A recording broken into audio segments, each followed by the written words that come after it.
So I max out my archery skill, and the game decides to reward me with a 3-second ultimate ability. 3 seconds. That's barely enough time to sneeze twice. It's called Arrow God State, and basically whatever arrow trick I can imagine, I can pull off. Only limitation? My own creativity. And, the fact that it lasts shorter than a TikTok AD. But hey, my experience bar now shows 0/0, which means archery is capped. Can't grind it anymore. Fine. I got other stats to pump. My body tempering is halfway to level 3, which means another 10,000 pounds of raw beef added to these arms. Plus Fatty Pig owes me big after all these kills I'm racking up under his name. Time to cash in for some close combat techniques, because right now my melee strategy is literally, hope nobody gets close enough to punch me. Speaking of Fatty Pig, I'm chasing down fleeing barbarians, and this man is wheezing behind me like a pug on a treadmill going, "Brother, please, killing generals is worth more than killing grunts. Can we stop?" I pause for 1 second to think, and this man slaps my butt. My butt. I smack his hand away and take off running again. He's screaming behind me like I've lost my mind. Maybe I have, but I've got a plan. The barbarians scatter into the forest, ducking behind rocks and trees, splitting up in every direction.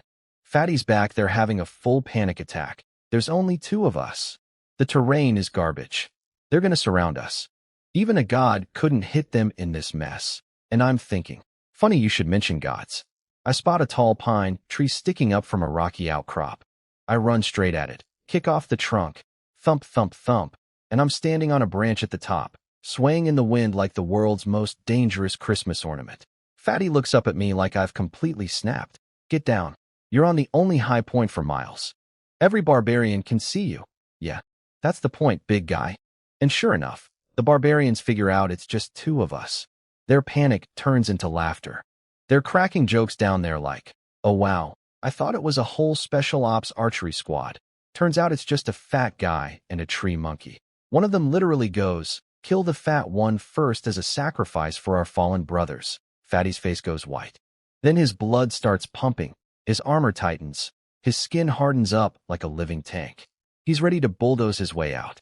But he's panicking about me, because if he escapes and I die, the sergeant is going to execute him. Chen Xiao, get down from the tree and run with me. Meanwhile, I'm up here doing math. 3 seconds of Arrow God State. That should be enough. Only problem is I might run out of arrows. "Hey, Fatty, throw me your quiver." "What?" "I need your arrows. We're about to die and you want my..." A barbarian lunges at him with a spear. Fatty catches it mid-thrust, yanks it away, and kebabs the guy through the chest. Casual Tuesday for him. But I'm done waiting. Not enough arrows. Fine. I'll just murder as many as I can in a circle and figure out the rest later. Arrow God State. Activate. And oh, my God. It's like every cell in my body suddenly remembers what it was born to do. Bones, muscles, tendons, skin. Everything locks into the most perfect arrow-launching configuration a human body can achieve. My eyes go sharp like stars. Left hand on the bow. Right hand is a blur reaching back for arrows. I start shooting, and shooting, and shooting. Each arrow flies. I shift half a step on the branch. Half a step, another arrow. Half a step, another arrow. My hands are moving so fast they leave afterimages. I'm literally spinning on this tree branch doing a full 360-degree rotation while firing nonstop. Picture a guy standing on a tree branch, hugging an invisible Gatling gun, and just hosing the entire forest in a circle. 3 seconds. 1 full rotation. Maximum carnage. And what happens next makes Fatty Pig's jaw hit the ground, screams. Everywhere. From behind trees, behind rocks, behind stumps, behind dirt mounds. Just a full surround sound symphony of AGH erupting from every direction at once. My first spin emptied my quiver, and every single arrow found a throat, a chest, a gap in armor. In the dark, through trees, around rocks, while these guys were actively hiding. But the cherry on top? Fatty looks over and sees a dead barbarian fall out from behind a tree that's so thick there's no angle I could have possibly hit the guy. The tree was completely blocking him from me. Fatty's trying to do the geometry in his head, and his brain is short-circuiting. Then he spots it, a fresh chip in the rock wall behind the tree. This man realizes I calculated the angle shot the arrow at the rock, and ricocheted into the guy's back. Like I'm out here playing billiards with murder arrows. Fatty starts physically slapping his own face, trying to convince himself that didn't just happen. Arrows. Throw me your quiver, I scream at him. He's so brain-broken at this point he just hands them over like a zombie. No argument. No questions. Just pure shell-shocked obedience. I catch the quiver, grin, and go. Just in time. Last second of arrow god state. Everyone die. Second rotation. 50, 60 arrows. Full 360 again. Every single one finds a target. The difference this time? They're all running away. Every body drops face first.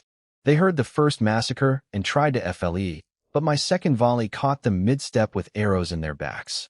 Fatty is standing there like a statue. Mouth open. Eyes empty. Soul has left the building.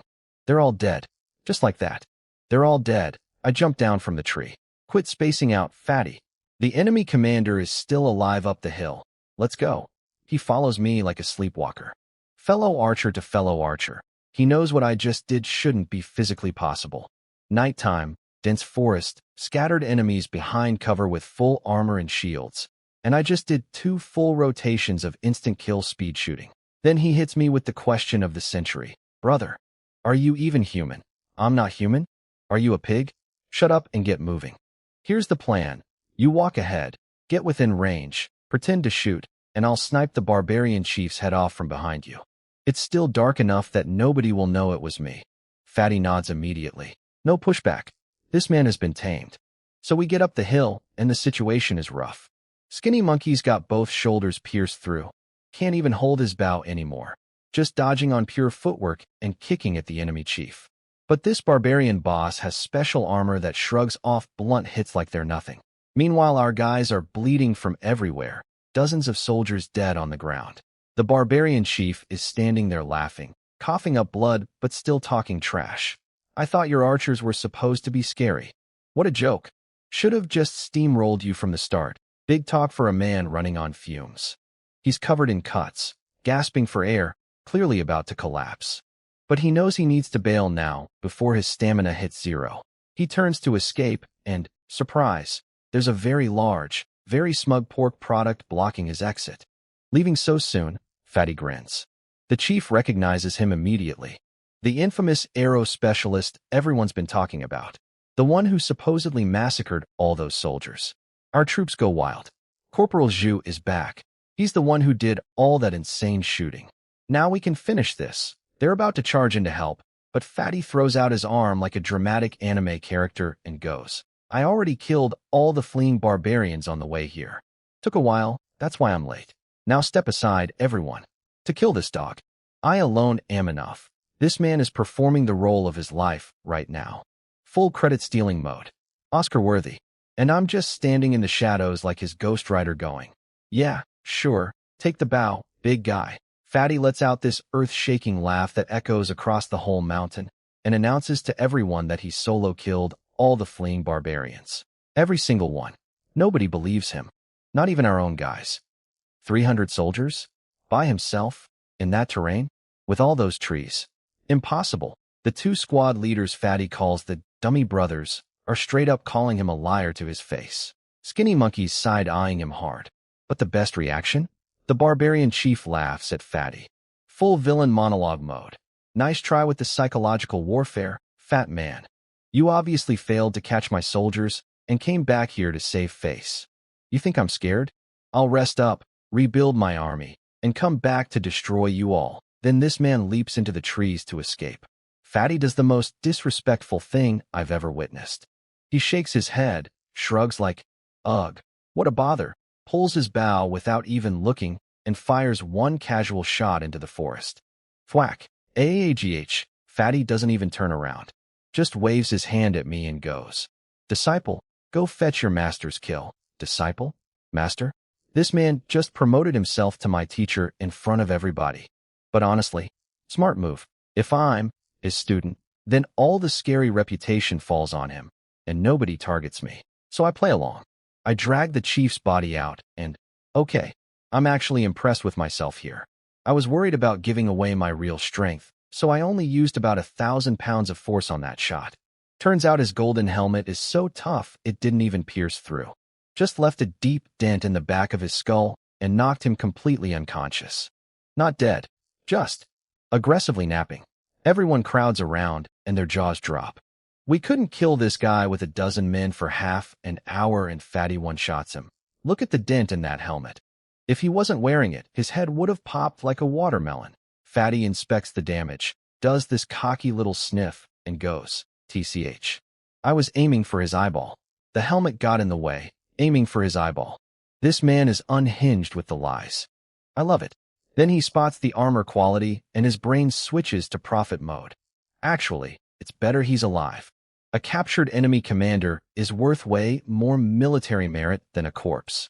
Someone carry this dog to the merit office. I'm going to collect my paycheck. So we march to the military merit office like a victory parade. Every soldier we pass loses their mind. Did Fatty really capture the barbarian commander alive? I heard he killed all 300 fleeing soldiers first, then came back and caught the boss. That's literally impossible. People aren't ants you can just step on. But some people are fully drinking the Kool-Aid and arguing back. The whole camp is in chaos. The merit office clerks are having a collective stroke trying to process the paperwork. So you're claiming night raid defense kills, several hundred bodies found around camp with your arrows. Then you chased down and killed 300 more fleeing soldiers. Then you captured the enemy commander alive. That's the entire enemy battalion. Wiped out by one guy.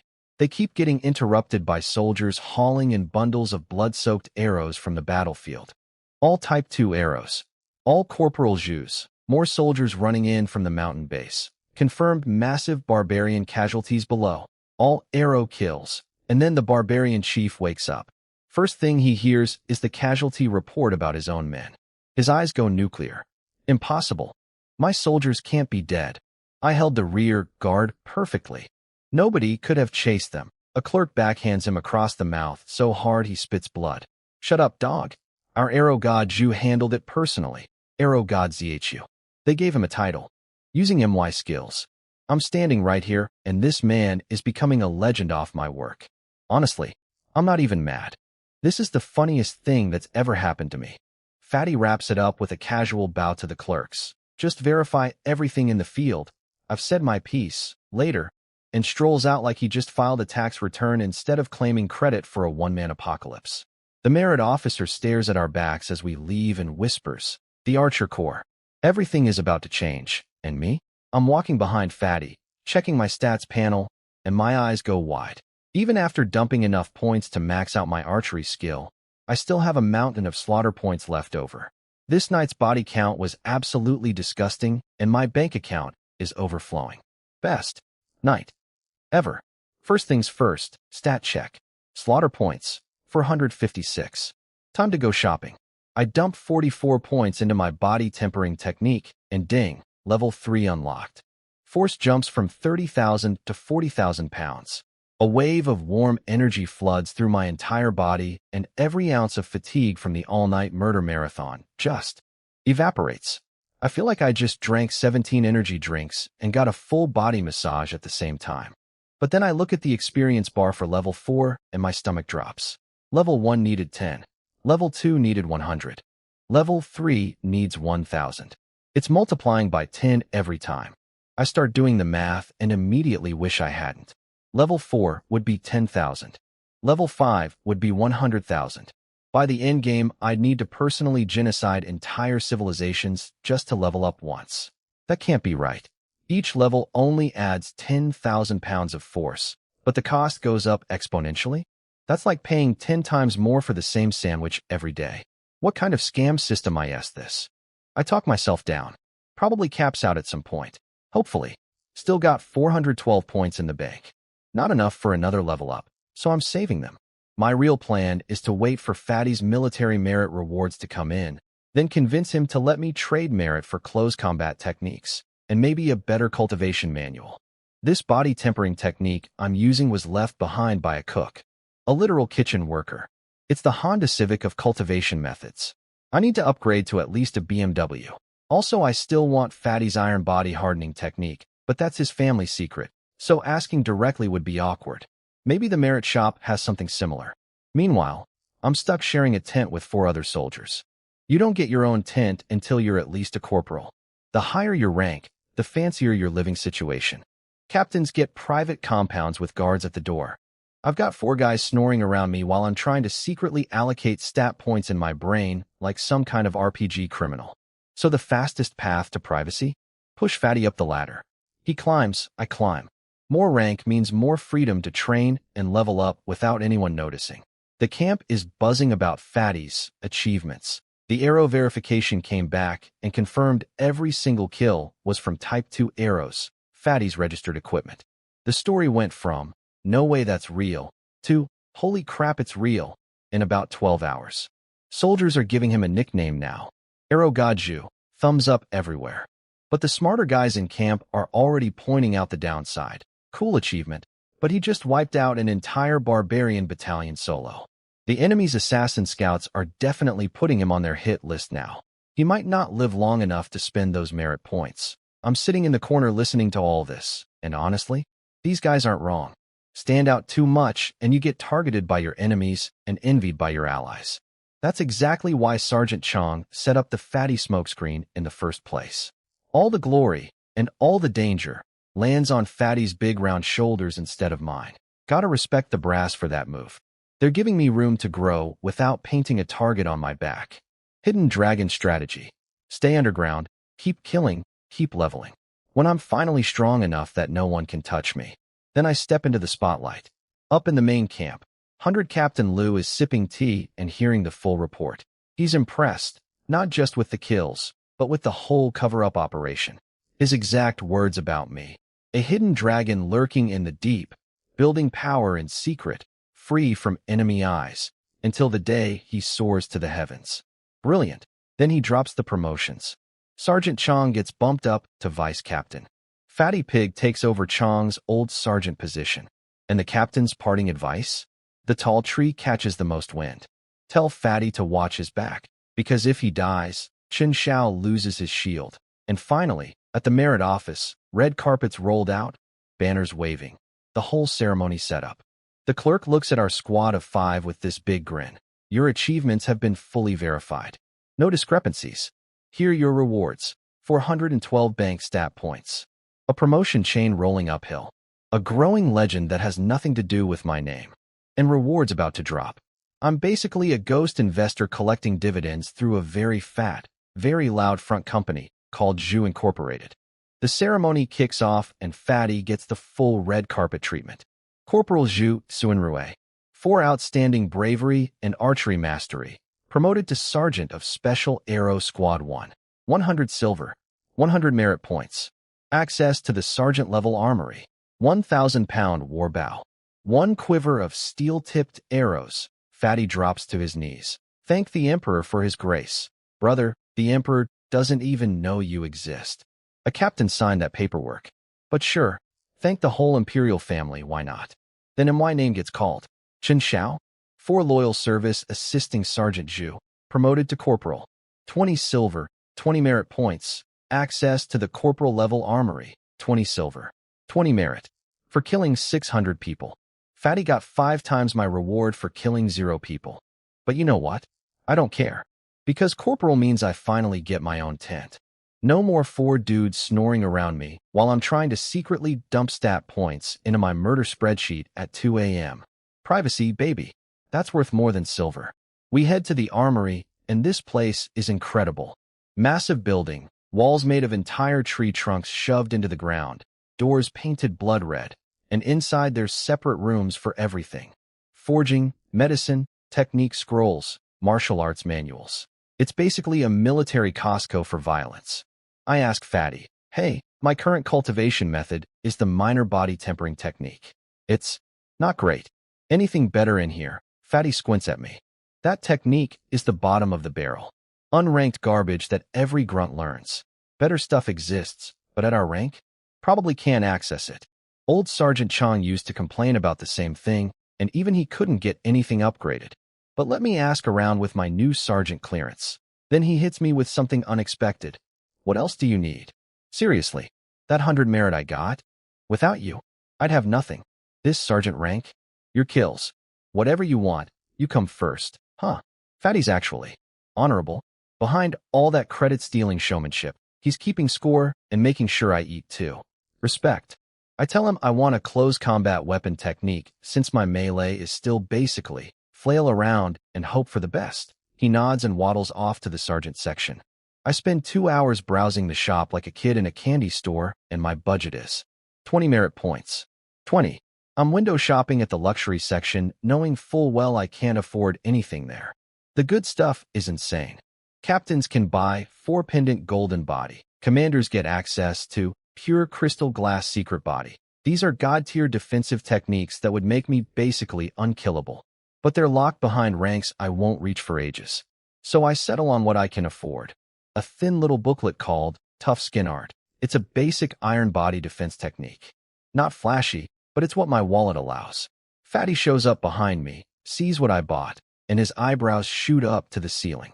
You bought a defensive hardening technique? Why didn't you just ask me? My family's thick flesh art. I'll just teach it to you. For free.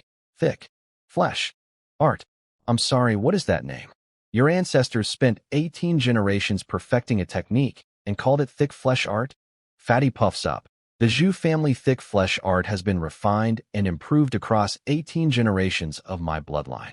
Its defensive power is superior to even the captain level and commander level techniques you were drooling over. Better than 4-pendant golden body and pure crystal glass secret body. He pauses for exactly 1 second, then nods confidently.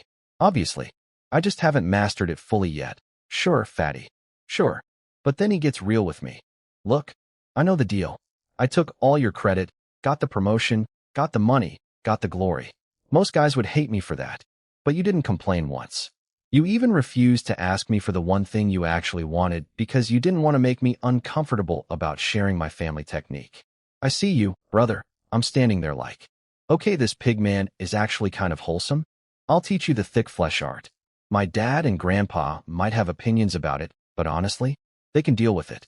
What are they going to do? You and teach you. And then, this man reaches into his pants, and pulls out a small copper hammer. From his crotch. He hands it to me like this is completely normal behavior. I'm holding a warm hammer that was just nestled against this man's inner thigh, and I have so many questions, but apparently none of them are getting answered right now. Fatty, why was that? In your pants? I'm holding a small copper hammer that is warm from being stored next to this man's inner thigh, and I have never wanted to wash my hands more in my entire life. What's the big deal? Hold on. There's more. He reaches behind his waistband and pulls out a yellowed booklet. From his crack area. He hands it to me like a normal human being passing a normal object that was stored in a normal location. It's called Wild Storm Hammer Technique. Fatty explains his logic. Ancient saying, a man with a hammer cannot be overpowered. All martial arts boils down to who hits harder. And brother, he gives me a knowing look. If that shot you fired at the barbarian chief's helmet, you dented golden armor. Your strength is way higher than you're letting on. You've been hiding it this whole time. Okay, Fatty's actually perceptive. Annoying. Swords and spears are cute, but with your kind of power? A hammer is king. Every swing is a death sentence. You smack someone's sword, it goes flying. You clip someone's shoulder, it shatters. This technique was invented by the armory blacksmith who got bored between jobs and started reading martial arts manuals while hammering metal. 80 merit points.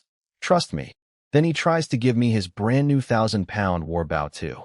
I can't even pull it, my arms aren't strong enough. You take it. I wave that off. I've got my gray bow, and it's served me fine. Keep the bow. But wait, didn't you need your merit points for armor? You just spent 80 on MY hammer technique. Fatty does his little piggy eye roll. The merit was yours to begin with. Plus I've got savings from years of service and the captured barbarian chief's golden armor as raw material. Don't worry about me. Actually, give me a few days. I've got a surprise for you. A surprise? From a man who stores weapons in his underwear? I'm terrified and curious in equal measure. We split up, and I'm barely done finding a spot for my new private tent when Fatty shows up again with a freshly hand-copied manuscript of the Zhu family thick flesh art. I invite him for tea. He waves me off. No time. Got a train. The pressure of being a fake legend is finally making this lazy pig work out. Beautiful. Now, level up time. I memorize all 3 techniques instantly because my comprehension is 100 times normal. My stat panel updates, slaughter points, for 112. 3 new skills, all at beginner level. Each one costs just 1 point to level up. Start pumping. Ding ding ding. Thick flesh art, familiar. Tough skin art, familiar. Wild storm hammer, familiar. That only cost 3 points. Keep going. Ding ding ding.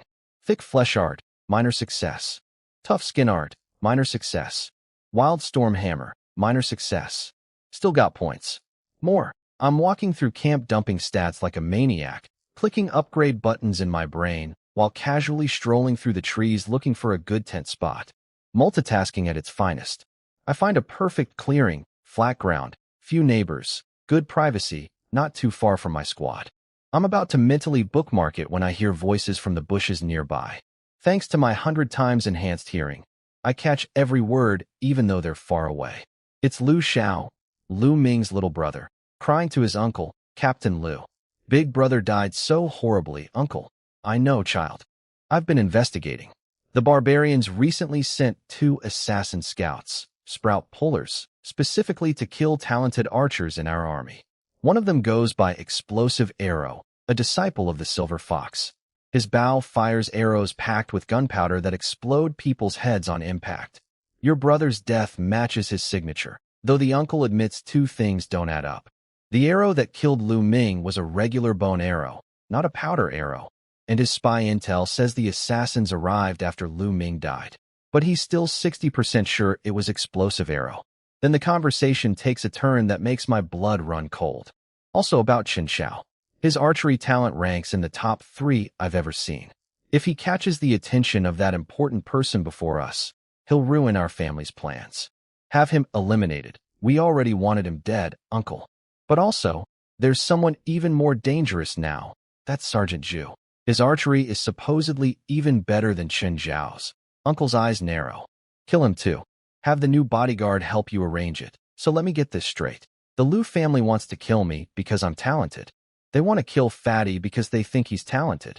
There's some mysterious VIP they're trying to impress. They've hired a Blood Realm bodyguard. And there are actual enemy assassins lurking around who explode people's heads. I am standing in the bushes holding a crotch temperature hammer, listening to my own assassination being planned, and somehow I need to murder this entire family before they murder me. Cool. Cool, cool, cool. I immediately scrap my plan to build my tent in this quiet spot. Quiet means isolated. Isolated means dead. New plan. Build my tent in the loudest, most crowded, most visible spot in camp. Ideally right next to the commanding general's tent if I can swing it. Gotta talk to Fatty about all this. But first, let me check what all these upgraded skills actually do. Time to check what 333 slaughter points bought me. I pull up my stat panel and my eyes pop out. Thick flesh art. Great success. Description. Blood infuses muscles. Blades can't cut you. Swords can't pierce you. Axes can't chop you. Before sleeping, hold 1 breath of blood energy inside your body, and you get 2 hours of passive defense while you're unconscious. And at max level, 5 hours of sleep armor, no concentration needed. Just pass out and be invincible. So that's why Fatty naps on the battlefield like it's a park bench. He's literally bulletproof while snoring. And I just reached the same level as him in about 5 minutes when his family spent 18 generations getting here. Sorry, Zhu ancestors. Your boy got speedrunned. Tough skin art. Great success. Blood pumped into skin makes it hard as rhino hide. Spears bounce off. Swords can't puncture. Just watch out for blunt weapons. Good backup layer on top of the thick flesh. Wild storm hammer. Great success. Swings are dense like a curtain of wind. Each hit stacks force on the previous one, up to 7 consecutive power multipliers. And the max level description is wild. The blacksmith apparently fused 100 different martial arts into one technique during a moment of enlightenment while banging metal. The system literally says, effects unknown until mastered. Even my cheat system doesn't know what it does. That's either amazing or terrifying. 2 defensive arts plus a stacking damage hammer. I'm basically a tank now. Between the thick flesh and tough skin running together, my defense might actually be stronger than Fatty's. As long as I pick a safe spot to sleep and watch out for poison, assassination attempts are going to have a real hard time. Speaking of safe spots, I go straight to Fatty and suggest we move our whole squad's tents closer to the central command area. He agrees immediately. Enemy assassins are in town, and people inside our own army might be eyeing his new fame with jealousy. Sleeping near the general's tent is just common sense. Fatty says he'll ask Vice Captain Chong. Yeah, our old sergeant got promoted too. The whole chain got bumped up to pull some strings. Meanwhile, we're bunking together. Two guys watching each other's backs. Cut to the barbarian camp. The enemy assassin, Explosive Arrow, is doing target practice, sinking 3 arrows into the bullseye while his fanboys are screaming, "Arrow God." Unbeatable. This guy's whole thing is arrows packed with gunpowder that explode your skull on impact. Lovely. And he's bragging about his master, the Silver Fox, whose technique is shooting 3 arrows so perfectly they stack nose to tail in a single straight line. Cool, cool, cool. There's a head-exploding sniper gunning for Fatty. Who is actually gunning for me? This is fine. Then the barbarians go quiet. No attacks for days. The mountain is peaceful, which in military terms means they're planning something horrible. I hate the peace. No enemies means no slaughter points means no leveling up. And Lu Xiao, the guy who wants me dead, is holed up in his tent with bodyguards 24/7. Can't get to him either. So I just grind. Manually. Like a peasant. I'm doing stance training for hours, pumping blood energy, sweating through my shirt. Days of this. My body tempering hits 526 out of 1,000 for level 4. With my 100 times talent multiplier, I'm gaining experience at an absurd rate just from normal training. Any normal person would need months for what I'm doing in days. But it still feels slow compared to just stabbing people. I accidentally mutter out loud, "Man, I miss when enemies were attacking." Fatty overhears.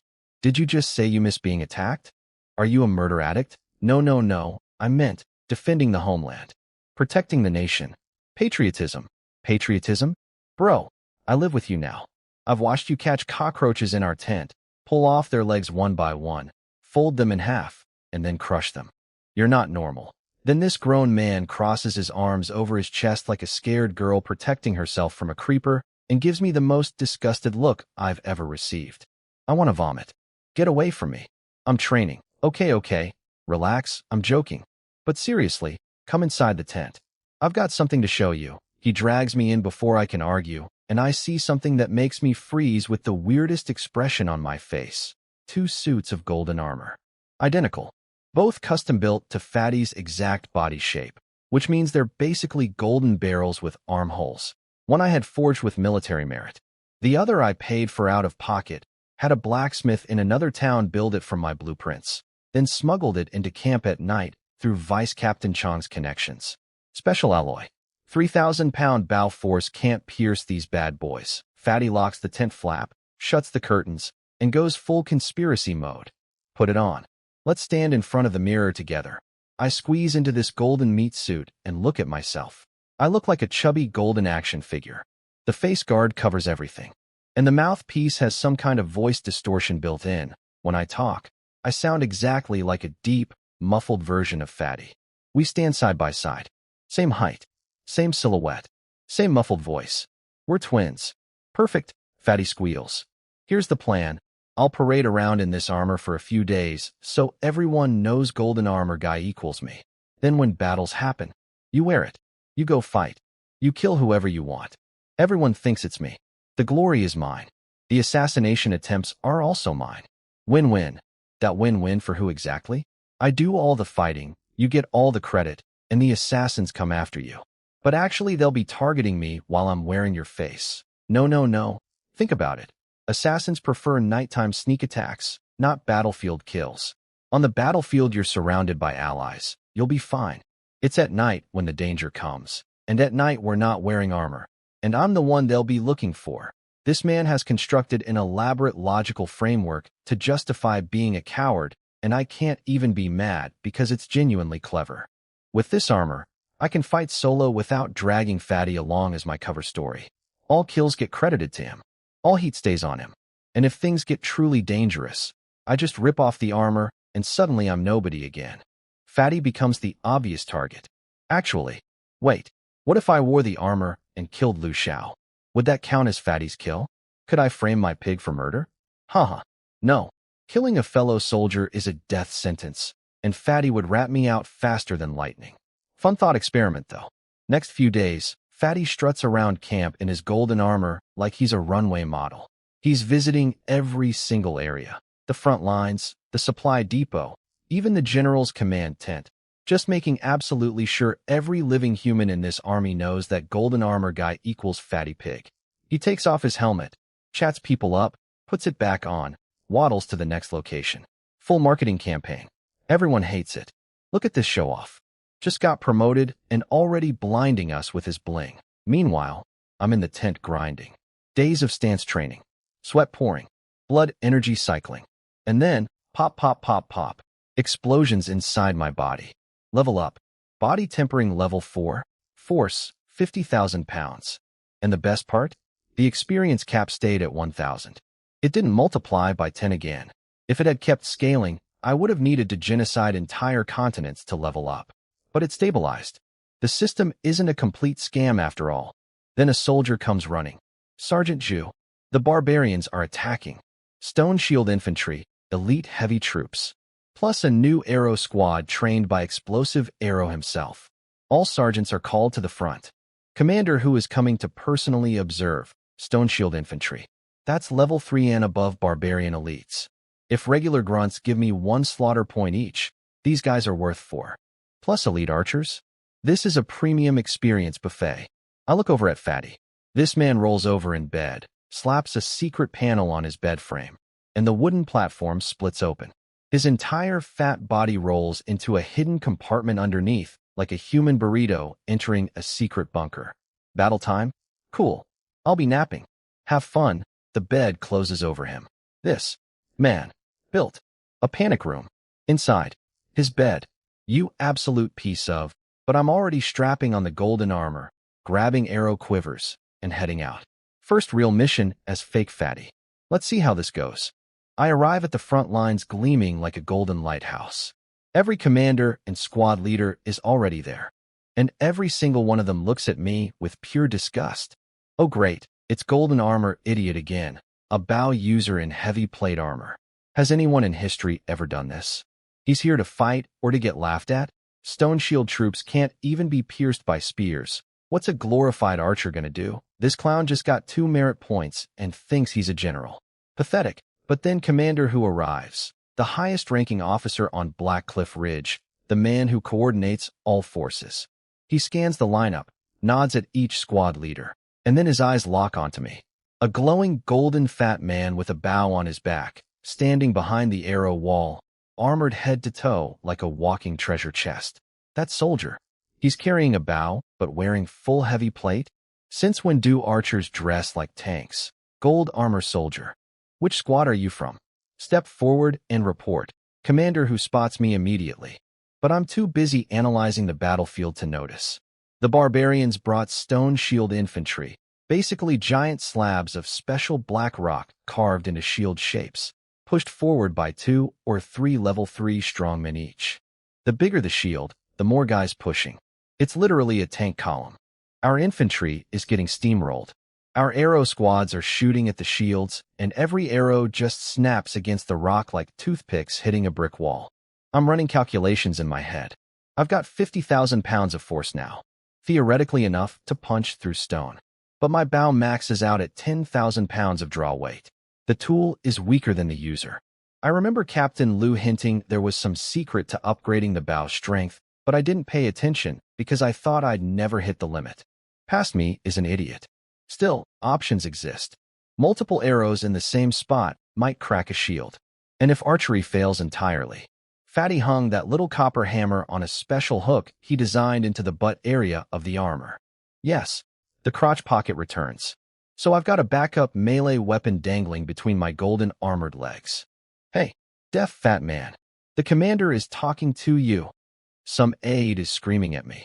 Oh, right. I was ignoring the highest-ranking officer on the entire ridge. Huh? Someone called me. I turn around and my voice comes out all deep and muffled through the face guard. Take OFF your helmet and address the commander. Take off. My helmet? The helmet that's the only thing preventing everyone from seeing I'm not Fatty? Yeah, that's gonna be a no from me. Can't do that, sir. I'm not just an archer. I'm going into melee combat too. Regulations say full armor for frontline fighting. Dead. Silence. Then everyone starts yelling at once. A bow user wants to melee? What are you doing in the archery corps then? Come join the infantry. I'll put you on the front line. But you'll probably trip on that fat belly and kill yourself before you reach the enemy. This is the idiot who replaced Sergeant Chong? What a waste of a promotion. Commander who raises his hand and everybody shuts up. He's not amused. This is a critical battle and everyone's wasting time arguing about one golden idiot. What's his name again? Zhu. Something. Fine. You know what? Let the pig fight. He wants to prove his heavy armor has a purpose? Let him. Merit officer. Sir, watch this pig like a hawk. Count every single kill, arrows and melee. When this battle is over, I'm personally reviewing his performance in front of the entire army. The merit officer looks at me with pure pity. In his head, he's writing my obituary. He's thinking, this guy got one lucky night raid. Let the fame go to his head, showed up to a crisis in flashy armor. And now the Supreme Commander is personally going to humiliate him in front of 3 armies. Classic tale of pig gets famous, pig gets slaughtered. Meanwhile, Lu Xiao, the guy who wants me dead, is watching from his bodyguard cocoon with his uncle's hired killer, Manager Huang. They're sizing up, fatty, and Lu Xiao goes, this is the famous arrow genius? He can't even dress properly for battle.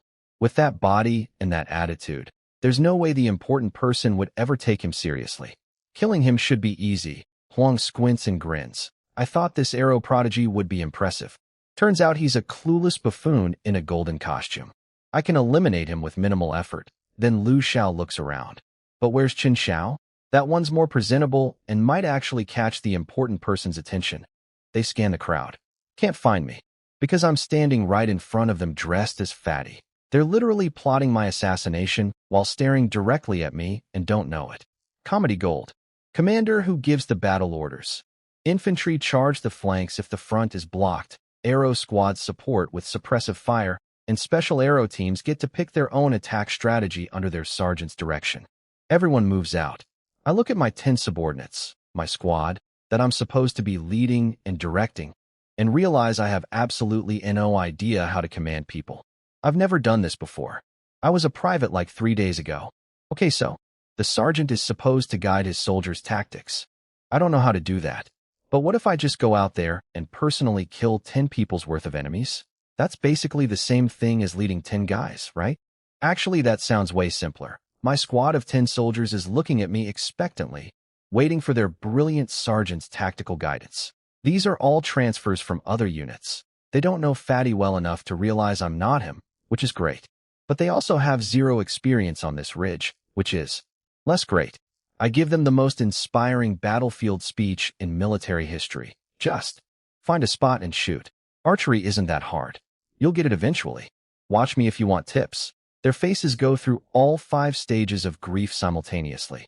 Did our sergeant just tell us to figure it out?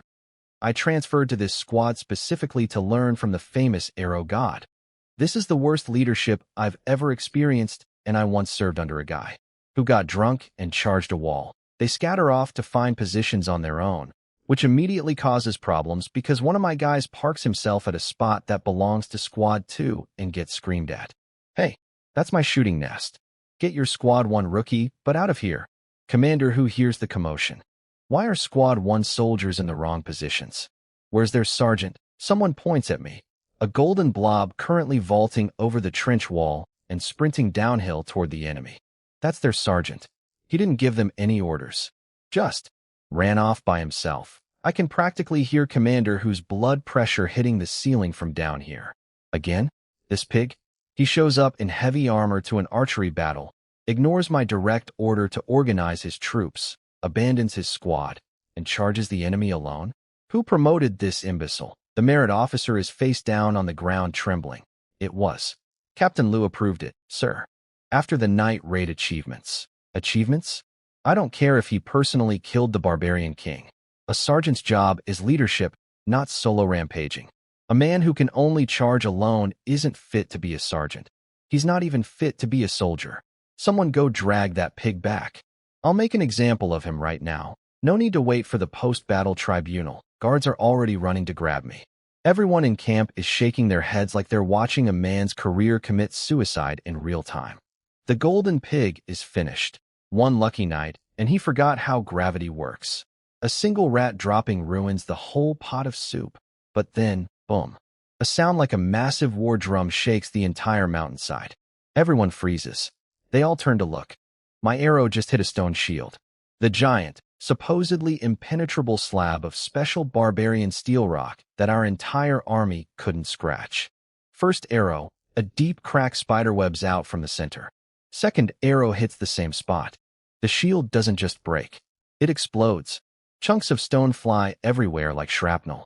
Behind it, 3 massive barbarian strongmen are standing there with numb arms and faces full of pure, what just happened, energy. I scratched the back of my golden helmet. Only took 2 shots. These shields aren't that tough. Before they can even process the shock, I knock 3 arrows in rapid succession. Thwick, thwick, thwick. 3 throats. 3 blood fountains. 3 dead shield pushers. 1 shot, 1 kill, every single one. Up on the command platform, Commander Who, the same man who was about to have me court-martialed 5 seconds ago, leaps to his feet and SCREMS. Who is that warrior? Who just destroyed the stone shield and killed the operators? The entire officer corps is stunned. These shields tank thousands of arrows. Infantry spears bounce off them. And some lunatic in a golden fat suit just popped one like a balloon with 2 shots. They squint down at the battlefield and see a glowing golden potato with tiny legs sprinting between cover positions, looking for the next shield to demolish. Wait, is that the pig sergeant? What is he doing down there? 5 seconds ago. Arrest that incompetent fool. Now. Who is this legendary hero? The whiplash on that command platform must be giving everyone neck injuries. Arrest that pig. Don't just stand there. Commander Who is still screaming at his guards to come grab me. The 2 guards snap out of their trance, right? Going to catch the idiot now? And start running down the hill. Boom. Boom. They freeze. Another stone shield just exploded. 3 arrows fly from behind a rock. 3 barbarian throats open up like fountains. 3 bodies drop. Everyone on the command platform whips their heads toward the shooter and sees a golden ball of fat rolling between cover positions at inhuman speed. That golden ball is me, and I'm already lining up the next shield. 2 arrows. Same spot. Boom. Shield number 3 turns into gravel. It's the pig sergeant? He's the one doing this. Impossible. Let me explain what I'm doing because apparently it's driving everyone insane. See, every object has a natural vibration frequency. My first arrow hits the stone shield like a drumstick hitting a drum. Bong. And sets the whole slab vibrating. I wait for the vibration to peak. Then my second arrow hits the exact same point at exactly the moment the stone is most stressed. The combined force shatters it from the inside out. Physics, baby. 50,000 pounds of arm strength plus timing equals bye-bye rock. And the 3 throat shots after each shield break. 1 string, 3 arrows, simultaneous release, 3 different targets, 3 kills. 1 shot, 3 kills. Every time. Back on the ridge, my squad, the guys I told to, just find a spot and figure it out, are having a religious experience. The rookie named Xiao Chu is breaking down my technique for the others like a sports commentator. See how his 2 arrows create a resonance pattern? The first shot induces oscillation, and the second one hits at peak amplitude to maximize destructive interference with the stone's structural integrity and everyone else. In human language, please. He hits it once to make it shake, then hits it again when it's shaking the hardest. It explodes. Oh, and the 3 arrow kills? That's a triple simultaneous release. 3 arrows, 1 bowstring, 3 separate throats, all at once. Our old sergeants couldn't even do double shots consistently. One of them whispers, the legendary arrow god Wu Sanshur. Even he only showed this level of skill when he first joined the army. Suddenly nobody's complaining about my leadership style anymore. And no wonder he told us to just watch and learn. Every second he wastes talking to us is 3 dead barbarians he's not producing. Meanwhile, every shield I pop open creates a chain reaction. The barbarian infantry behind the shields panics. Our foot soldiers pour into the gaps like water through a broken dam, stabbing everything that moves. An infantry captain completely loses his mind. Sergeant Zhu, I love you. Boys, follow the golden pig. Wherever he shoots, you charge. Nobody has to die today. The foot soldiers go berserk with hope. Normally when stone shields show up, infantry gets sent on suicide flanking runs where half of them die just trying to get around the shields. Today, the shields are popping like bubbles. These soldiers are crying actual tears of joy. Charge. Kill 1, that's profit. Kill 2, that's a BOGO deal. If I survive today, I'm buying meat with my merit points and going home to bow to my mother. Lu Xiao and manager Huang are watching from their bodyguard bubble, and their smug grins are gone. Huang, I may have misjudged this individual. Lu Xiao, you think? I told you not to underestimate him. You called him a clueless buffoon 20 minutes ago. Huang's sweating now. His archery is beyond anything I've ever. The resonance technique alone.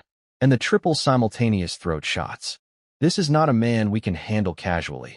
Every officer on the ridge is slack-jawed. He could only do double shots before. When did he learn triple? When did he learn to shatter rock? And the guard's commander who sent to arrest me? They're standing halfway down the hill, looking at each other with pure existential dread. So, do we still grab him? If I pull him off the battlefield right now, that infantry captain is going to personally shove a spear up my... Idiots. Get back here. Commander who is screaming at them from the platform. His face is doing something incredible. It's trying to be furious about my insubordination while simultaneously being amazed at my combat performance, and neither emotion is winning. The result looks like a man experiencing a stroke and an orgasm at the same time. Stop standing there. Come back. Forget it. The arrest order just got canceled. Because you can't court-martial the guy who's single-handedly winning the entire battle. 5 minutes ago, this pig is unfit to be a soldier, now. Calling off the arrest squad and staring at me with his mouth hanging open. The whiplash this man is experiencing today could qualify as a medical condition. Commander who kicks one of his own guards in the stomach for suggesting they still arrest me. Arrest him? Are you blind? He's down, they're winning the war. Anyone who touches Sergeant Zhu answers to me. This is the same man who 30 seconds ago said I was unfit to be a soldier. Now he's my #1 fan. Kill Sergeant Zhu. Kill. Show those barbarians what a real man of the great Zhou looks like. Then he turns to every officer on the platform and roasts them. Look at that technique. He's only using about 1,000 pounds of force, but he figured out how to break stone shields with 2-shot resonance. If any of you geniuses had discovered this method, how many soldiers would we have saved over the years? I pay you people salaries. I'm feeding a bunch of rice buckets. Every officer is standing with their head down getting scolded like school children. 5 minutes ago, they were calling me a clown. Now they're being told they're inferior to the clown. Meanwhile, I'm down in the chaos having the time of my life. My slaughter counter is going BRRR. 80, 92, 104, 116. Each Stone Shield crew is 3 barbarians at level 3 or above. That's 4 points PR kill. 3 guys per shield means 12 points per shield break, minus 2 arrows to crack it. The profit margin on these shield boys is incredible. These Stone Shield guys are like premium loot boxes. Keep them coming. At this rate, I can level up my body tempering twice today. I'm zipping between cover positions, cracking shields like eggs, triple-shotting throats, and my kill counter is climbing like cryptocurrency in a bull market. Over in the barbarian camp, their commander is having a bad day. Who is that golden fat man? How is he destroying our shields? Sir, he appears to be a traitor from our pig tribe who defected to the Southerners. A traitor? If we had this warrior on our side, we'd have won the war already. Then Explosive Arrow himself strolls out. Steel wire hair, standing straight up, cocky grin, the whole villain package. He watches me work for a minute, then scoffs. 2-shot resonance to break shields? Clever, but it's baby-level archery. And triple simultaneous shots? Any decent marksman can do that. Watch this. He picks up his rhinoceros horn bow, knocks 4 arrows at once, fires without even looking. Thwick, thwick, thwick, thwick. 4 of our soldiers drop dead. For throats. 1 shot.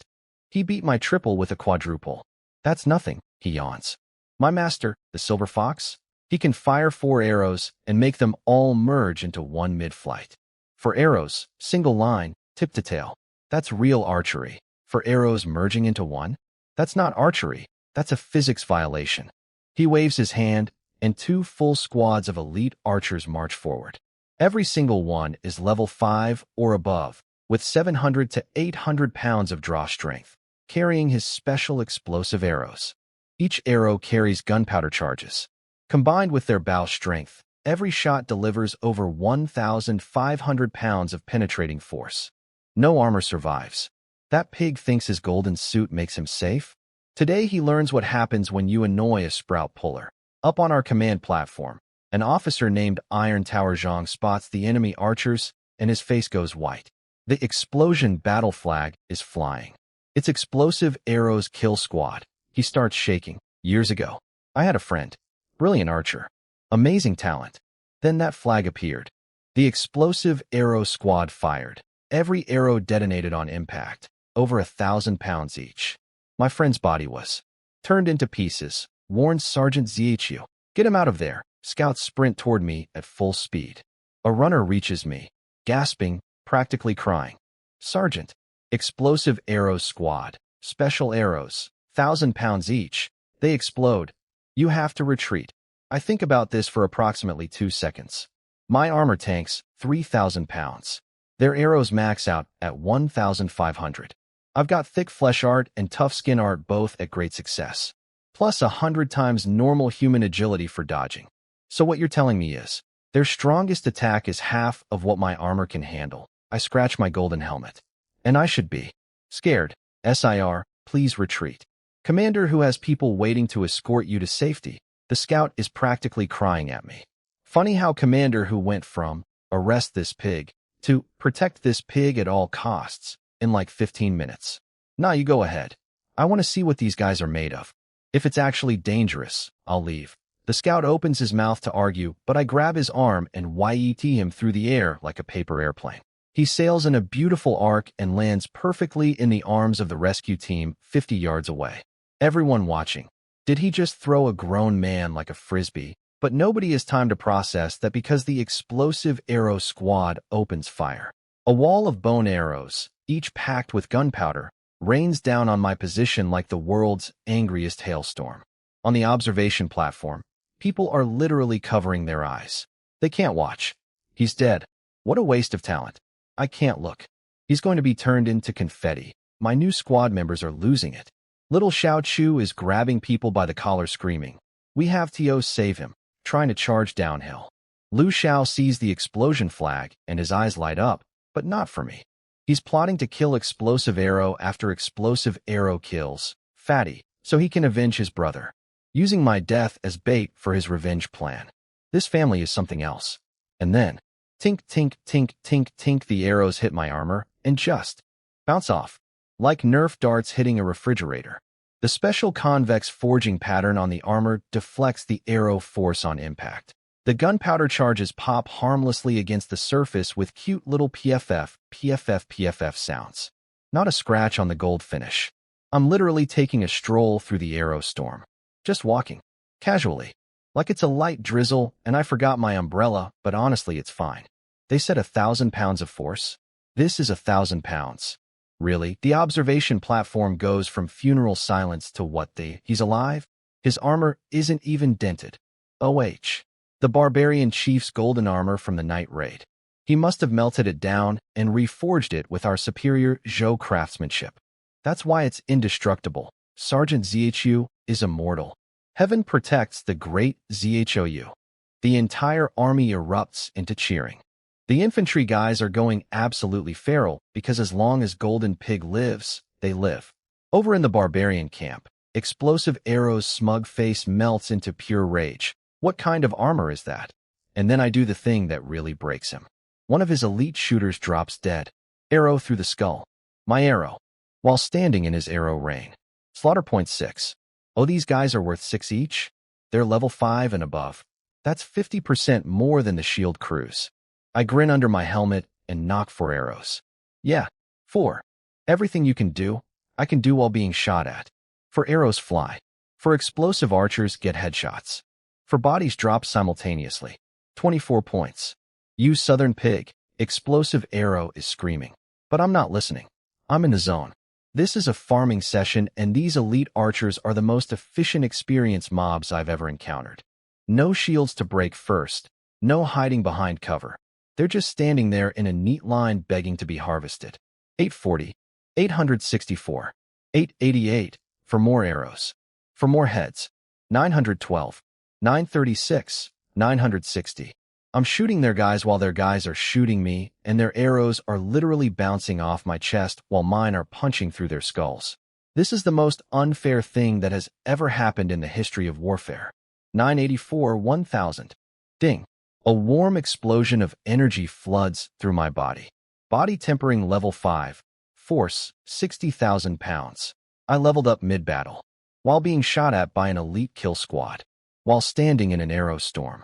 Without moving from my spot, I went from arrest this man, to protect this man, to worship this man, to level up inside a hail of gunpowder arrows in one afternoon.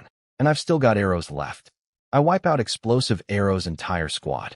Every single elite archer he spent weeks training. Dead. All of them. In minutes. His eyeballs are practically falling out of his skull. Bring me my rhinoceros horn bow. I'll show that fat pig what real explosive arrows feel like.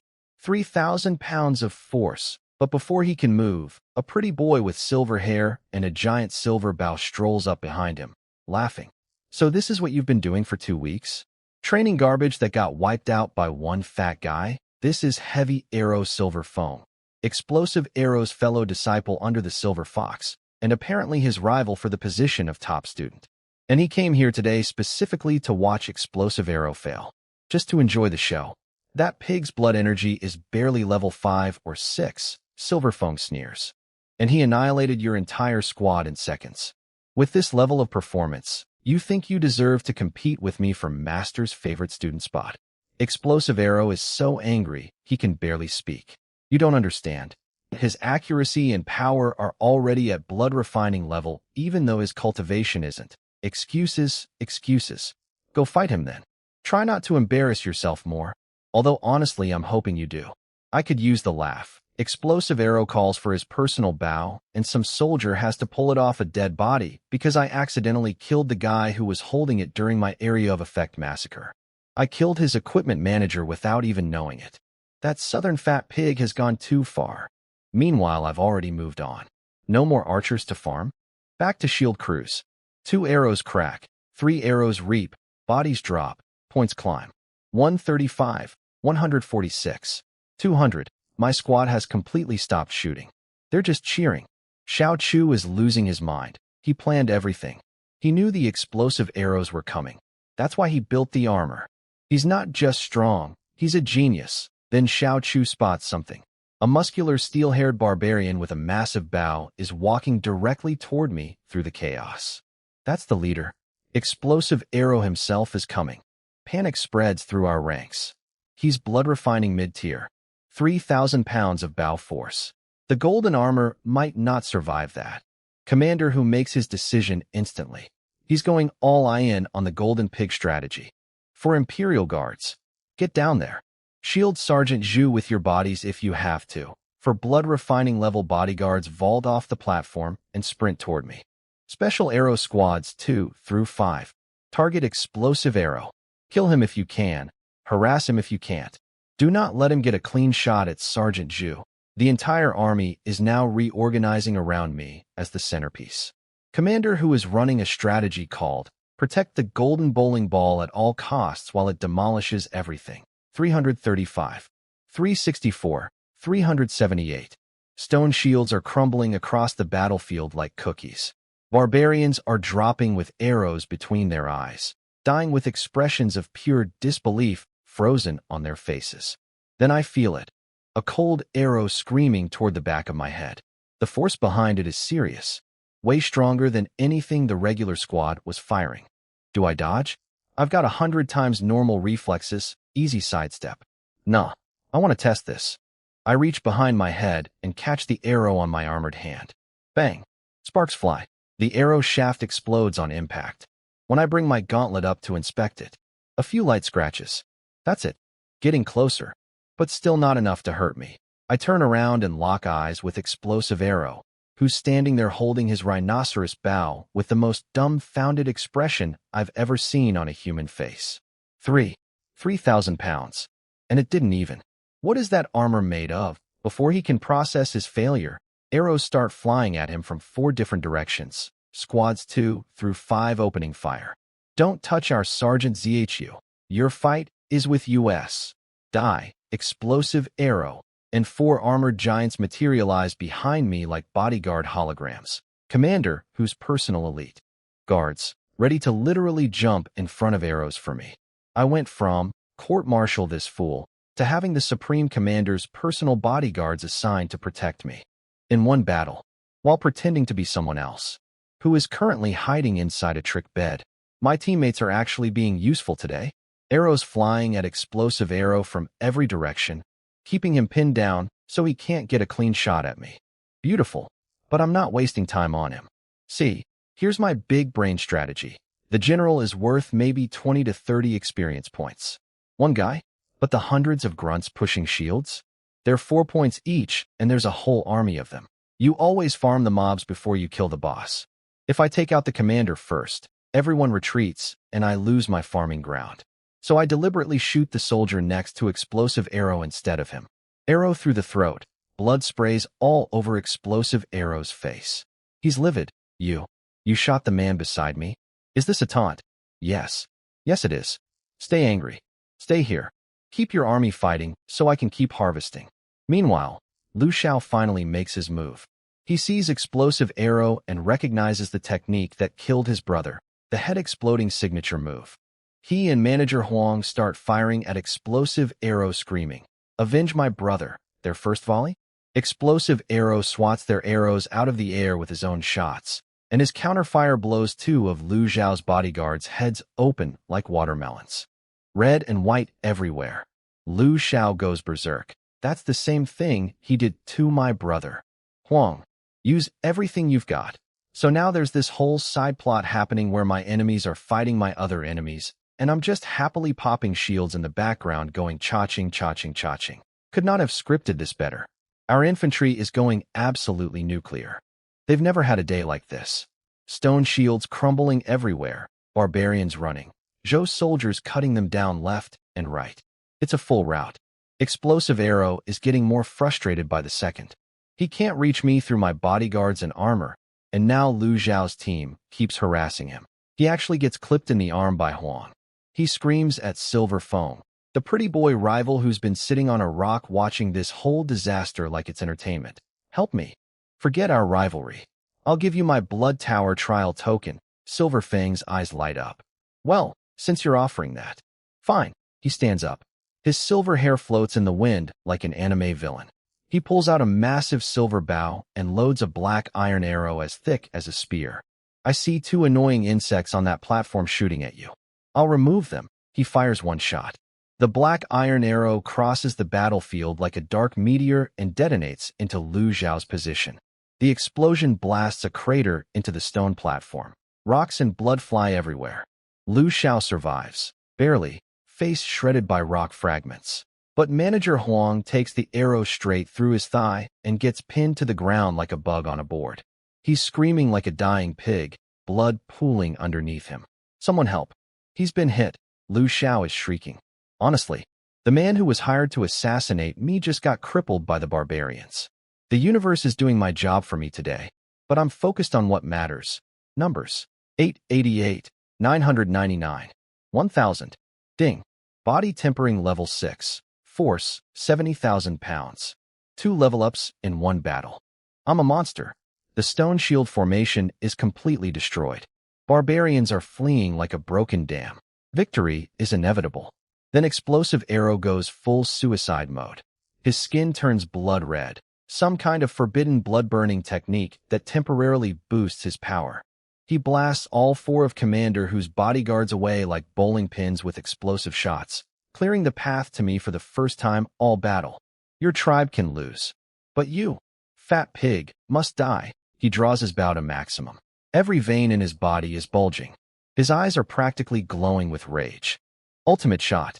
5,000 pounds. Blood explosion strike. The arrow launches like a comet, screaming toward my face with enough force to punch through a castle wall. Everyone watching holds their breath. I turn around slowly, look at the incoming arrow, and smile. Oh, 5,000 pounds. I guess that deserves a proper response. I reach out my hand and grab the arrow mid-flight. Everyone on the platform is screaming. Xiao Chu, Sergeant Zhu, and Lu Xiao, bleeding from his face. He's dead. Nobody can catch that. His body's about to explode. Iron Tower Zhang. He's not high-level enough. Even with good armor, 5,000 pounds will. Commander who crushes the stone railing with his bare hands. Those useless bodyguards. They had one job. The arrow hits my hand. Screech. Metal sparks spray everywhere like a firework. The arrow grinds forward exactly 1 inch along my palm. And stops. Right in front of my face. I can see my own reflection in the arrowhead. I look at the deformed, bent, completely ruined arrow. Drop it on the ground like a cigarette butt. Yeah, about what I expected. Can't even break my grip, let alone my faceplate. And behind the faceplate there's tough skin and thick flesh. You'd need 3 miracles stacked on top of each other to scratch me. Explosive Arrow's brain has blue-screened. He caught it. My blood-burning ultimate. With his hand. Didn't even step back. Silver Foam. The pretty boy who's been sitting on a rock judging everyone all day. Actually sits up straight for the first time. I misjudged him. His speed and power are both above blood-refining level. I thought he was just a body-tempering warrior. Interesting. The barbarian commander sees his shields destroyed, his archers dead, and his ace assassin's ultimate attack get caught like a baseball. He waves his flag. Retreat. Everyone retreat. But Explosive Arrow starts screaming. And nobody leaves. We haven't lost. I can still kill him. And because this idiot actually has decent reputation among the barbarians, some of them stop retreating and look around uncertainly. I'm internally applauding. Thank you, Explosive Arrow. Please keep your troops here. I wasn't done farming. Kill the soldiers first, kill the general last. If the general dies, everyone runs. If everyone runs, my experience fountain dries up. This is basic RPG economics. I go back to quadshot harvesting. For arrows, for kills, reload, for more. The shields are already broken, so there's nothing between me and pure, unobstructed carnage. The barbarian commander tries one more time. Ignore the sprout puller. I am your commander. Retreat now. I shoot him through the face. Arrow enters forehead, exits the back of his skull, dead before he hits the ground. Then I do something that shocks everyone. I turn toward our platform and bellow in my deep, muffled armor voice. Infantry captain, circle your men behind the enemy. Cut off their escape. Not one barbarian leaves alive today. Those who invade the great Zhou all deserve death. Up on the platform, Infantry Captain Fong who blinks. Did the pig sergeant just give me orders? He looks at Commander Who for guidance. Who thinks for exactly 2 seconds, then nods. Do what he says. Flank them. Push them into the open ground. All arrow squads, form a firing line. Arrow formations, full coverage. Kill everything. The entire army snaps into action like a machine. Infantry charges around to seal the exit. Barbarians see the escape route closing and go berserk, smashing into our soldiers like cornered animals, tearing through our lines. Squad 1. Assist the infantry. Seal that exit. That's my squad. My guys. First real order I've given them all day. And they respond like I just injected adrenaline directly into their hearts. He gave us an order. Let's go. Shoot everything that tries to break through. Arrows rain down like a biblical plague. Every barbarian who charges gets turned into a porcupine. The brave ones rushing with spears get quadshot by yours truly mid-charge. Bodies start piling up like hills. The battlefield looks like a nightmare painting. Then something happens that no Zhou soldier has ever seen before. Barbarians, famous for their stubbornness, their pride, their fight-to-the-death warrior culture, start dropping their weapons. Kneeling, begging for mercy. They're surrendering? Barbarians are surrendering. Everyone's jaw is on the floor. In the entire history of this border war, nobody has seen mass barbarian surrender. This is unprecedented. My soldiers look at me, waiting for the call. I look at the kneeling barbarians. My eyes go cold. Those who are not our people will never share our heart. Kill them all. Leave none alive. Yeah, I know how that sounds. But this is war, and these people have been raiding, killing, and eating Zhou civilians for generations. Every single one of them volunteered to come here and murder my countrymen. Mercy today means more dead villagers tomorrow. Plus, slaughter points. Kill them all. Every last one, and the entire army, infantry, archers, everyone, responds to my command like I'm the supreme general. Not Commander who? Not the infantry captain. Me. The fake fat guy in borrowed armor. Commander who doesn't even override me. He just nods and echoes. You heard him. Full annihilation. The infantry captain is screaming with tears in his eyes. Years of watching his soldiers get tortured and killed by barbarians who never accept surrender themselves. Today the tables have flipped. The slaughter is comprehensive. The yellow sand turns red across the entire battlefield. Bodies everywhere. It's a painting of pure devastation. When the dust settles, only one barbarian is still standing. Explosive arrow. Soaked in blood, armor shredded, hair matted down with gore. Only 3 arrows left in his quiver. Silver Foam, his oh-so-helpful rival, bailed at some point during the massacre. Classic. He looks at me with absolute madness in his eyes. They're all dead. Because of you, fat pig. Your turn, I say. He spits blood on the ground. I could have escaped. I stayed because I want one thing before I die. A fair duel. Arrow versus arrow. No armor tricks, no bodyguards. You and me. Archer to archer.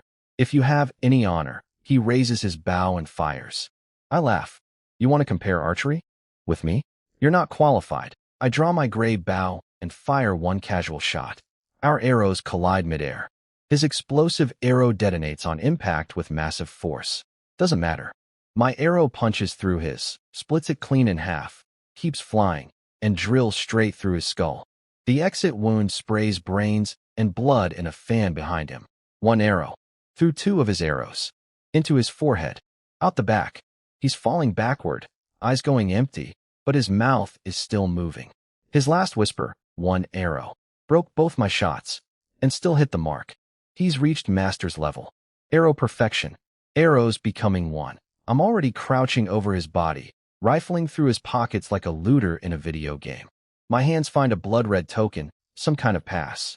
His dying eyes see me rummaging through his stuff. He catches my muttered response to his last words about his master's legendary technique. Your master's arrows becoming 1? That's old news. Already been there, done that. WH. What? I reach over and close his eyes for him. Rest in peace, explosive arrow. You were annoying, but you died standing. Respect. Now let me check what loot you dropped. Blood Wasteland Tower token? What's this do? Commander who arrives behind me, out of breath. I'm too late. Sergeant Zhu, why did you kill him? He was the disciple of the Silver Fox, the leader of all the sprout pullers on this front. His master will want revenge. He pauses. Takes a breath. Well, what's done is done. He killed plenty of our people. He deserved it. We'll just have to prepare for the Silver Fox's retaliation. His tone is completely different from this morning. No more yelling. No more, arrest this pig. He's talking to me like an equal. Because on this battlefield, I proved I'm the most dangerous person on either side. Then he spots the blood token in my hand, and his eyes light up. That token, that's a rare treasure. It alone isn't enough for the trial, but, Sergeant Zhu, wait for the victory celebration. You'll sit at the head of the table. First merit. And I'll introduce you to someone. Someone who can get you into that trial. With your power, you could win the Wasteland Lord's blessing. That would give us protection even against the Silver Fox himself. He's practically hugging me now, patting my shoulders, grinning ear to ear. 2 hours ago, he wanted to court-martial me in front of 3 armies. Now he's personally arranging VIP introductions. I nod along while internally checking my stats. Slaughter points, 2,600. 2,600. I killed over 1,000 barbarians in this one battle. The sand is literally red with their blood as far as the eye can see. Now I've got a delicious problem. How to spend this mountain of points. Option A. Dump everything into body tempering.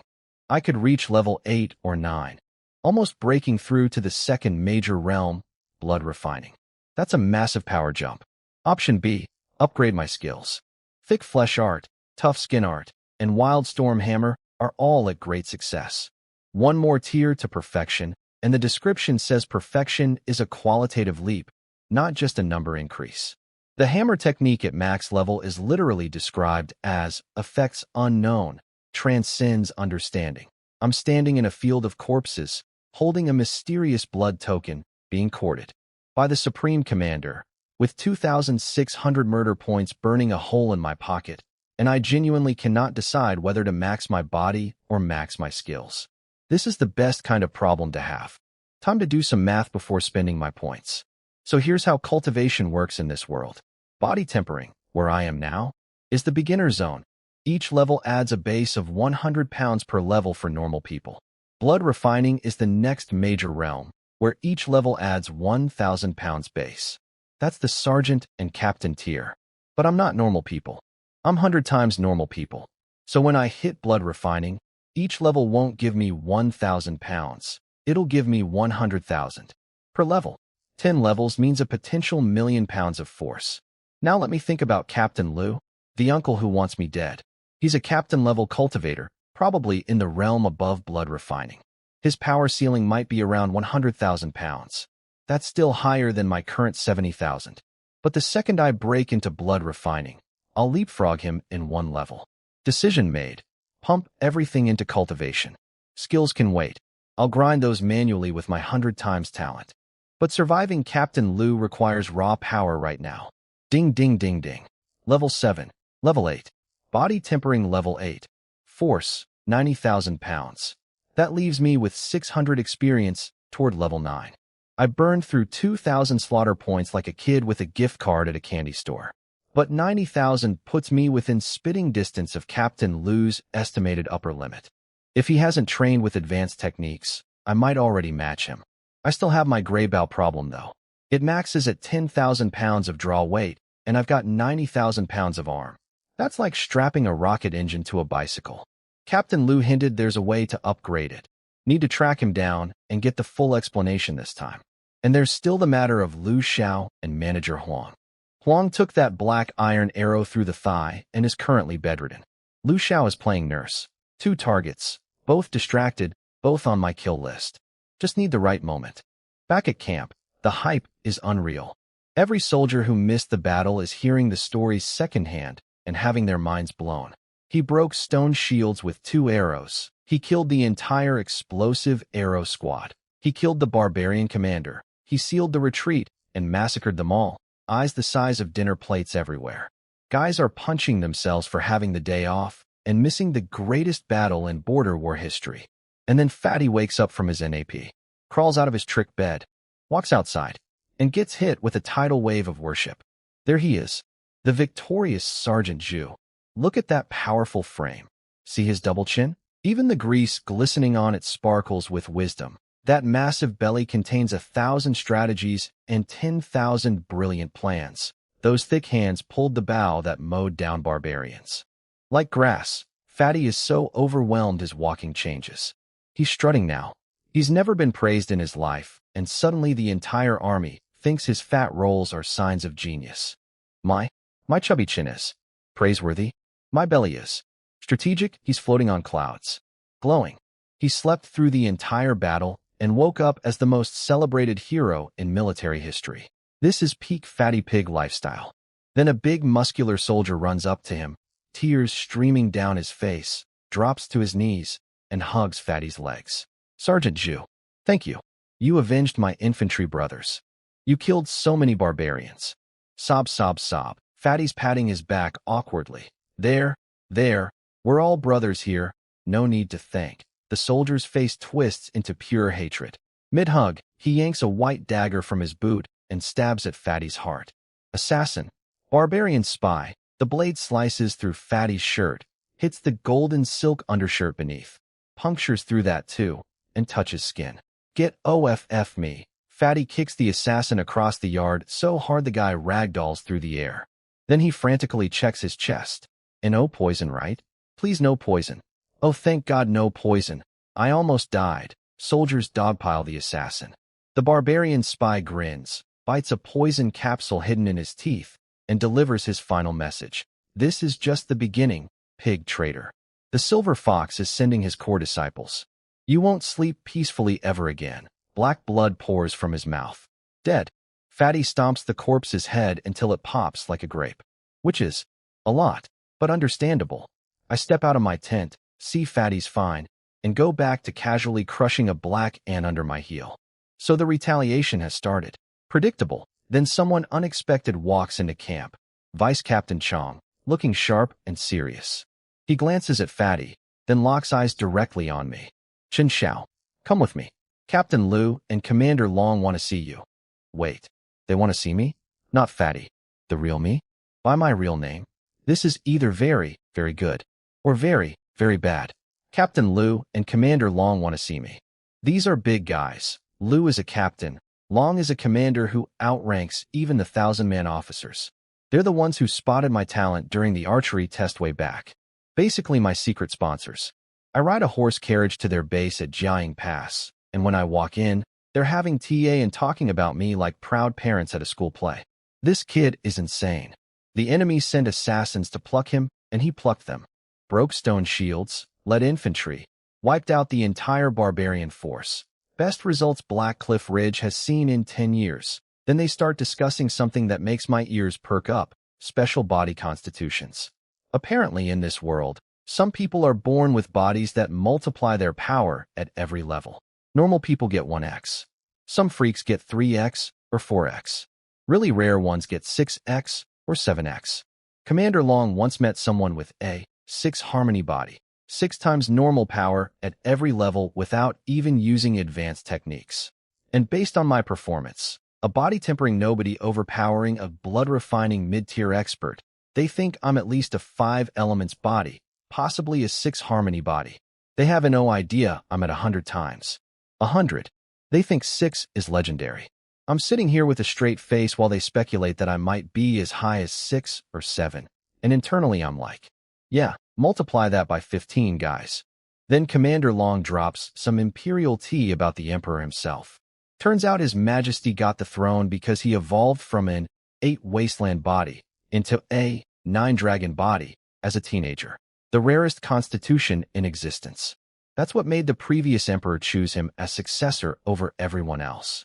Problem is, none of his sons inherited the 9 dragon body. The only one who got it is Princess Fengling. But she's a woman, and the imperial family's secret technique, the 9 dragon heaven domination art, can only be cultivated by a man. Unless she finds a man who also has a 9 dragon body, and they do some kind of dual cultivation thing together. Then not only can she use the technique, it becomes even stronger. Liu shakes his head. Impossible. The royal bloodline spent millions of years being selected specifically to produce these constitutions. If even the princes can't awaken it, what are the chances some random guy out there has one? Both men sigh about the fate of the empire. Meanwhile, I'm standing in the corner thinking absolutely nothing suspicious about how I have 100 times body constitution, and there's apparently a lonely princess looking for a genetic match. Nope, not connecting those dots at all. Moving on. Commander Long gets down to business. First, your merit situation. All your kills are registered under Fatty's name, so you can't use any of it. I've had a contact create a second identity for you. From now on, your achievements get duplicated. 1 copy for Fatty, 1 copy for your shadow account. A shadow account. I have a secret military identity specifically for laundering murder points. This is some CI-level operation. Second, protect that Sergeant Zhu. He's taking all the heat for you. Can't let him get killed, or we lose your cover. Liu nods. Already handled. Vice Captain Chong is on it. Then Commander Long grins. Now, about that bow of yours. Feeling a little weak lately? Yeah, it maxes out at 10,000. I've got more than that in my arms now. He nods like he already knew. Bring it here. Servants, bring the jade basin with the python blood. For servants carry in this enormous jade tub filled to the brim with dark purple-red blood. They dunk my gray bow into it like they're baptizing a weapon. The bow starts drinking. Literally. Bubbles rise from the bottom as the bow absorbs the blood like a sponge. The liquid level drops visibly. Gallons of magical python blood getting sucked into this plain-looking gray stick. A purple glow pulses from the depths, brighter and brighter, until, flash. The entire basin is empty. Every last drop absorbed. A weird purple light slithers across the bow's surface, then sinks inside and vanishes. The bow looks exactly the same as before. Plain, gray, boring, like nothing happened.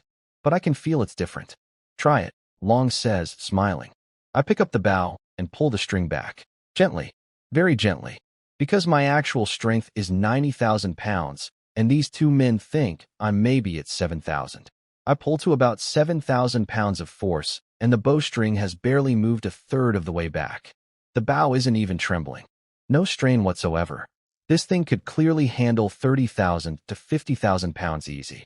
But I stop there, because if I pull to my real strength, I'd have to explain why a body tempering level 8 soldier has the power of a small earthquake. Commander Long's eyes go wide. 7,000 pounds at body tempering 8? Without advanced techniques? Lu, we guessed wrong. This kid isn't a 5 elements body or 6 harmony body. He's a 7-star body. Lu is doing the math. Normal level 8 is about 900 pounds. He's pulling 7 times that.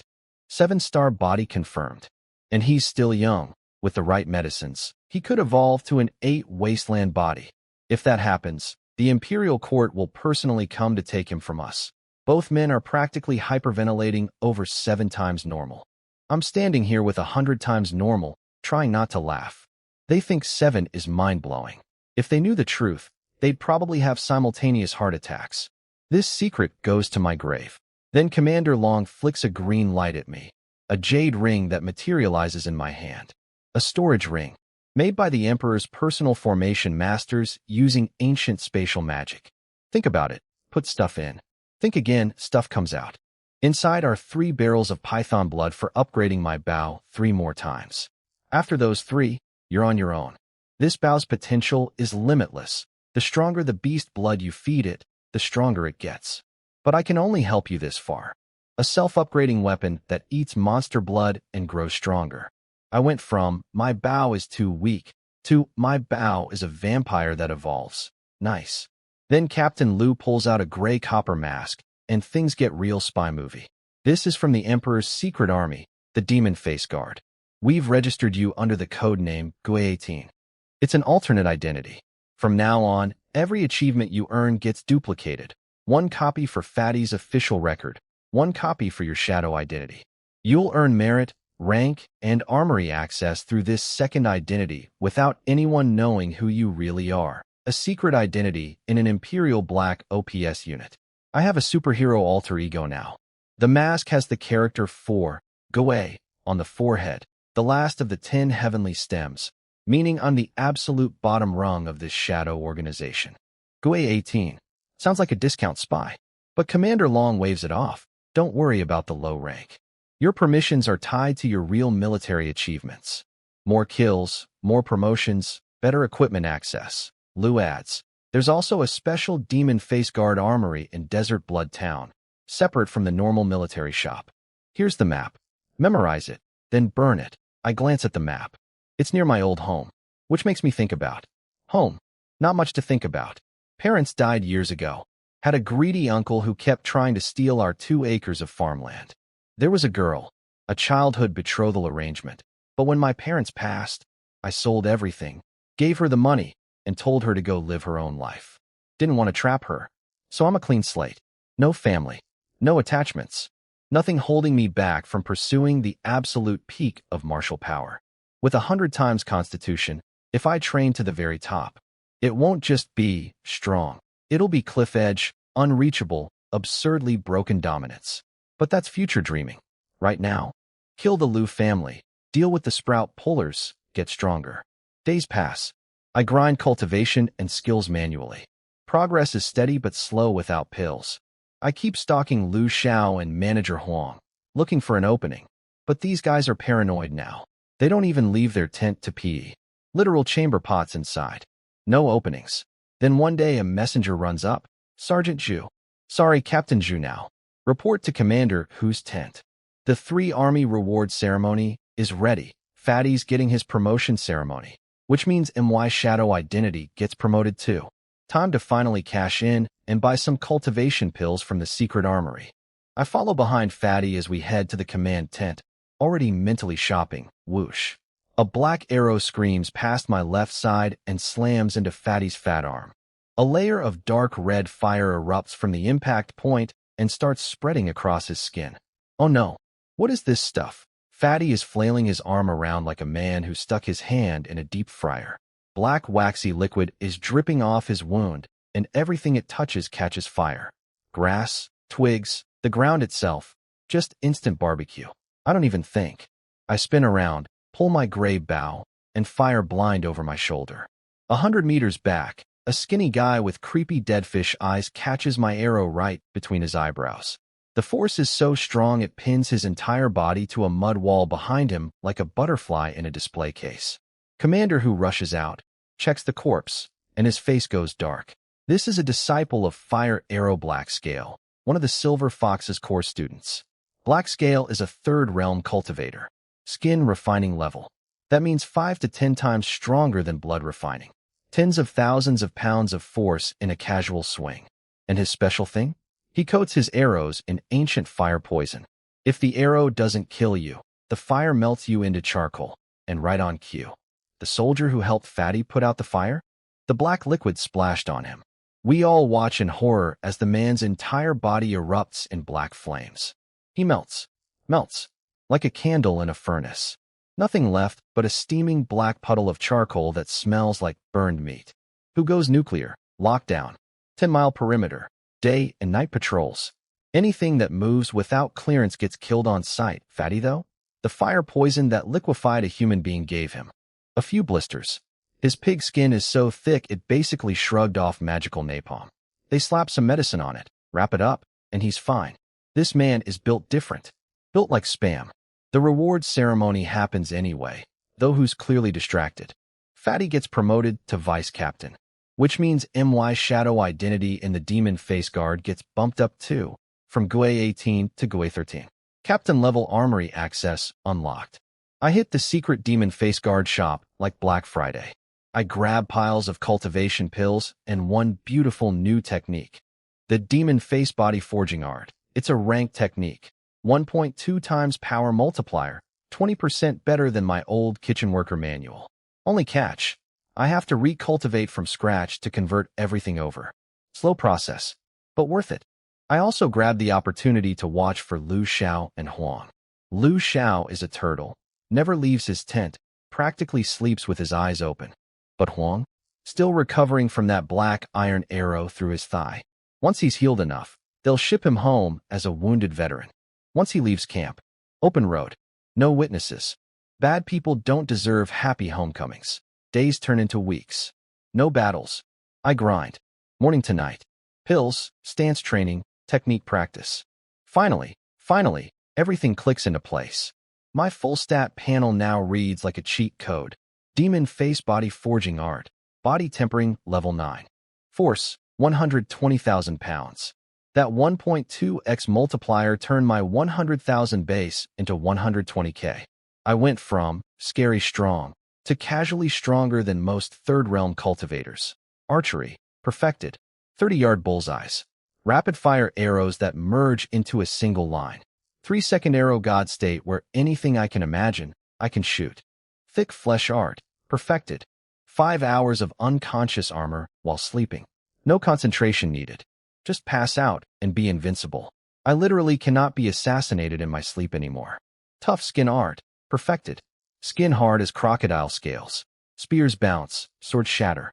Just watch out for blunt force. Wild Storm Hammer, perfected. 9-hit stacking combo, up from 7. And the mystery bonus finally revealed. Hammer breaks all weapons. It can counter every martial art that isn't also a hammer technique. The blacksmith literally forged 100 fighting styles into one move during a moment of creative genius, and now I have it at max. 120,000 pounds of force. Impenetrable defense while awake and asleep. A bow that drinks monster blood. A hammer that counters everything. Arrow God mode on demand. Fire Arrow Black Scale. The terrifying third realm assassin that has commander who losing sleep. In raw power alone, I already beat him, and I'm still technically in the first realm. I'm admiring my stats when I hear voices outside. My 100 times hearing picks up every word crystal clear. Take care of yourself, Manager Huang. Thank you, young master. Your uncle arranged the highest level wounded veteran treatment for me. It's Lu Xiao saying goodbye to Huang. The injured manager is being loaded onto a cart to go home. I peek out of my tent and watch the cart slowly roll away down the road. Huang is waving goodbye from the back, getting smaller and smaller. I smile. Time to send you home. Permanently. I put on a black iron mask, a copy I forged myself in the demon face guard style, and my body blurs out of the tent like a shadow. The hunt is on. Their cart takes the long road around the mountain. I take the shortcut through the mountain. With 100 times normal speed, I'm basically a human blur ripping through the underbrush, dodging every patrol and sentry post like I've got the whole map memorized. Which I do. I set up on the road ahead of them. Mask on. Bow drawn. Waiting. The cart rolls up and the driver's chatting with Huang like it's a pleasant Sunday ride. Huang's moaning about his missing leg, how he failed all his missions, couldn't kill Fatty, couldn't kill me, couldn't help Lu Xiao impress the mysterious VIP who's apparently coming soon. Such a loyal dog. Even crippled and heading home, still worrying about his master's errands. Who's there? The driver whips around, squinting at my shadow in the trees. Someone's sending you dogs to hell. Arrow 1. Horse. Brain pierced. Down. Arrow 2. Driver. Skull popped. His body slumps forward onto the dead horse's butt. Undignified to the end. Huang is shaking in the cart, eyes bulging. Who are you? We have no quarrel. Why? Arrow 3. Right between the eyes.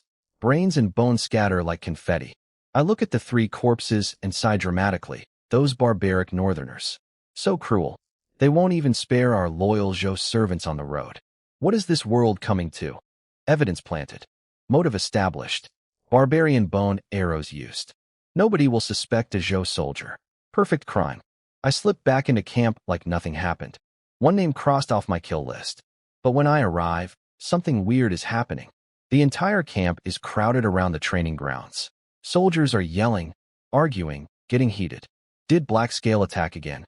I push through the crowd and see Fatty in his golden armor, no helmet, surrounded by soldiers.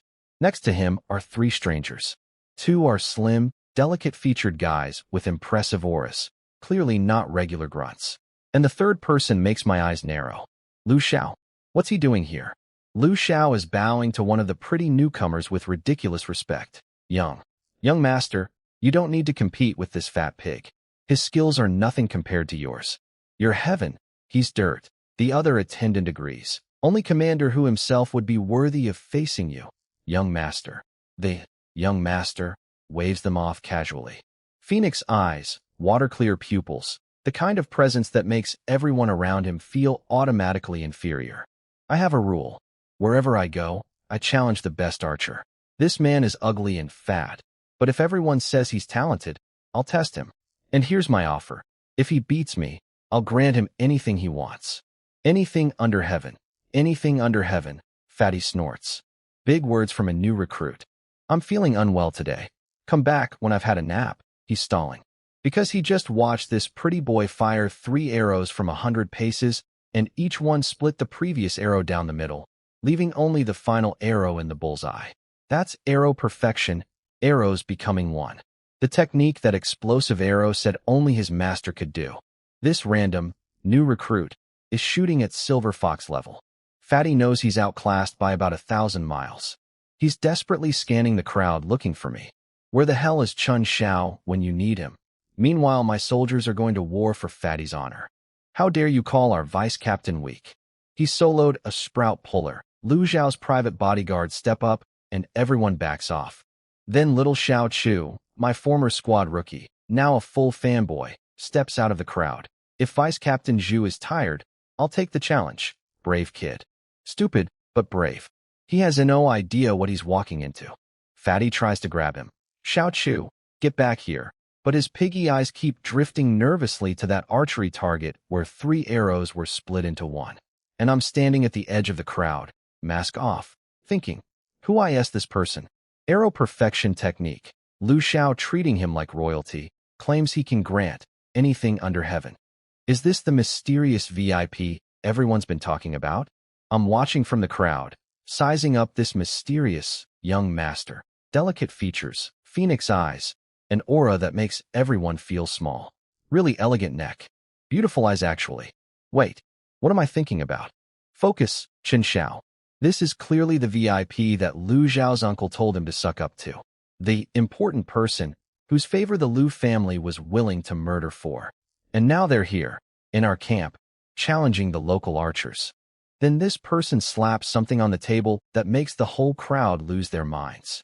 A spirit stone, an ancient spirit stone, glowing with weird inner light, radiating spiritual energy that I can literally feel entering my body through my nose. My experience bar starts crawling upward on its own.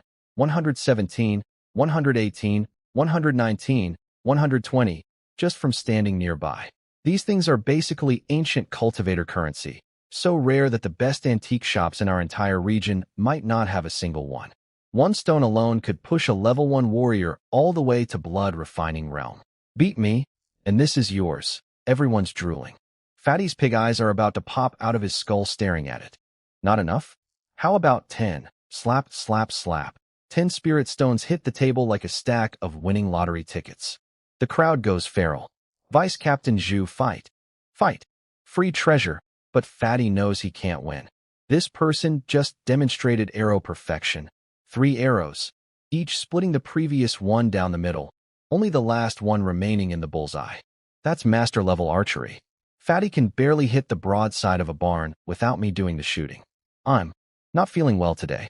Maybe after a nap. Poor Xiao Chu steps up to defend Fatty's honor. I'll challenge you. The rules are brutal. Take turns shooting. Each arrow must split the previous one perfectly down the middle and land in the bullseye. Miss the split? You lose. Xiao Chu steadies himself, waits for the wind to die, fires.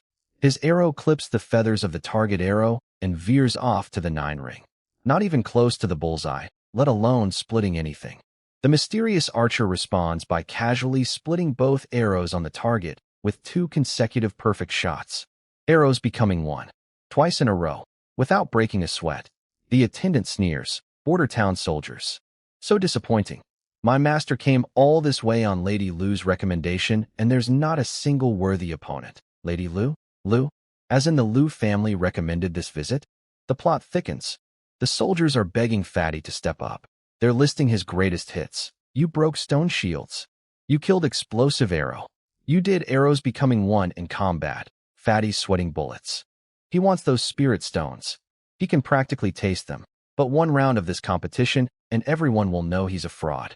Then, through a gap in the crowd, his desperate pig eyes find me. His face cycles through anger. This jerk's been watching me suffer. Then pure joy, my replacement is here. Actually, Fatty announces dramatically, I've changed my mind. I will compete. Just need to. Visit the latrine first. Big one. Very urgent. Back in 5 minutes. Then I'll show this rookie what real archery looks like. The crowd erupts. He's doing it. The vice captain accepts. Fatty waddles past me and shoulder checks me, cutting his eyes toward our tent. The message is crystal clear. Get in here and put on the armor, you idiot. I slip into the tent behind him. The bed panel opens. Fatty rolls into his hiding hole. Win me those spirit stones. I only want one to break through to blood refining. You can have the rest. Just destroy those pretty boy newcomers. I did some quick math. Just smelling the spirit energy bumped my experience by 30 points. If I actually get to train with 10 of those stones, I'll blow past my current bottleneck and hit blood refining. That's a quality transformation. 100 times multiplier on blood refining power means each level adds 100,000 pounds. Insane. I strap on the golden armor. Faceplate sealed. Voice distortion active. I step out of the tent. Look, Vice Captain Zhu is back. Destroy them, Vice Captain. Show them what heaven looks like. The crowd parts like a golden sea as I waddle forward in my glorious fat suit, ready to demolish a mysterious pretty boy aristocrat at archery while pretending to be a pig who's pretending to be an arrow god. My life is so weird. Why did he put his helmet on? The pretty boy squints at me suspiciously. Liu Zhao's staring too. Something feels different about this fat man. He seems more confident. Yeah, because a different person is inside the fat suit now. Genius. What are the rules? I rumble through my voice-distorting faceplate. Arrows becoming 1. We take turns. Each shot must split the previous arrow perfectly down the center. Whoever fails first loses. Cool. I pick up a random basic bow, grab an arrow, walk to a bench 100 paces from the target, and sit down. What are you doing? Why are you sitting? Standing is tiring. Besides, I don't need to stand up to beat you. Pretty boy's elegant eyebrows shoot up in fury. But before any response comes out, THWIP. My arrow is already flying. It splits the target arrow clean down the middle. Both halves fall to the ground. My arrow sits alone in the bullseye, quivering gently. I toss the bow to my opponent. Your turn. The crowd goes berserk. He did it sitting down. Arrows becoming one from a bench. Lu Xiao is whispering to the pretty newcomer. Don't worry. This is Feng Ling, Princess Feng Ling. She's had arrow perfection for years. She can do 10 consecutive splits. This fat pig just learned it recently. His consistency can't match. Wait. Princess? That's a focus, Chen Xiao. Focus. The princess fires back. Perfect split. Bullseye. I fire. Perfect split. Bullseye. Still sitting. The crowd is vibrating with excitement. Then I raise my hand. Hey, somebody got any wine? And peanuts? Also bring some benches for the boys. No reason everyone should stand while watching me work. Xiao Chu catches on immediately. You heard the man. Benches. Wine. Peanuts. The vice captain is putting on a show. Soldiers scatter like excited kids, dragging out chairs, pouring drinks, cracking peanuts. It's becoming a tailgate party. I pop a peanut in my mouth, take a swig of wine, and fire another arrow one-handed. Split. Bullseye. While chewing. The princess's attendant is hyperventilating. Your hind, young master. He's eating and drinking while shooting. It's psychological warfare. He's trying to shake my focus. Don't fall for it. The princess fires back. Perfect split. She's good. She's really good, actually. If I were in the habit of eating pastries during target practice, I could do the same thing, she snaps. But I'm done with bows entirely. Too much hassle. Occupies a hand I could be using for wine. I throw the bow on the ground, pick up an arrow in my bare hand, take another sip of wine, and without looking, just YET the arrow overhand like I'm throwing a dart at a pub board. The arrow arcs through the air, catches the light, and split. Perfect center. Arrows becoming one. No bow. Dead. Silence. Then someone in the crowd makes a noise that can only be described as a human error sound. He didn't use a bow, he just threw it with his hand, and it still split the arrow. Everyone's head whips toward me. I'm sitting on a bench with wine in one hand and peanuts in the other. There is physically no bow anywhere near me. The attendant is shaking the princess's sleeve. Young master, he threw it. He literally hand threw an arrow and achieved arrows becoming one. Shut up before I rip your mouth off. The princess refuses to look at me. She's laser focused on the target because she knows she's reaching her limit. She claimed 10 consecutive splits publicly, but privately, she knows 7 is her real ceiling on a fixed target. She's on shot 8 now. Every muscle is clenched. Maximum concentration. She fires. Split. She clutches her chest in relief. 8. New personal record. I pop another peanut, take a lazy swig, and casually flick the arrow toward the target like I'm shooing away a fly. Split. Bullseye. Hand thrown.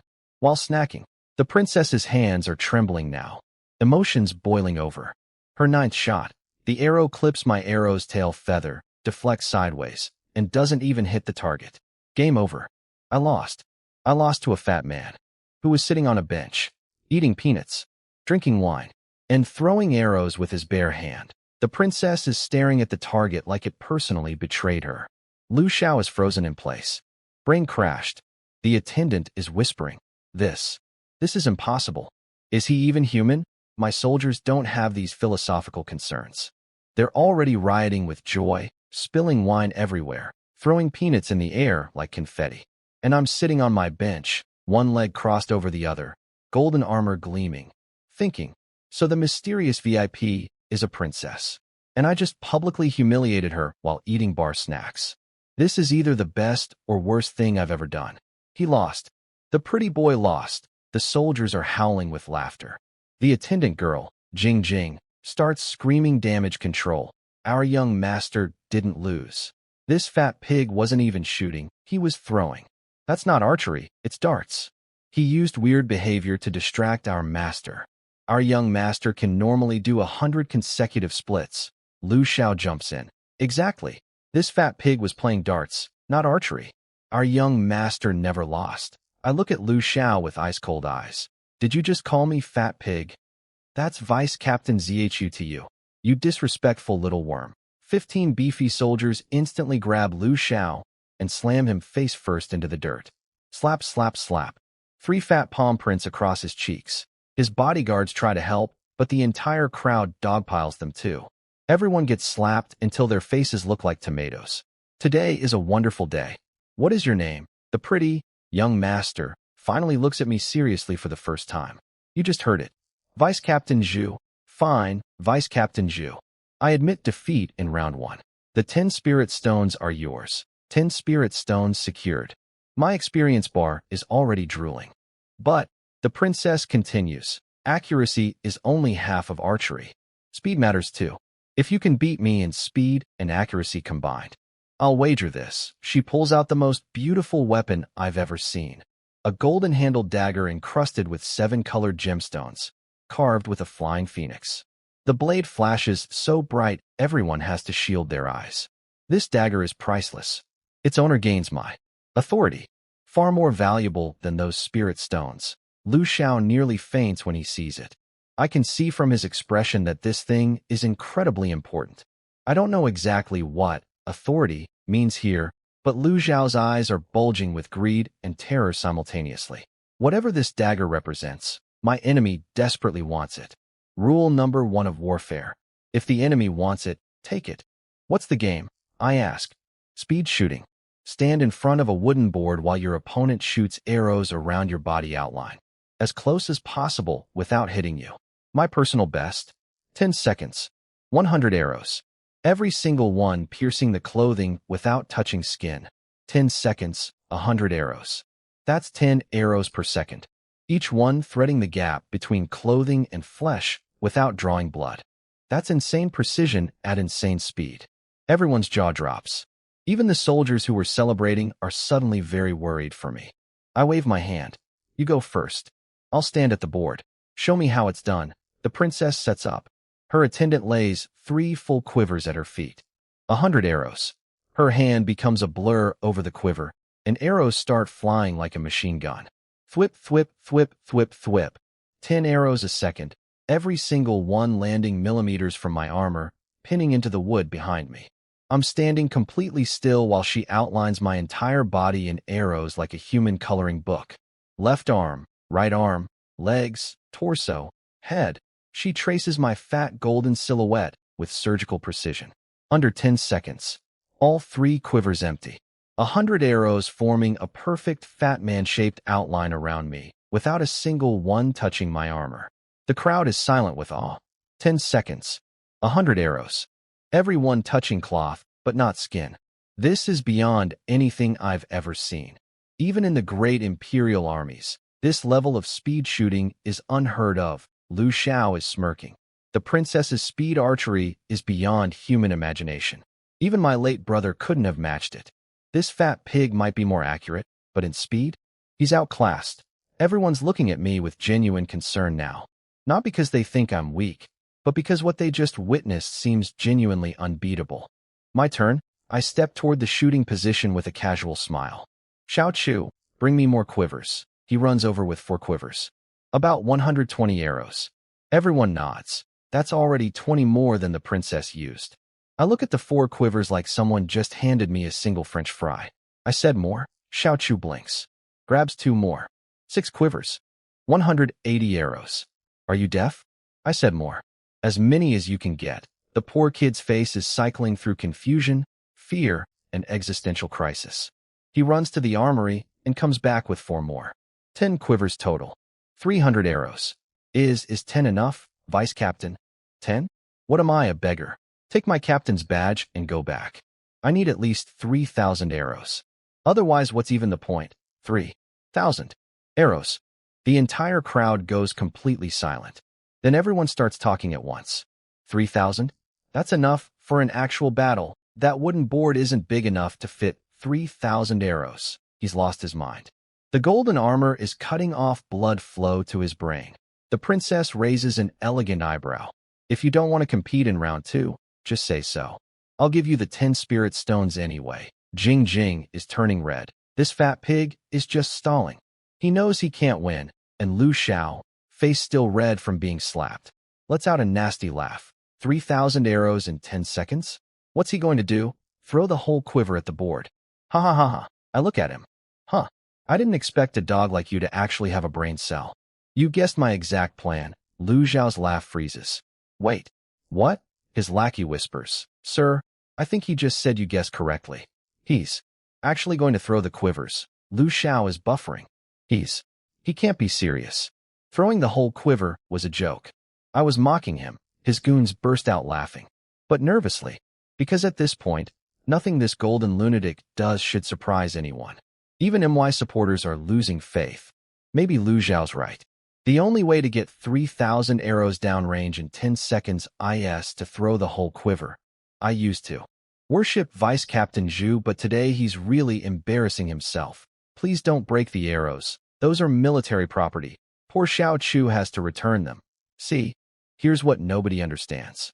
The princess, and yes, I'm pretty sure this, young master, is actually a princess based on context clues, has a 9-dragon body. 9 times normal human speed and agility. That's why she can fire 10 arrows per second. In a pure speed contest at equal cultivation levels, she's beaten every one of her royal brothers. Even the legendary arrow god Wu Sanshi couldn't outshoot her at the same power level. Lu Xiao knows this. That's why he was smirking about round 2. He rigged this. Accuracy round?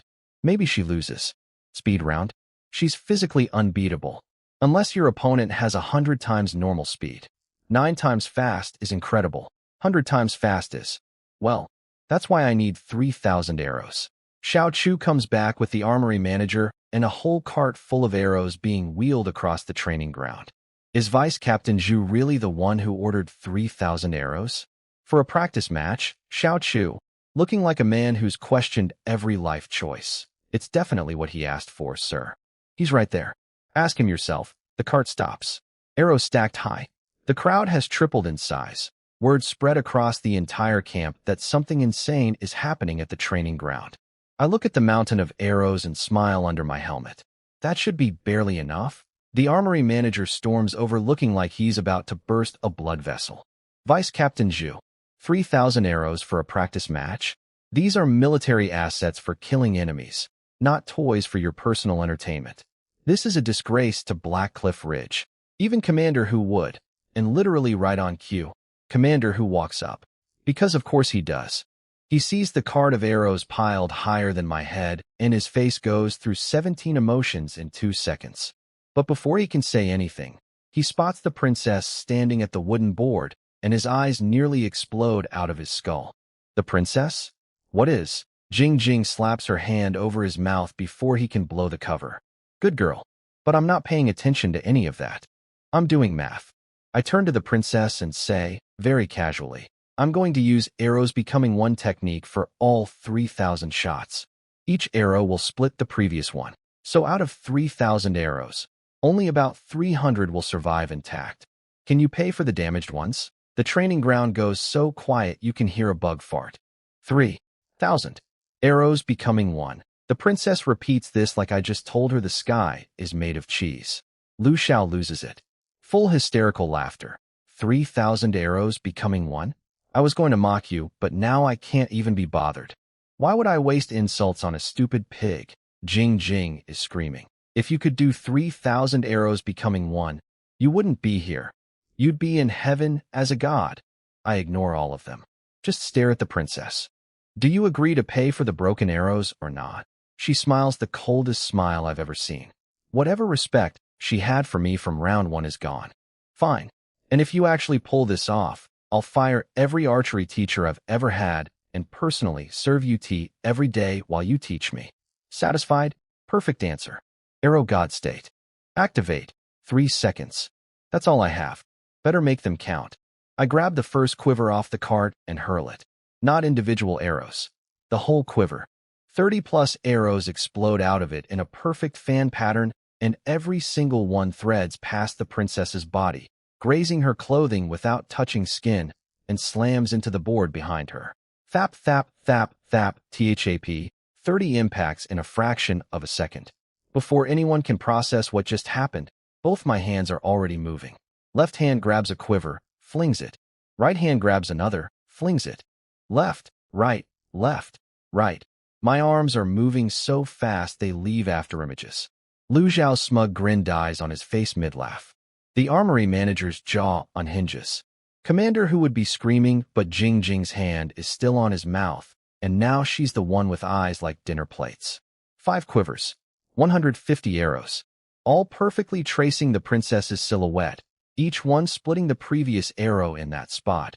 Every shot grazing cloth without drawing a single drop of blood. Half a second has passed.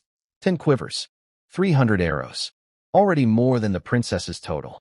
And the outline around her body is so detailed, so precise, so dense that it looks like a master artist painted her silhouette with steel needles. 3-second arrow god state. I need to go faster. My hands blur into pure speed. This is what 100 times human agility looks like at full power. The quivers are leaving my hands like guided missiles, each one detonating into a perfect spread of arrows that split their predecessors and pin around the princess's body with surgical precision. 20 quivers. 30. 40. Every arrow finding the exact spot of the previous one, splitting it, replacing it. Arrows becoming one at industrial scale. The crowd has completely forgotten how to breathe. Mouths hanging open, eyes unblinking, brains refusing to accept the visual input they're receiving. A man is throwing entire quivers, and every single arrow from every single quiver is performing the most advanced archery technique in existence. And we're not even at the halfway point yet. Impossible. This can't be real. Am I dreaming? Someone slapped me. People are literally hitting themselves in the face, trying to wake up from what they think is a hallucination. See, the first 30 quivers were the appetizer. Every arrow from every thrown quiver traced the princess's body perfectly, grazing cloth, never touching skin, pinning into the board behind her like 1,000 steel brushstrokes, painting her silhouette. 300 arrows. A perfect human outline, done in half a second. But then the main course arrives. The next 70 quivers? Every arrow doesn't just hit the board. It splits the arrow already there. Arrows becoming one. At industrial scale. Entire quivers exploding mid-air, 30 arrows fanning out, each one finding its predecessor from the previous volley, cracking it perfectly down the center, replacing it in the exact same spot, touching the princess's clothing. Thap, thap, thap, crack, crack, crack. Split arrows raining down like wooden confetti while fresh ones take their place. Over and over and over. He's doing arrows becoming one with thrown quivers? That's not archery. That's sorcery. MOM. I saw God today. I saw an actual God. Lu Zhao looks like his brain is trying to escape through his ears. What is this fat pig? What is he? Jing Jing's eyes are about to physically leave her skull. Even arrow god Wu Sanshi at the height of his power couldn't do mass-scale arrows becoming one. Does this pig have ancient secret techniques? And the princess, the actual human target, is having an out-of-body experience. She can feel every arrow whistling past her, each one close enough to kiss her skin but never breaking it. She secretly activated a royal protection artifact before this started. Completely unnecessary. My accuracy is so perfect that her magical shield hasn't triggered once. This isn't archery, she's thinking. These arrows aren't projectiles. They're laws of nature. Each one follows its designated path like a soldier executing orders from heaven itself. My silhouette in her eyes grows larger and larger until I'm not a fat man in golden armor anymore. I'm a god. 10 quivers. 20. 50. 70. 100. 3 seconds. 3,000 arrows. Every single one either pinning perfectly beside her body or splitting its predecessor clean in half. Not one miss. Not one scratch on the princess. Not one arrow that failed to achieve arrows becoming one. Then the timer runs out, and I feel something I haven't felt since getting my 100 times body. Genuine exhaustion. My blood energy crashes. My stamina tanks. Even with 100 times normal everything. 3 seconds of arrow god state pushing 3,000 arrows through mass arrows becoming one apparently hits the ceiling of what my body can handle. Worth it. The armory officer rushes to inspect the board and the fallen arrows. His face goes through a medical textbook of impossible expressions. 3,000 arrows. 10 rounds of 100. Not one missed the board. Not one hit the person. Every arrow on the ground is split perfectly in half. Every single one achieved arrows becoming one. This is Total silence. Nobody can think anymore. Their brains are just looping the footage, quivers flying, arrows exploding outward, splitting, replacing, splitting, replacing, over and over until thought itself breaks down. Then someone whispers two words. Arrow God, God of arrows. I don't know if other gods exist, but the god of archery is real and I just watched him work. Commander who grabs me. Stop showing OFF in public. If word gets out, your cover is blown. Come with me. Remember that blood tower token? I've got news. Then he remembers the princess is standing there looking at me like I'm a celestial being who descended from heaven to personally ruin her self-esteem. He grabs her too. Young master, come along. The Blood Wasteland Tower opportunity is about to open. With Vice Captain Zhu as your ally, your chances just went through the roof. So now Commander who is literally dragging us both into his private tent. One hand pulling a shell-shocked princess, the other pulling an exhausted golden potato. Giggling like a matchmaker who just hit the jackpot. And I'm stumbling along thinking, I just fired 3,000 arrows in 3 seconds, made a princess question reality, earned 10 spirit stones, and I'm about to enter some mysterious ancient tower. Also, I'm pretty sure the princess called herself Ben Gong at one point, which is how empresses talk. So that's a thing I'm choosing not to think about right now. Commander who sits us both down and starts throwing out terms like Blood Wasteland Tower, Tower Guardian, Wasteland Trial, and I'm nodding along like I understand any of this. He asks for my Blood Tower token. I pull it out, the red thing I looted off Explosive Arrow's corpse. Then he turns to the pretty, young master. Princess, you have one too, right? Princess. He just said princess. Out loud. In front of me. She pauses, then nods. A matching blood red token materializes from her storage ring. Princess? I repeat, raising an eyebrow under my helmet. Who shrugs, no point hiding it. My orders were to find someone strong enough to escort the princess into the Blood Wasteland Tower. You are that someone. Then she does the reveal. She pulls out a hairpin. 3,000 strands of jet black silk cascade down to her waist like a waterfall. She touches her forehead with one finger, and a shimmering illusion peels away like water ripples. Underneath is the most stunning face I have ever seen in either of my lives. Skin like porcelain, eyes like liquid starlight. A combination of pure innocence and smoldering fire that shouldn't physically be possible on one face. I blink. Didn't know disguise magic could be this good. Vice Captain Zhu, I am Feng Ling, the Emperor's 10th child. I lost our competition fair and square. As promised, I recognize you as my one and only archery master. From this day forward, you are my teacher. She drops into a full bow. The bet was just for fun. You don't have to. Commander who, do you have TA? I need to perform the formal apprenticeship ceremony. She's serious. This princess, daughter of the Emperor, is kneeling in a military tent, asking for tea to formally submit herself as my student. Because she lost a peanut-eating arrow-throwing contest to a guy she thinks is a fat pig, who is stunned but goes along with it. A servant brings hot tea.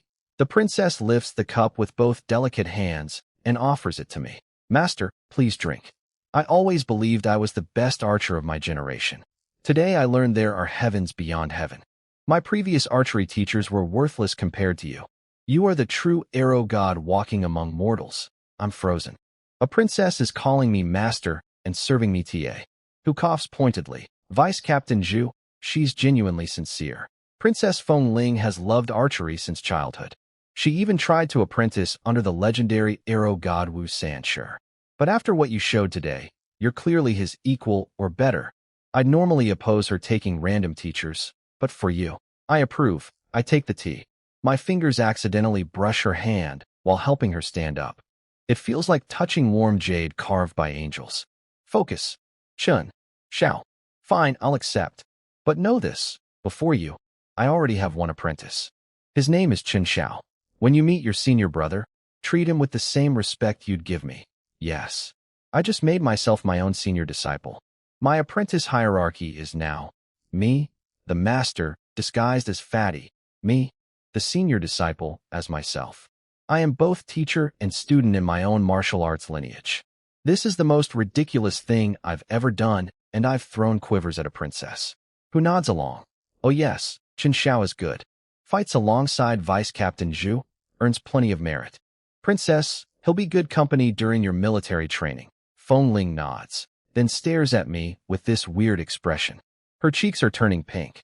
I can practically hear her internal monologue. Master's body constitution must be at least 7-star or 8 wasteland to pull off those arrow techniques. What if he's a 9-dragon body? Father said I need to find a 9-dragon man for dual cultivation to unlock the family technique. But he's so fat, she's blushing harder. What are you thinking about? I ask. And nothing. She shakes her head violently. Oh, I forgot. The spirit stones and the dagger.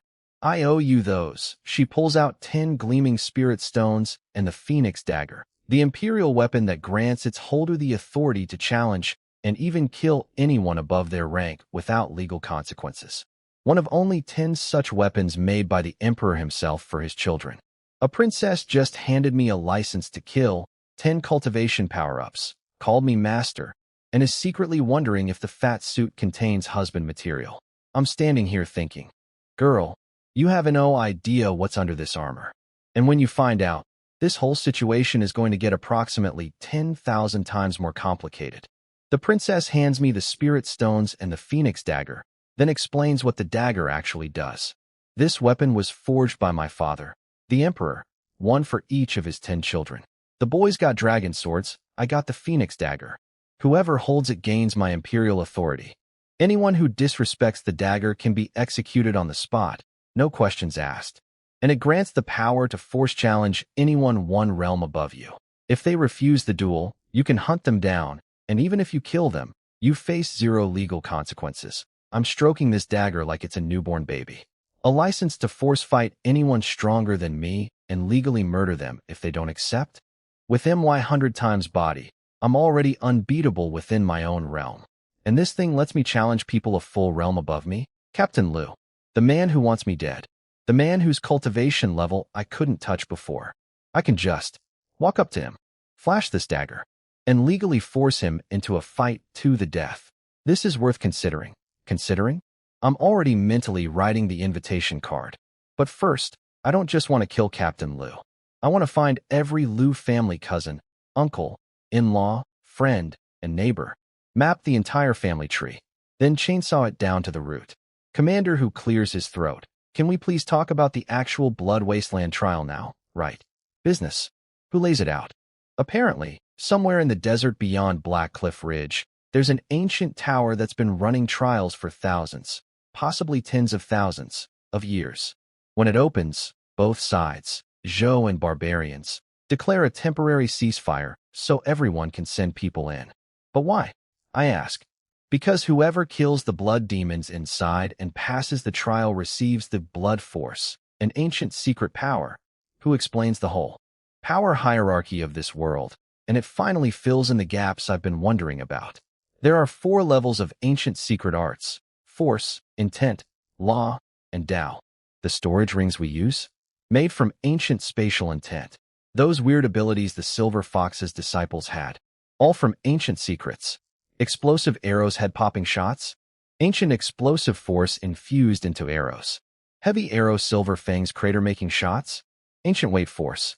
Fire arrow black scales napalm arrows. Ancient flame force. They weren't just strong. They had secret techniques layered on top of their strength. The Silver Fox collected multiple ancient secrets and distributed them to his students. That's why they're so dangerous. Not just cultivation level, but ancient powers that add supernatural effects to attacks. So basically, the top fighters in this world aren't just punching harder. They're wielding reality-bending forces inherited from ancient civilizations. And the Blood Wasteland Tower is one place to get those forces. Blood Force specifically, who continues, lets you manipulate enemy blood. At basic levels, you can disrupt their blood flow during combat, weakening their fighting ability. Infuse it into a weapon, and every hit damages their internal blood energy. And at the highest level, if you get the blood intent, you can just wave your hand and your opponent's blood goes haywire. They bleed from every orifice and die without you throwing a single punch. Wave. Hand. Dead. This world is terrifying. I've been walking around thinking my 100 times body makes me invincible, but there are people out there who can kill you by looking at you funny with the right ancient technique. Good thing my 100 times talent applies to learning too. Whatever ancient secrets I pick up, I'll master them 100 times faster and use them 100 times more effectively. That's my real cheat. Not just strong body, but the ability to absorb any technique and weaponize it at warp speed. Who mentions that 3 people from our side have tower tokens? Me, the princess, and Lu Xiao. Because Captain Lu got his nephew a token too. Wonderful. My assassination target is going to be in the same ancient death tower as me. Actually, that might be the perfect opportunity to, accidentally, eliminate him in a place where nobody can witness anything. Who wraps up? This trial suppresses your cultivation level. That means raw talent and technique matter more than brute force. Most people can't kill the blood demons under those restrictions. Nobody's succeeded in ages. I'm thinking. Suppressed cultivation 100 times talent equals I'm still the strongest person in any room by a factor of 91 compared to a 9-dragon body. This trial was basically designed for someone like me. Who pats my shoulder? Your archery today looked like you've already touched some kind of ancient secret. Maybe a targeting rule? Or an accuracy law? I give him nothing. Trade secrets. Then the princess starts fidgeting. Her face turns red. She's twisting her hands together, looking at the floor, and mumbles, "Master, there's something I want to discuss with you privately. Can we go somewhere? With no people around." The princess wants to be alone with me. She's blushing, and I'm wearing a fat suit. This is going to be extremely complicated. Commander, who reads the room, gives us a knowing look, and goes, "You two talk. I'll clear out the guards too." Then he leaves. We're alone, in a tent, me in a fat suit, her with the face of an angel. She stares at me with those impossible eyes, and I can practically hear her brain running a DNA test. "Master, your blood energy feels so intense. Even compared to my 9-dragon body, yours is just as strong, maybe stronger. Is this what a male 9-dragon body feels like?" She's checking if I'm her genetic match. The Emperor told her to find a 9-dragon man for dual cultivation, and she's standing in front of me running diagnostics through her feelings. "What's on your mind, Ling'er?" I ask in my best stern teacher voice. She snaps out of it. "Master, your archery requires impossible levels of agility, strength, and blood energy. You're only at body tempering peak. How can you support techniques like that? You must have a special constitution. At least 7-star. Maybe 8 wasteland. Or possibly 9-dragon. I can feel the hope radiating off her like a space heater. 7-star, I say flatly. Oh, her face falls. Like a kid who just found out Santa isn't real. Just 7? She can't explain why being near me makes her feel safe, why her blood resonates with mine, why there's this gravitational pull she can't shake. She's a river, and I feel like the ocean. But I just told her I'm a 7, and 9s don't mate with 7s. Sorry, princess. The truth is I'm 100. But that secret dies with me. If there's nothing else, go meet your senior brother. I probably won't have time to teach you personally.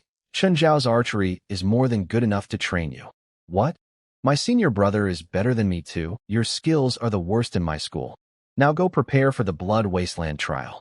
Master needs to rest. I just told a princess of the empire that she's the weakest student in a school of 2 people. And the other student is also me." Peak comedy. We walk out. Jing Jing and Lu Xiao are waiting. They see the princess walking half a step behind me, bowing respectfully, and their faces go through a system error. "Young master, what happened in there? You didn't give him the dagger, did you? What did you call him?" The princess yanks Jing Jing's ear so hard the girl screams. "This is my master, Vice Captain Zhu. Anyone who disrespects him. The phoenix dagger is in his hands now. He could chop your head off, and nobody could say a word about it."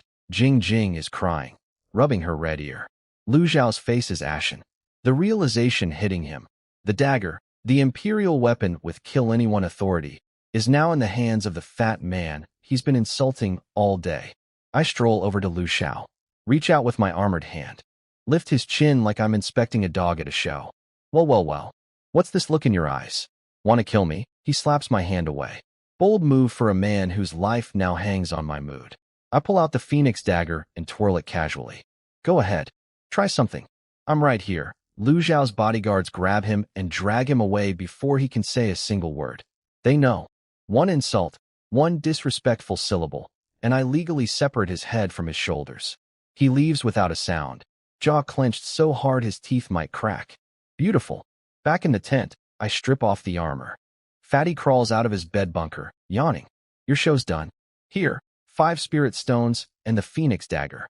Also, the princess is your apprentice now.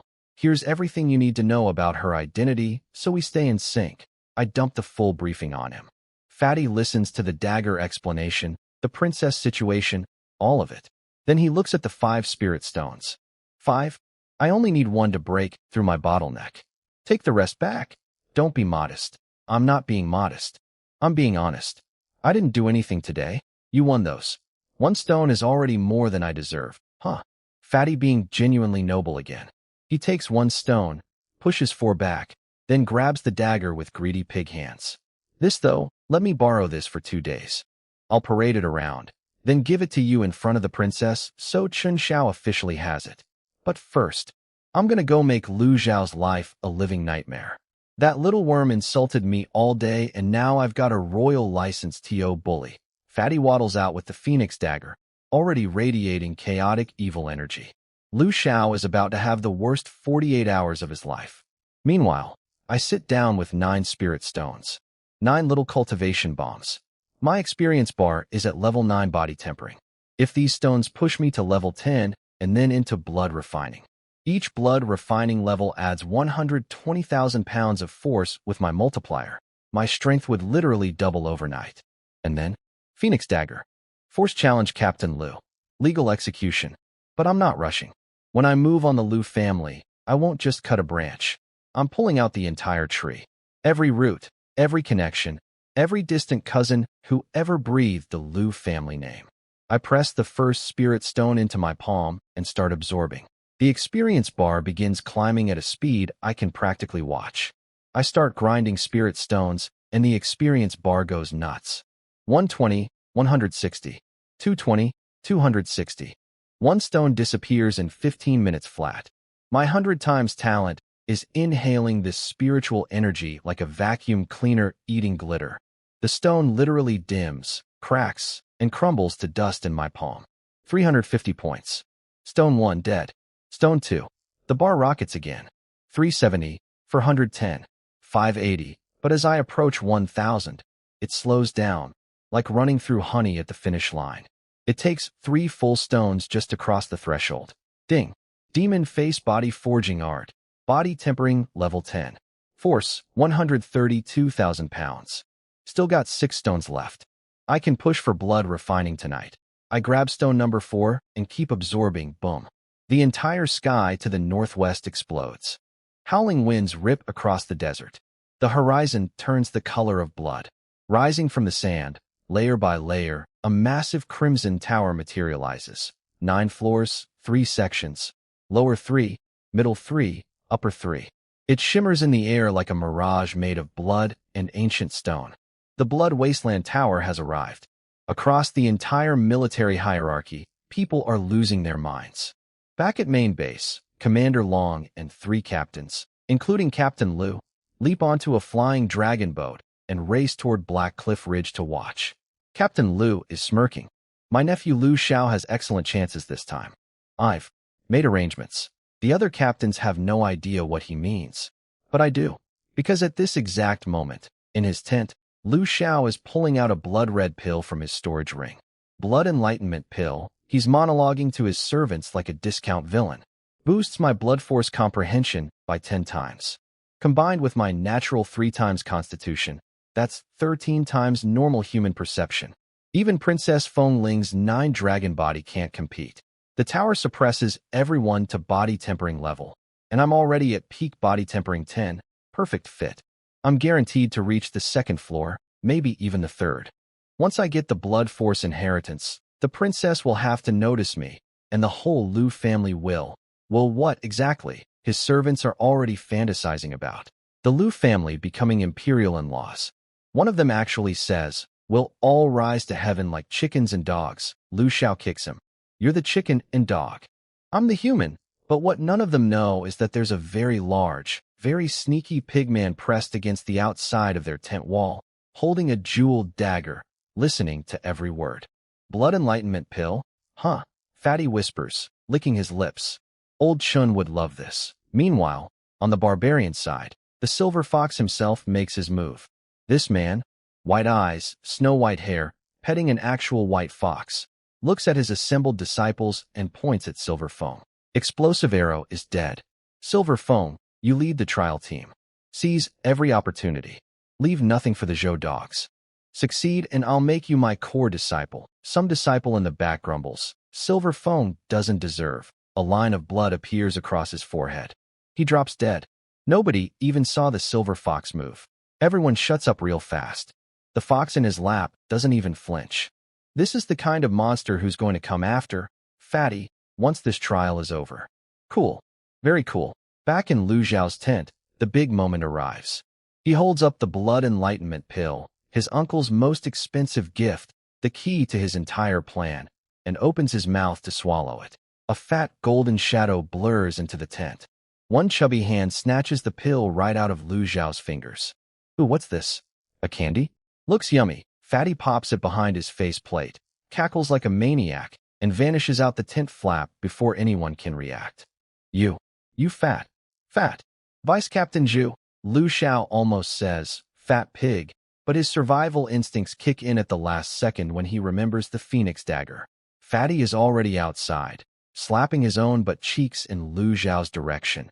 The universal gesture for, eat my fart, then waddles away at maximum speed.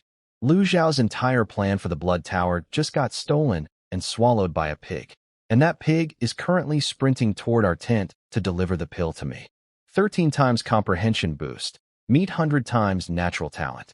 We're about to see what happens when you multiply those numbers together. 9 spirit stones. I burned through 9 of them like a chain smoker going through a pack. My experience bar rocketed up. 350, 580, 900, 995, 996, 997, and stopped. 997 out of 1,000. 3 points short of blood refining breakthrough. 9 spirit stones, and I'm sitting here 3 points from godhood.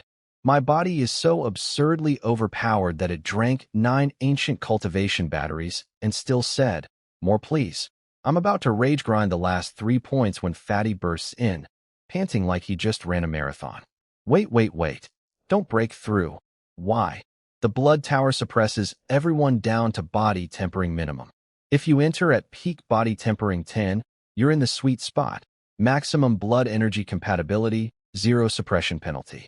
But if you break into blood refining, the tower crushes you back down, and that suppression actually hurts your ability to comprehend the blood force. You being stuck at 997 is actually perfect, huh? For once, being 3 points short is a blessing. Also, Fatty grins, holding out his chubby palm. Look what Daddy brought home. A blood-red pill sits in his palm. The blood enlightenment pill. Lu Zhao's uncle spent a fortune on this thing. It boosts blood comprehension by 10 times. Lu Zhao was going to use it to guarantee victory in the tower trial.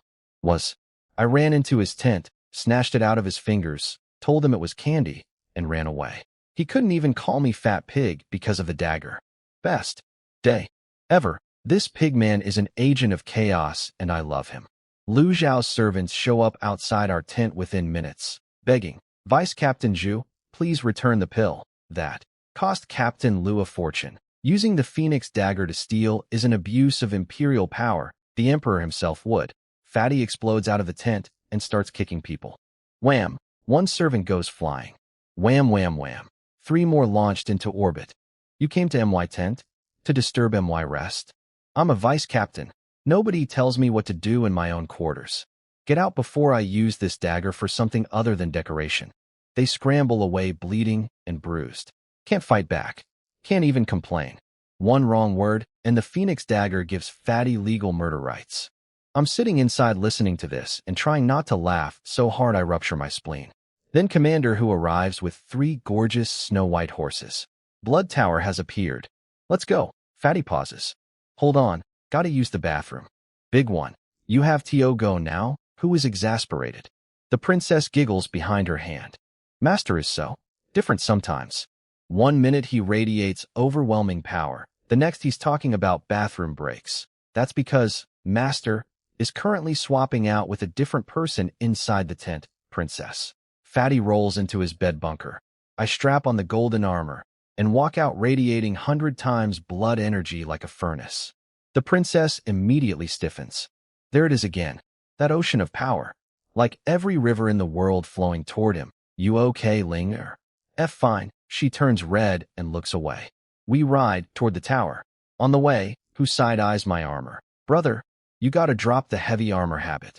The tower entrance tests your blood energy output. Armor blocks the reading. Most people strip down to bare skin and still fail the entry test. You'll never get in wearing that tin can. The princess nods. I've never heard of anyone entering in armor. Many people can't even get in naked. I squint. The only reason my blood energy reads low is because I'm deliberately suppressing 90% of it so nobody discovers my 100 times body. If the door needs more output, I just turn the faucet up a little. No big deal. We ride until dusk. The tower looms before us. 9 stories of ancient crimson stone, pulsing with power that makes the air taste like iron. A voice echoes from within, ancient and heavy as the earth itself. Remove all armor. Only those whose blood energy passes inspection may enter. Remove all armor. The armor that's hiding my identity. The armor that makes everyone think I'm fatty. The armor without which I'm just Chen Xiao, a regular-looking young soldier that the princess has never met. Except she has met me. She just thinks I'm her senior brother she hasn't been introduced to yet. This is about to get really interesting. The Tower Guardian's voice echoes like the universe itself is clearing its throat. Remove armor. Blood energy test. Pass or get out. Who's looking at me like I'm insane? Brother, take it OFF. Metal blocks blood energy readings. Even an 8 wasteland body would fail the test in full plate. This is basic knowledge. The princess is giggling behind her hand. Everyone thinks I'm an idiot. But here's my problem. Take off the armor, and I'm suddenly not fatty. I'm Chen Xiao. The princess meets her master face to face and realizes he's a completely different person. My entire cover story implodes. Months of careful identity fraud gone. So, I'm keeping the armor on. Obviously, it's annoying to take off. Let me just try with it on first. Then a voice dripping with contempt cuts through the air. The southern dog fat pig is truly arrogant. Silver Foam. Pretty boy assassin. Silver Fox's top remaining disciple. Behind him, 10 warriors carrying 3 different types of bows. Explosive arrow disciples, heavy arrow disciples, and fire arrow disciples. A full revenge squad. The explosive arrow students are staring at me with murder in their eyes. This pig doesn't even know basic tower rules. Wearing armor to a blood test. Even a 9-dragon body would get rejected in full plate. Once this trial ends, I'm personally killing this pig to avenge Master Explosive Arrow. I memorize every face. You're all going on the list, boys. Then Lu Xiao gallops up on horseback with his goon squad. Still can't call me fat pig because of the dagger. The large Vice Captain Zhu. Give me back my blood enlightenment pill. This trial is for all of the great Zhou. You're hurting the nation, oh? And if I don't, I pull the pill out and start juggling it between my fingers right in front of his face. You. His insult dies in his throat. Dagger rules. Can't risk it. Since you're too scared to grab it, must not be that important. Looks like candy, though. Let me try it. I pop open my face plate and swallow the pill. Oh, that's nice.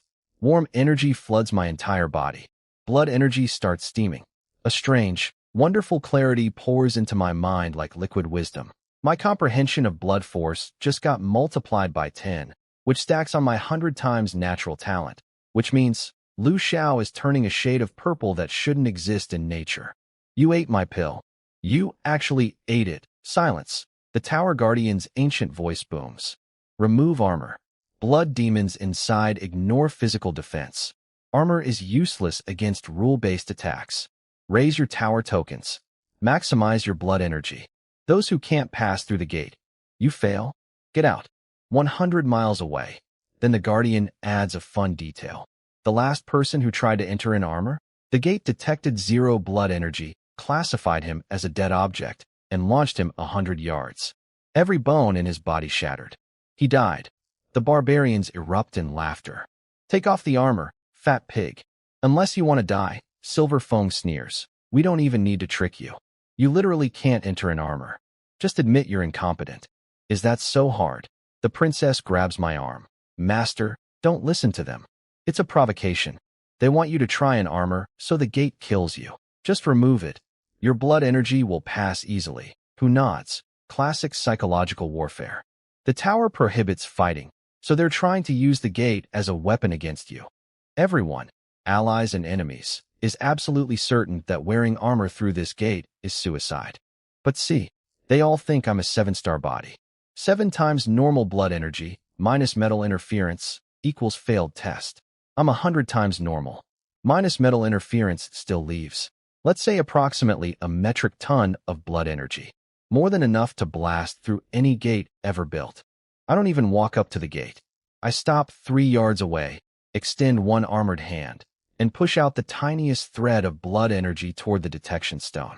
From a distance, through full plate armor, without even touching the gate.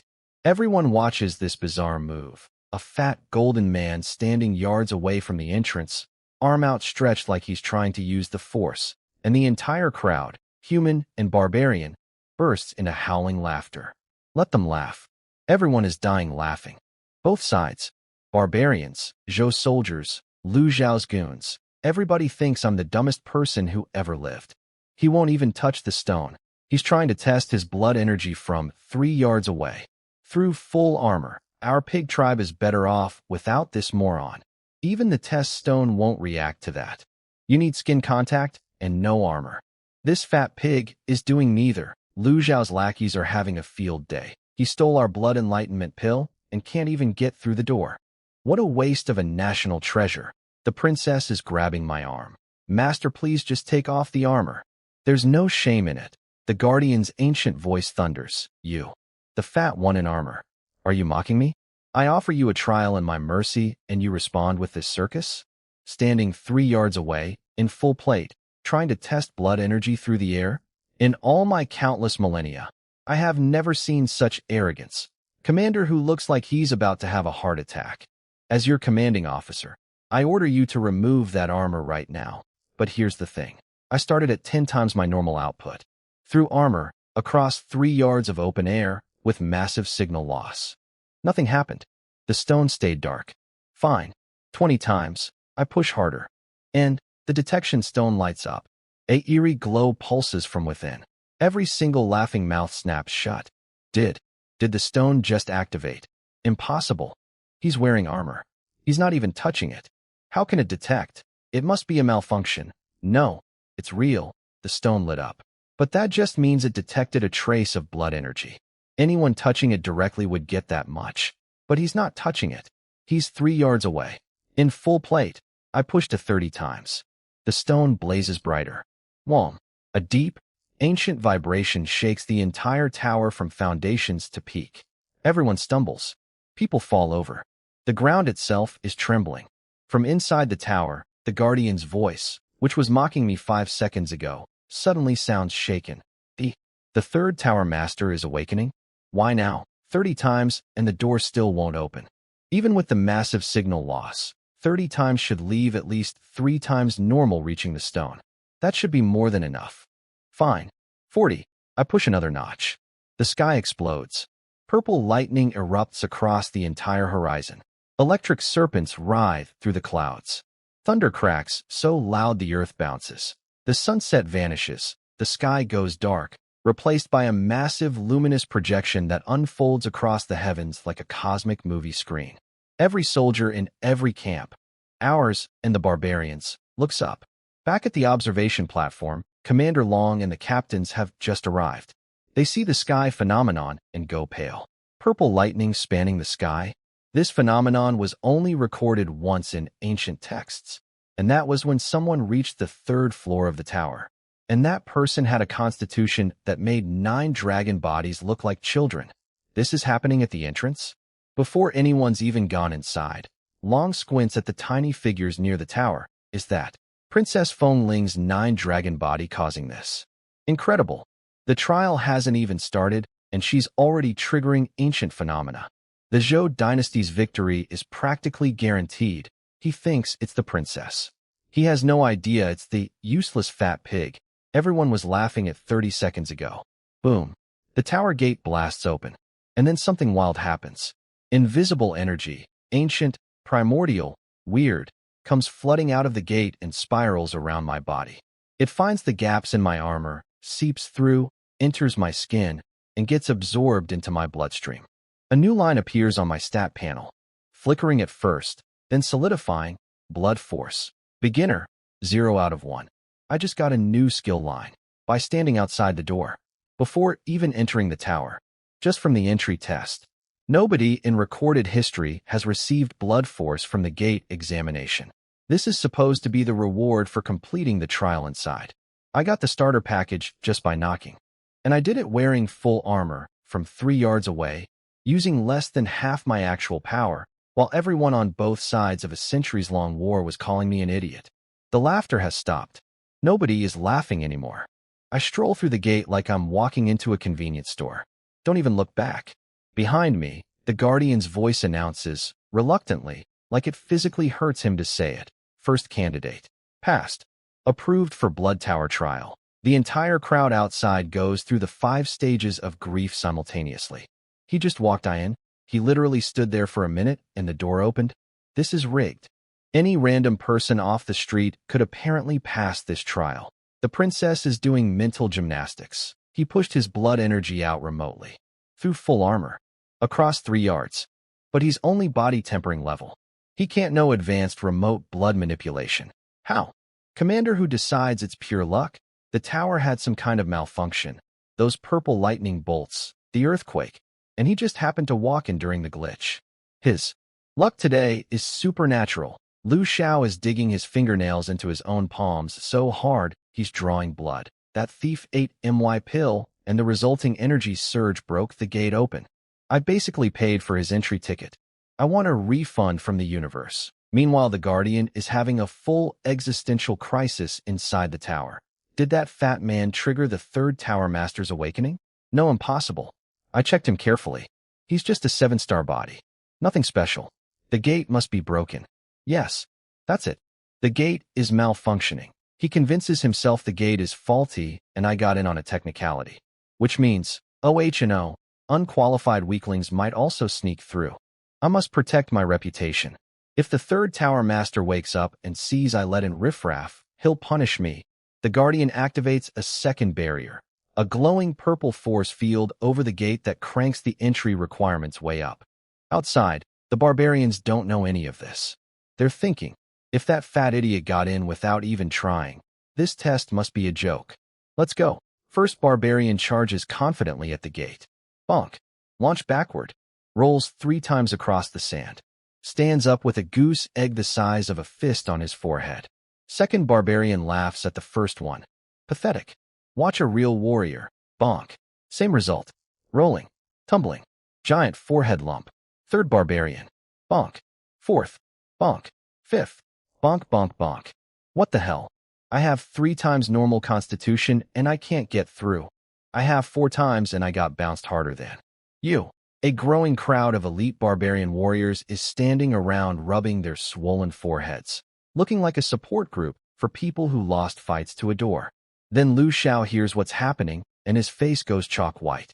3 times constitution barbarians are getting rejected. He's also 3 times. His blood enlightenment pill is in MY's stomach. Without it, he's got nothing. No way. This can't be happening. He walks up to the purple barrier, reaches out hopefully, touches it gently. Bonk. Ragdolled across the sand. Giant bump on the forehead. He stands up and joins the Forehead Lump Club, an exclusive group that now includes barbarian elites and the heir to the Lu family fortune, all united by their matching head injuries and shared hatred of one golden fat man who walked through the same door like it was made of air.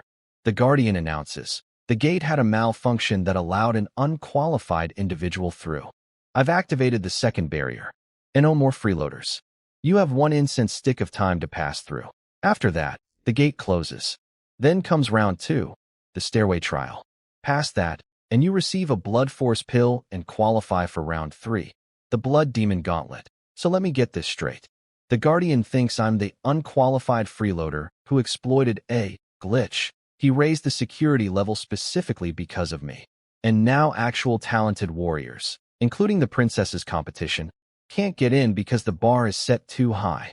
I accidentally sabotaged everyone else's chances just by being too powerful for the system to comprehend. I'm inside the tower, alone, with a brand new blood force skill on my stat panel, a belly full of stolen comprehension pills, and an army of headache victims outside who all blame me for their problems. Best entrance exam ever. I'm inside the tower examining my shiny new blood force skill while chaos unfolds outside. The princess walks up to the purple barrier, touches it with one dainty hand, and it parts like a curtain. She glides through. Easy. Second candidate approved. The barbarians lose their minds. A pretty boy got through, but we can't. They start head-butting the barrier like angry rams. Bonk, bonk, bonk, bonk. 4 attempts, 4 failures, 4 new forehead lumps stacking on top of the old forehead lumps. These guys are starting to look like they have bubble wrap growing on their skulls. Then Lu Xiao makes his move. He ate 3 failed versions of the Blood Enlightenment pill, the ones that exploded during manufacturing. They work, but they're short-lasting, they hurt your body, and they have one spectacular side effect. He turns purple. His face swells up. Combined with the giant bump from the barrier earlier, he looks like a constipated grape with a tumor. Then, in front of everyone, including the princess, he rips out the loudest fart I've ever heard in 2 lifetimes. The princess's face contorts into an expression of pure homicidal disgust. This is what the Lu family sent to assist me. But credit where it's due. The failed pills boosted his blood energy enough to push through the barrier. He's the 3rd one in. Up on the observation platform, Captain Lu sees his nephew enter and relaxes. He must be saving the good pill for deeper in the trial. Smart boy, thinking long-term. Sir, your nephew's good pill is currently being digested in MY stomach. He ate garbage pills because a pig stole his dinner. But sure, call it strategy. The barbarians keep ramming the barrier. Blood running down their foreheads, bumps upon bumps. Their heads look like cauliflower. Finally, Silver Foam casually rips the barrier open with one hand and walks through like he's opening a shower curtain. A few barbarians dive in behind him before time runs out. The Guardian slams the gate shut. Trial entrance, closed. Now I'm sitting inside, studying my new toy. Blood Force, Beginner, 0/1. It's like an invisible energy swimming through my blood. I can feel it. With just this beginner level, I can already do some interesting things, speed up my own blood flow to punch faster, or wrap it around an enemy's blood vessels to slow them down. At higher levels, I could theoretically lock someone's entire circulatory system with a finger tap. They'd freeze like a statue. And here's where it gets really exciting. I can infuse this force into objects. Enchant weapons. Give regular soldiers enhanced gear. Like how Fire Arrow Blackscale enchanted his disciples' arrows with fire. I could mass-produce blood-enchanted weapons for our entire army. Wait, if someone kills an enemy with a weapon I enchanted, does that count as MY kill? Would I get slaughter points from proxy murders? If that works, I could level up by sitting in a chair while other people fight with my enchanted gear. That would be absolutely broken, and I need to test it immediately. The Guardian interrupts my scheming. Second round. Listen up. He points at a spiraling staircase that corkscrews up into darkness. Every step is infused with blood force barriers that will crush your blood energy and stop you dead. Your cultivation is suppressed to body tempering minimum. You can't brute force this. The only thing that matters is comprehension. How fast can you understand and unravel the blood force patterns on each step? Reach the 2nd floor. You get a blood force pill. Reach the 3rd floor. Rewards double, but blood demons start attacking you. Break through the 4th floor and survive the endless blood demon gauntlet. You become master of this tower. I will call you Lord. My eternal vigil will be complete. The old man's eyes go distant and sad when he says that last part. He's been giving this speech for thousands of years. The requirements have been lowered repeatedly. It used to be floor 6, now it's just floor 4, and still nobody has ever made it. Some barbarian looks at the crumbling interior and goes, "What would I even do with this dump?" The Guardian's ancient face twists. This is an immortal's artifact, a treasure beyond your comprehension. And with your pathetic talent, you couldn't win it if you tried for 10,000 years. The endless blood demons will rip every last one of you to shreds. Encouraging pep talk, old man. Really inspiring. But I'm doing math. Comprehension contest with cultivation suppressed? My 100 times talent is comprehension. The blood enlightenment pill I ate boosts it by another 10 times. That's effectively 1,000 times comprehension against barriers that nobody with 9 times talent has ever beaten. Plus, I've already got blood force at beginner level. Everyone else is starting from 0. 4th floor? Endless blood demons? Tower ownership? Let me just stretch my legs first. It's a long walk up. The guardian sighs and waves his hand like a tired grandpa dismissing children at a family reunion. Begin. He sits down on an ancient stone stool that's been polished smooth by his, but over literally thousands of years. The stool is actually shorter than when it was made because he sat on it so many times he's worn the stone down. That's how long this man has been waiting for someone to pass his test. I almost feel bad for him. Almost. I step onto the first stair. A weird energy seeps into my feet and tries to freeze my blood flow. It's like stepping into invisible molasses. Oh, so this is blood force resistance. Cute. I don't even bother using my own blood force to counter it. I just walk up. Step 2. Step 3.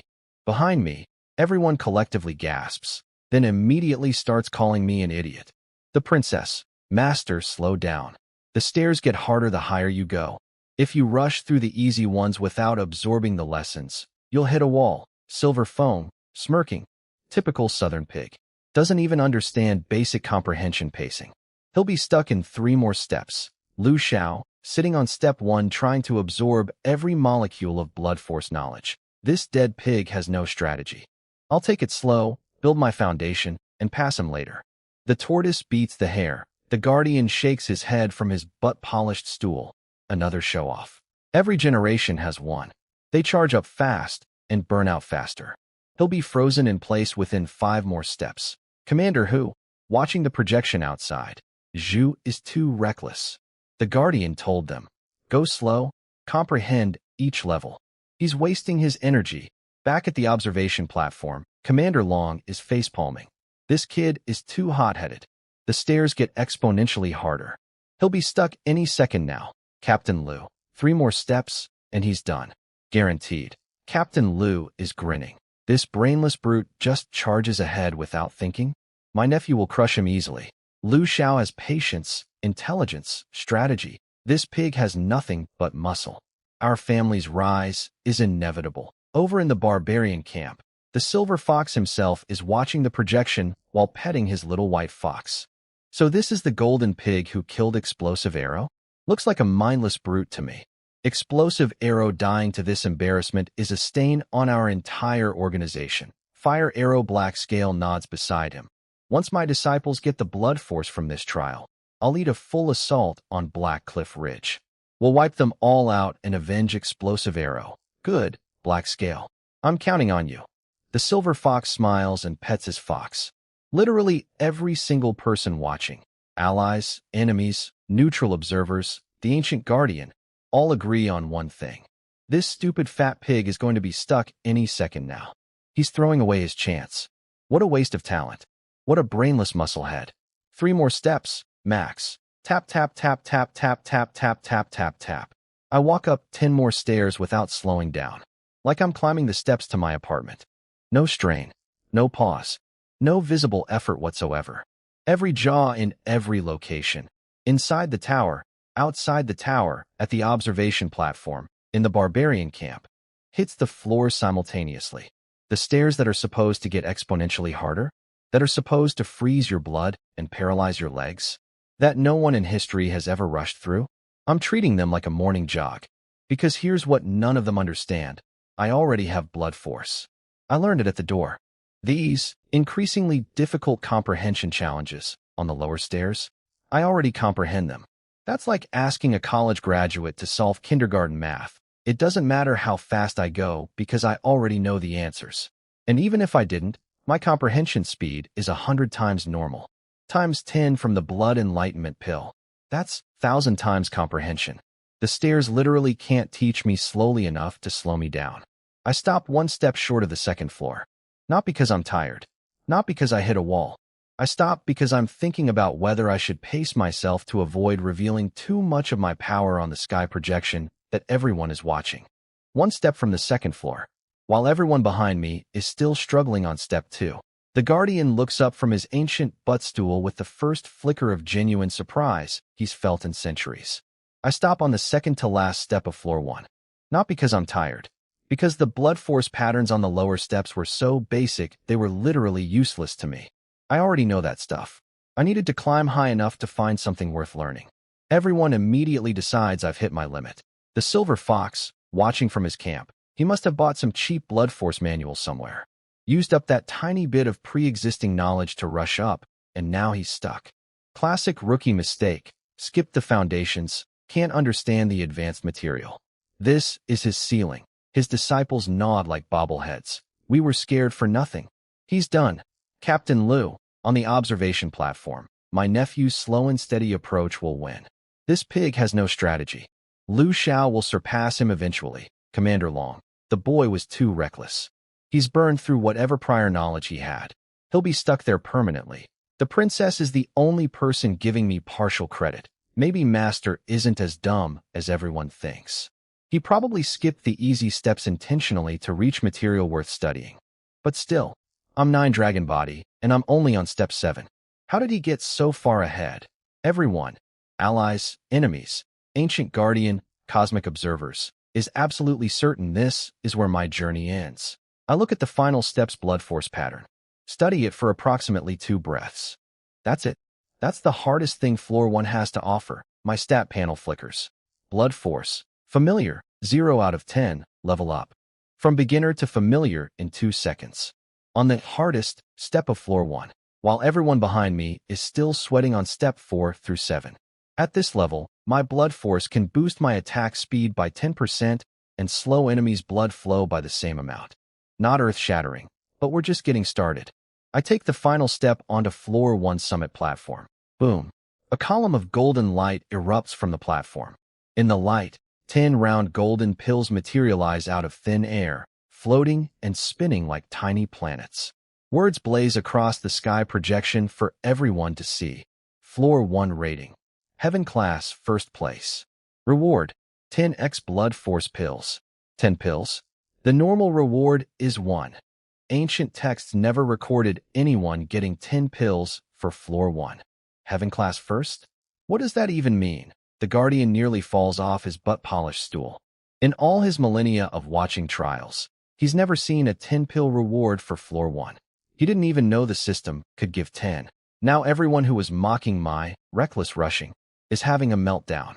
Wait, being first gives 10 times the reward? Why didn't anyone tell us?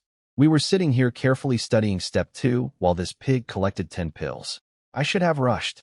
These low-level steps are worthless compared to 10 blood force pills. Barbarians start panic climbing, trying to speed up, but they already spent all their momentum on the lower steps. Their legs feel like concrete. They're stuck. The careful foundation-building strategy that everyone praised 5 minutes ago just became the worst possible choice. Lu Xiao's eyes are burning with jealousy, but he forces himself to stay calm. Don't lose focus. Slow and steady. My foundations will pay off on the higher floors. Captain Lu watches his nephew's discipline and nods approvingly. Good boy. Patient. Strategic. Unlike that brainless pig. Sure, Captain Lu. Your nephew is strategic. My pills are brainless. Let's see how that ages. I look at the 10 golden pills sitting in my palm. Then I do what any rational person with 100 times talent would do. I eat all 10 at once. The blood force knowledge floods into me like a tsunami hitting a swimming pool. My 100 times comprehension devours the pill energy. 3, 4, 6, 8, 10. Blood force. Minor success. 0 out of 100. Double breakthrough. Beginner familiar minor success. In the time it took everyone else to climb 3 stairs. Minor success means my blood force can now boost attacks by a significant margin, seriously disrupt enemy blood flow, and I'm starting to approach the level where I could theoretically lock someone's circulation with concentrated effort. And I haven't even started floor 2 yet. Floor 2, where the blood demons live. Floor 2, where things I can kill live. Floor 2, where my slaughter points bank account is about to get a massive deposit. I crack my golden neck, look up at the darkness above, and smile. Let's see what floor 2 has to offer. The Guardian nearly falls off his ancient buttstool again. He can sense my blood force level, and it's breaking his brain. Minor success? He went from nothing to minor success by eating 10 pills? That should be impossible. Pills alone can barely get someone to beginner level. He must have been secretly close to minor success already, and the pills just tipped him over. Close, old man. But also not even remotely close to the truth. Minor success blood force means my attacks are now 30% faster and my enemies are 30% slower. That's not just an upgrade. In real combat, that's the difference between close fight and I hit you 3 times before you blink. I step onto floor 2's first stair. The blood force resistance hits my foot, and I immediately frown. Are you kidding me? Floor 2 starts at familiar level difficulty? I'm already at minor success. This is like giving a calculus exam to a math professor. Tap, tap, tap, tap, tap. 5 stairs. No pause. Down on floor 1. The eliminated barbarians are squatting on stone benches watching my projection like it's a horror movie they can't look away from. Is this fat pig's family the ones who built this tower? Why does he climb it like it's his living room stairs? The princess reaches floor 1's summit and gets her reward. 1 single blood force pill. She swallows it, feels the enlightenment wash through her, and smiles. So this is blood force. It can slightly boost my speed and slow enemies. Wonderful, she's thrilled about, slightly. I'm over here at 30% feeling like it's still not enough. She looks up toward floor 2 to check on me, and her eyes nearly fall out. Tap, tap, tap, tap, tap. Tap, tap, tap, tap, tap. Tap, tap, tap, tap, tap. 15 stairs in rapid succession. 15. On floor 2. The floor that starts at familiar level difficulty, which most people consider the ceiling of human comprehension. I'm jogging up it like an escalator. What? Every observer in every location simultaneously. Commander Long, ripping his own beard. Those are floor 2 stairs. You need familiar level mastery minimum. How is he strolling through them? Captain Liu. Did he secretly master blood force before coming here? That's the only explanation. Captain Liu, whose confident smirk has finally cracked. This doesn't make sense. He's on floor 2 and his speed hasn't dropped at all. Are the stairs broken? Yes, Captain Liu. The stairs are broken. That's definitely the most logical explanation. Not that the fat man you've been mocking might be the most talented human being in recorded history. Broken stairs. Sure. Silver Fong reaches floor 1's summit, gets his pill, noticeably smaller than the princess's, and looks up at floor 2 feeling pretty good about himself. Then he sees me, nearly at the top of floor 2, while he just finished floor 1. His face goes from smug to dead in 1 second flat. Over in Barbarian HQ, the silver fox is no longer casually petting his fox. He's gripping it. The fox looks uncomfortable. This pig must have obtained blood force from another ancient site. He's not here to learn. He's here to sabotage. He wants to steal all the rewards before our warriors can reach them. His disciples are screaming agreement. He's a cheater. He already had the transmission. The stairs must be malfunctioning. There's no way someone can climb floor 2 that fast. They need 3 different excuses running simultaneously to cope with what they're seeing. Prior knowledge and broken stairs and sabotage.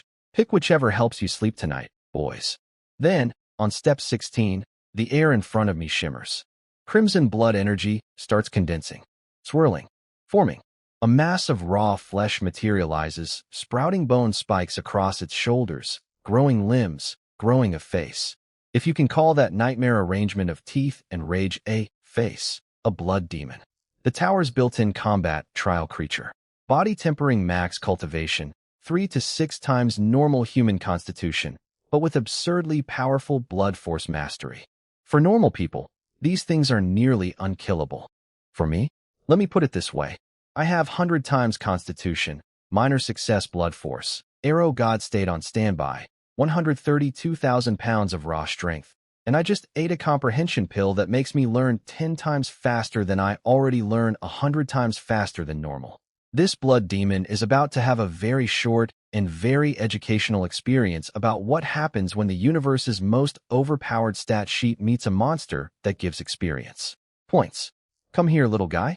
Daddy needs his slaughter points. Every barbarian who got eliminated is sitting on stone benches like spectators at a gladiator show, praying for my death. Blood demon. Finally, this pig's luck runs out. These things are born from the tower's rules. They're basically gods in here.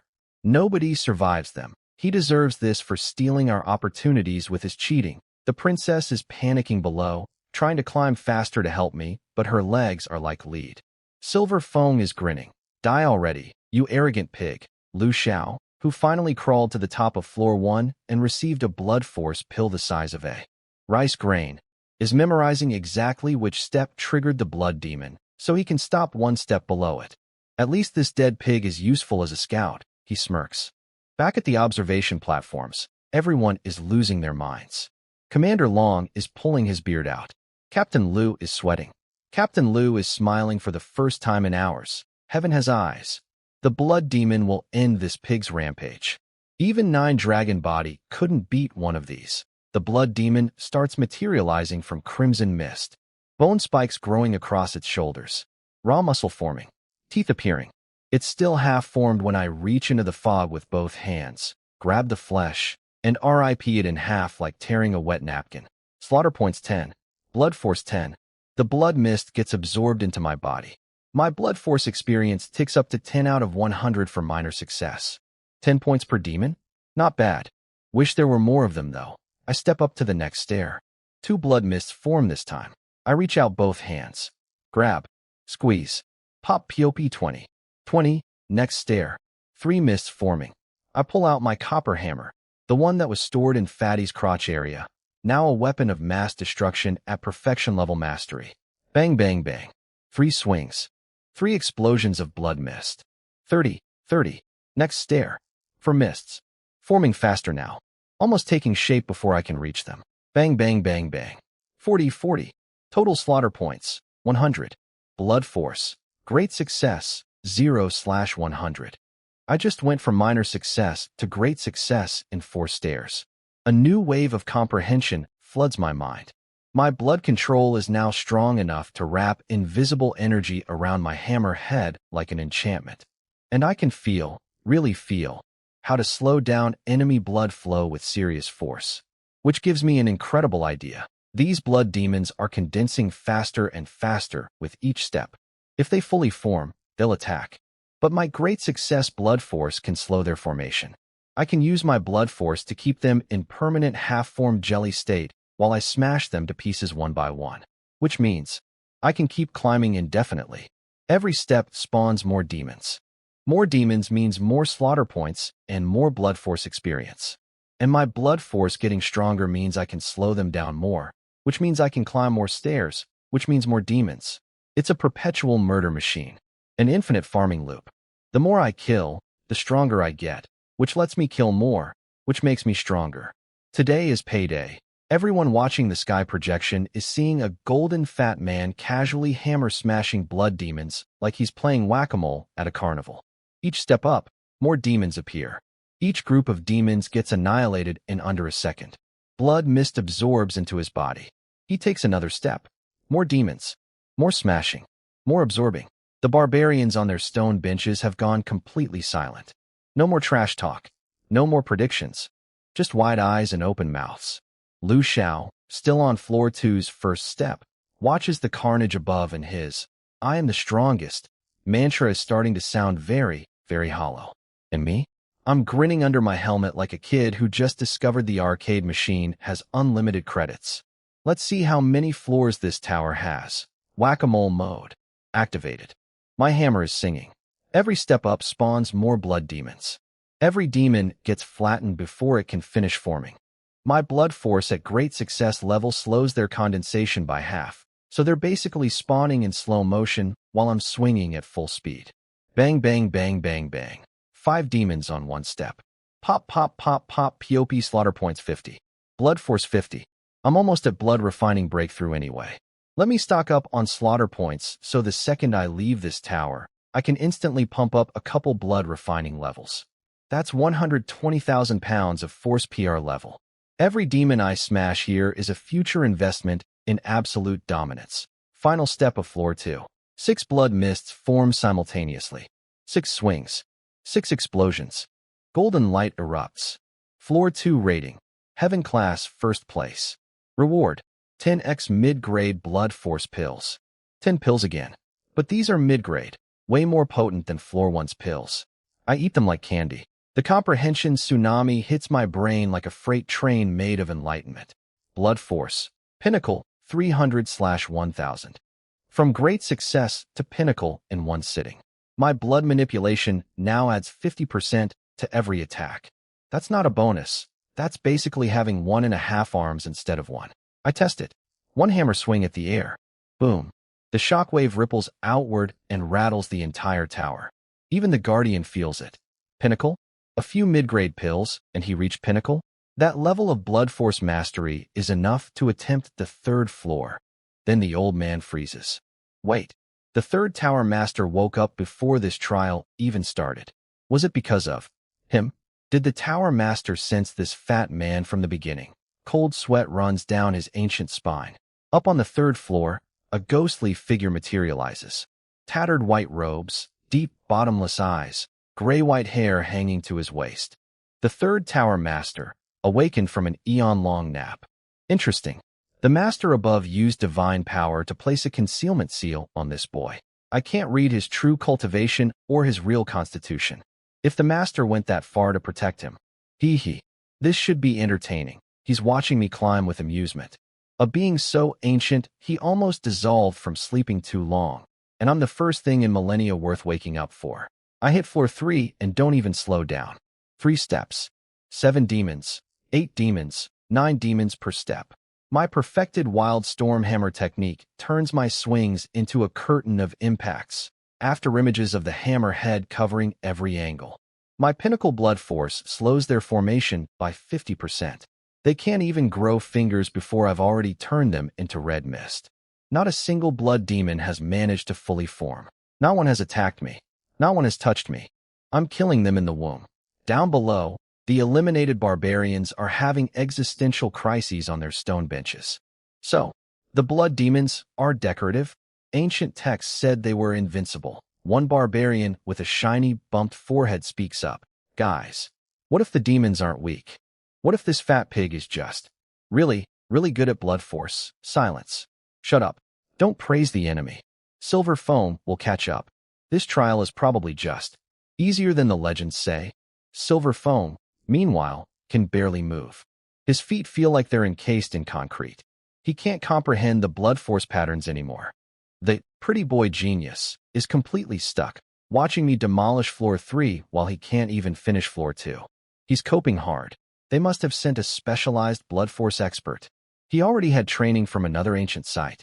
He's cheating by using prior knowledge. Every single faction has independently arrived at the same excuse. He must have gotten blood force training somewhere else. Because the alternative, that I'm just 100 times more talented than everyone alive, is too terrifying to accept. Over in the barbarian camp, the silver fox is done being amused. His killing intent fills the room like poison gas. This pig traitor cannot be allowed to live. And the Zhou sent a blood force specialist to sabotage our inheritance? Black Scale, yes, master. Inform the pig tribe that one of their own has betrayed them. Let them clean up their own mess. He's sicking an entire barbarian tribe on Fatty. Because of things I did while wearing Fatty's armor. Cool. Adding that to the pile of problems I'm creating for my best friend. Then I reach the final steps of floor 3, and the air changes. Every remaining step erupts simultaneously. Massive columns of dark crimson energy shoot upward and merge into a single enormous mass of flesh and bone and fury. This isn't a blood demon. This is a blood general. The floor 3 boss. Something that only exists in ancient textbooks. Something nobody alive has ever seen in person. Commander Long, watching the sky projection, grabs his beard with both hands. A blood general. The legendary guardian of the 3rd floor. Recorded only in the oldest texts. And today we're watching one form in real time. It's huge. It's angry.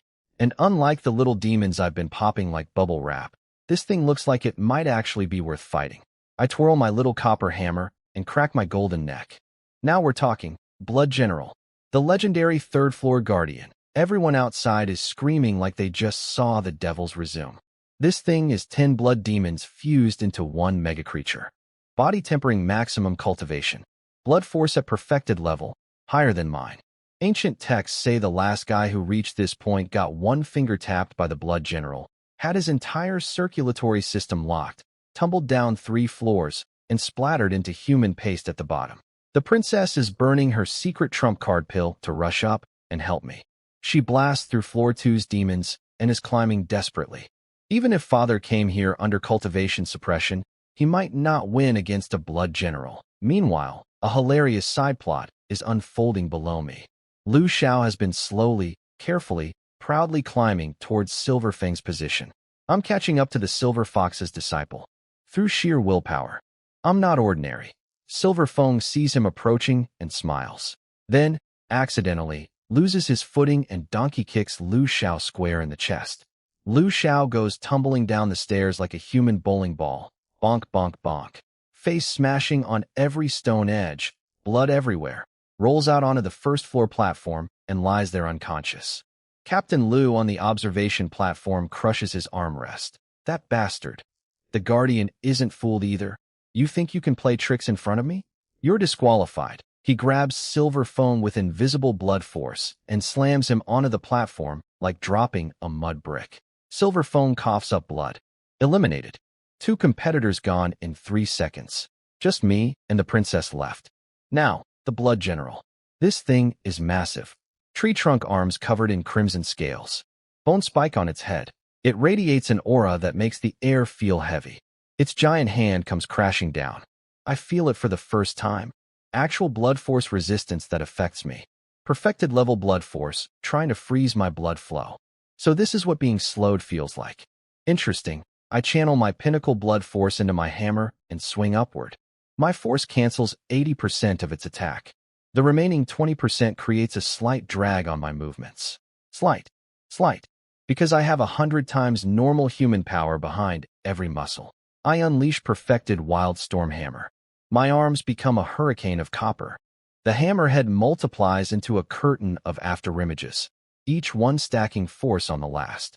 9 consecutive power multiplications wrapping around the blood general like a deadly blanket.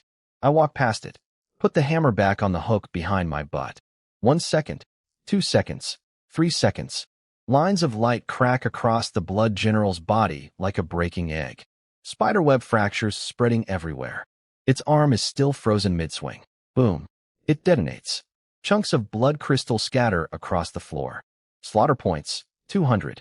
Blood force experience floods into me like a broken dam.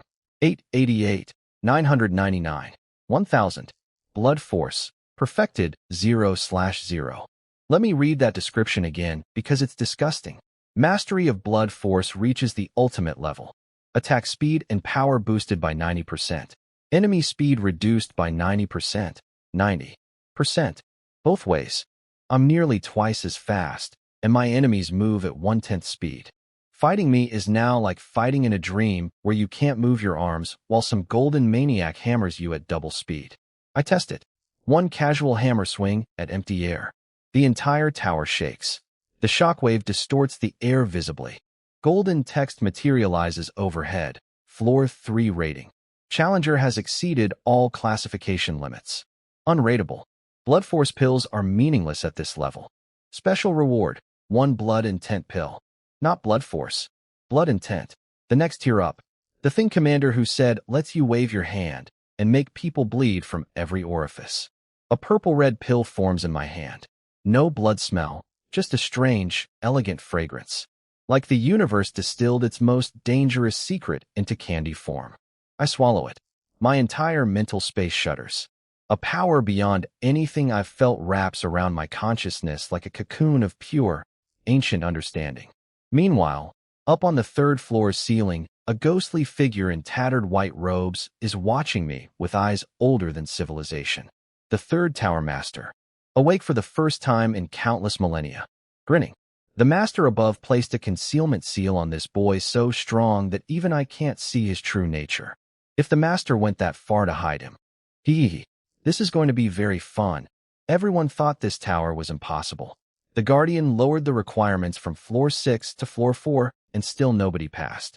The 3rd Tower Master almost dissolved from sleeping so long because nobody was worth waking up for.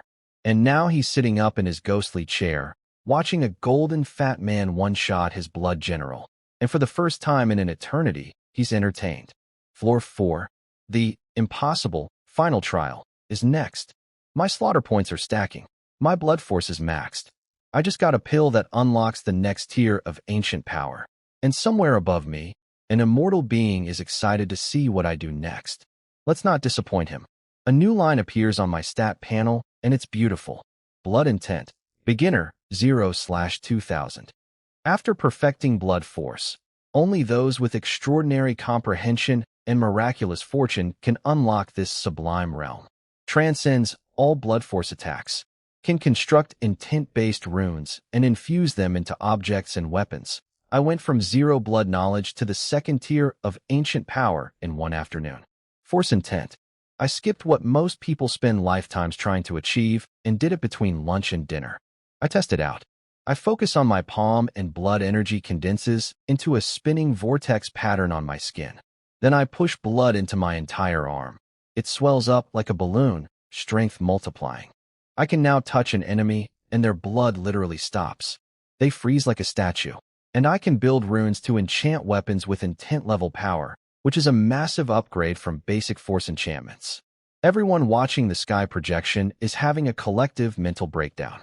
He killed the Blood General? Impossible. That thing is 10 demons fused together.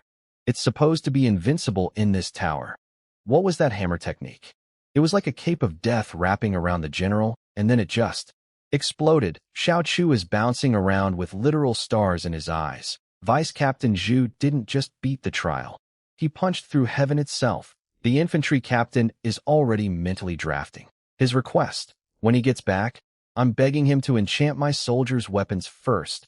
Captain Lu's fingernails are embedded in his own palms, and he doesn't even notice. This can't be happening. If the princess falls for this pig, our family loses everything. But then, Thousand Captain Gu steps in with the save that every cope artist in the audience was waiting for. Don't celebrate too early. The Blood General is supposedly unkillable by humans. It must have self-destructed due to a tower malfunction. The pig didn't kill it.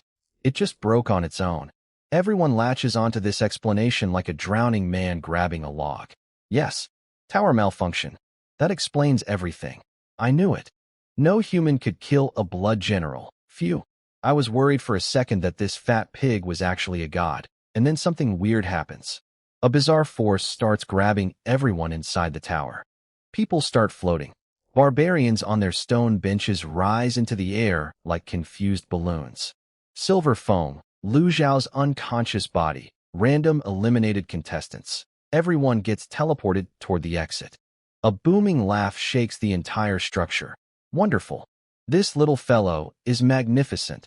The third tower master, the ancient ghost in tattered robes, has decided to clear the room.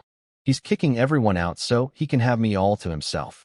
He glances at the princess as she floats past. Not bad, but compared to that boy, you're a million miles behind. Here, take this as a consolation prize. He flicks a high-grade blood force pill into her hand and yeets her out the door. Then his voice thunders across the sky, audible to every human and barbarian for miles. Special circumstances. Blood Tower trial is hereby terminated. Any mortal who attempts to re-enter will be executed without mercy. The sky projection shatters. The giant floating screen that let everyone watch the trial goes dark. Outside, everyone scrambles for explanations. Thousand Captain Gu nods sagely. See? Tower malfunction. The energy system failed. The Blood General self-destructed because the power supply cut out. The trial ended because the tower can't sustain itself anymore. Mystery solved. The barbarian disciples are wiping their foreheads. Thank God. I thought that fat pig actually killed the Blood General. Almost had a heart attack. But the Silver Fox, the only truly intelligent person in the barbarian camp, narrows his cold eyes. No, this isn't right. Terminating a trial mid-session has almost never happened in recorded history. There's only one reason the tower would do this. He strokes his fox slowly. They found a Tower Master candidate. The final examination is about to begin. Everyone else is out here celebrating their comfortable delusions, while the one guy smart enough to see the truth is the one guy who wants me dead the most. And me? I'm alone inside an ancient immortal's tower with a ghost who just evicted everyone else from the building, so we could have a private chat. The door is sealed. The audience is gone. The projection is dead. Whatever happens next, nobody is watching. Just me, my copper hammer, and an eternal being who's been waiting millennia for someone worth talking to. Everyone's been kicked out of the tower except me. The door is sealed. The projection screen is dead. And I'm standing alone in an ancient structure with a ghost who's been waiting to meet me for longer than most civilizations have existed. Outside, the Cope Olympics are in full swing. Thousand Captain Gu has everyone nodding along to his theory. The Blood General obviously self-destructed due to an internal malfunction. The tower's energy supply failed. The fat pig just happened to be standing there when it popped. He didn't kill it, he got lucky. But Commander Long isn't buying it. He leans back with a knowing smile. Or, he actually beat the Blood General and triggered the Tower Master trial. They cleared the room for his final exam. Gu doubles down. Sir, with all due respect, I've met this man. I've eaten dinner with him. He's a recently promoted vice captain from my Bao Corps. He is not someone who kills blood generals. History has barely recorded anyone doing it. You'd need perfected blood force and a 9-dragon body and legendary pills. A vice captain from a border garrison? Impossible. Long just smiles. Because he knows things about Vice Captain Zhu that Gu doesn't. Like the fact that Zhu is actually a 20-something-year-old prodigy wearing a fat suit. Let's just watch and see, Long says. Meanwhile, the Silver Fox, who I'm increasingly convinced is the only smart villain in this story, tells his disciples to close their eyes and feel. If it's truly a Tower Master trial, the energy consumption will be massive. Blood demons will be generated in enormous quantities. The vibrations will be unmistakable even from here. We don't need the projection. We'll feel it in our bones. Then he drops some insane lore. Apparently, becoming Tower Master grants you access to the tower forever, not just during trials. You can train inside anytime, and your soul gets anchored to the tower, making it immortal. Even if your body dies, your consciousness lives on as an eternal spirit. Immortality, his disciples gasp. A crude form of it, Silver Fox waves dismissively. Soul-only immortality, bound to one location. It's how the Guardian and the Tower Masters have survived across the ages. Impressive to you? Quaint to me. Then he drops a quote. To count heroes, one must look to the present age. His disciples lose their minds praising his literary genius. Master's poetry surpasses even the Zhou Empire's greatest scholars. Master is invincible in both martial arts and literature. Buddy, that's a famous quote from like 1,000 years of Chinese history. He didn't write it. But sure, keep clapping. Outside the tower, the princess is pacing anxiously. Master didn't come out. Commander who pats her shoulder. Don't worry. The tower rules accepted his blood general kill, legitimate or not, and opened the Tower Master trial. He's getting the ultimate test right now. The princess's eyes shine. If he becomes Tower Master, he'll have permanent access to train in blood force. He could reach blood intent. The tower holds ancient secrets that even the imperial family doesn't have. Yes, who nods. Though honestly, I don't expect him to pass the full trial. But even surviving a round or two would give him incredible blood force advancement. Maybe even a breakthrough to intent level, who looks at the tower with hungry eyes. If his subordinate comes out with intent level blood force, he can enchant weapons. Enchant an army. Shift the entire war. Little does he know I already have blood intent. Got it 20 minutes ago, but nobody saw because the projection was cut. And inside the tower, the third Tower Master, this ancient ghost who was almost too fated to exist, is floating above me with the widest smile a semi-transparent face can produce. Little one, across countless ages of time, just as I was about to dissolve into nothing, I've finally found you. So let me get this straight. 3 people in all of history have passed the Tower Master trial. The requirements were lowered from floor 6 to floor 4 because nobody could do it anymore. The Guardian has been sitting on the same stone stool for so long, he's worn it down to a nubbin. The third Tower Master almost evaporated from taking too long a nap. And now this ghost is looking at me like I'm the answer to prayers he's been whispering for 10,000 years. Everyone outside thinks I got lucky with a malfunction. Everyone outside thinks the blood general self-destructed. Everyone outside thinks the maximum I could achieve is maybe 1 or 2 rounds of the Tower Master trial. And I'm standing here with perfected blood force, beginner blood intent, 100 times body, a stolen comprehension. Pill, and a ghost who just told me I'm the chosen one he's been waiting millennia for. So, I crack my golden knuckles. What's this final trial look like? Who are you? I asked the floating ghost. The third Tower Master. Third person in all of history to pass this trial. That was a very long time ago. He looks down at his tattered robes. These aren't torn from battle. They're dissolving because I've existed so long that even my ghost is expiring. I'm basically a spiritual milk carton past its date. The Guardian drops to his knees before the Tower Master like a child meeting his grandfather. Master, you've gotten old too, the Tower Master smiles. I have, sir. The Guardian's wrinkled face breaks into the purest smile I've ever seen. For a being as ancient as the Tower Master, this Guardian really is just a baby. Then they get down to business. The Tower Master explains the final trial. Survive 10 rounds of blood demon waves in a sealed combat arena. No escape. No breaks. Each round, the demons get stronger. The Guardian immediately starts bargaining. Master, please. 10 rounds was the standard you set during your last awakening, which was millions of years ago. Humans have gotten dramatically weaker since then. There isn't even a 10 times body constitution anymore. The strongest is 9. Their emperors don't even call themselves human emperors. They downgraded to Son of Heaven and capped at 9-5 supremacy. If you keep 10 rounds, nobody will ever pass. The Tower Master blinks. Not even a 10 times body exists anymore. Truly the end times. He pauses, sighs, waves his hand. 5 rounds. The hexagram formation on the floor shifts from deep purple red to regular red. Difficulty, halved. The Guardian faceplants in gratitude. He's been waiting so long for someone to inherit this tower that he'd probably accept 3 rounds at this point. Then the Guardian turns to me and, for the first time, calls me Sir. Sir, the Tower Master has graciously reduced the requirement to 5 rounds. Please give it everything you have. I look at this ancient being who just cut his standards in half because he thinks modern humans are too pathetic to handle the original test. And I feel slightly insulted. Tower Master, I have a request. Speak. If 5 rounds feels too hard, I'll stop there. But if it feels manageable, can I keep going? Keep going. The Tower Master's ghostly eyebrows shoot up. Past 5 rounds. I want to keep fighting if I can. He stares at me for a long moment, then laughs. Of course. This tower was built for ancient geniuses. 20 rounds of blood demons can be generated if needed.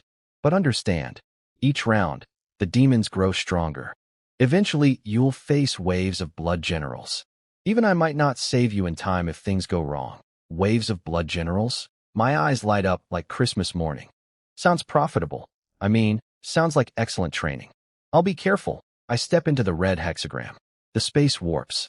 Suddenly, I'm standing alone in a square white fog arena. Nothing but mist in every direction. First round incoming. All demons at body tempering maximum with pinnacle level blood force. Pinnacle level? That's 1 tier below my perfected. These guys are basically bringing water guns to a flamethrower fight. Red mist erupts from every direction. Dozens, no, hundreds, of blood demons materialize simultaneously. Bone spikes, crimson claws, nightmare faces. They hit the ground on all 4s, then launch into the air like a swarm of murderous drones, diving at me from every angle. The energy blast from their mass summoning shoots out of the tower as a pillar of blood-red light visible for miles. Purple lightning crackles around it. Outside, everyone feels it. Commander Hu, that blood energy is massive. Those are blood demons. Hang in there, Vice Captain Zhu. Just survive 1 or 2 rounds, and your blood force comprehension will transform. The Silver Fox, far away, eyes closed, sensing the vibrations. The Tower Master trial has truly begun. Commander Long on the platform. I never thought I'd witness a legend in my lifetime. Everyone's hoping I survive a round or 2. Maybe 3 if I'm incredibly lucky. That would already be a miracle. I raise my copper hammer. Grin. Kill. Wild Storm Hammer. Perfected. 9-hit stacking combo. Each swing multiplies force on the last. My hammer becomes a curtain of metal. 100 impacts per second, every one backed by perfected blood force and 132,000 pounds of raw strength. Ding ding ding ding ding ding ding. Slaughter points climbing like a stock ticker during a bull run. The demons don't even get to attack. They materialize, they fly at me, and they disintegrate into red mist the instant they enter hammer range. It's like watching bugs fly into an electric zapper. 3 seconds later, the arena is empty. White fog. Silence. Not a single demon remaining. I look around at the blank, empty space where hundreds of demons were swarming moments ago. Round 1. That's it. I sound disappointed because I am disappointed. I was hoping for at least a warm-up. Round 1 was over so fast, I didn't even get to enjoy it. For 100 slaughter points from one wave. My kill counter jumped to 1,025 in literally 3 seconds. These blood demons spawned, flew at me, and got turned into red confetti by my hammer before they could even growl. At this rate, even if blood refining has higher experience requirements, I can stack enough points to blast through multiple levels before I leave this place. This trial isn't a test, it's a buffet. Outside the tower, everyone felt that first massive blood energy pillar shoot into the sky, and then immediately disappear. Wait, the blood demons are already gone. That was barely a second. The tower must be malfunctioning again. It can't even properly create the demons anymore.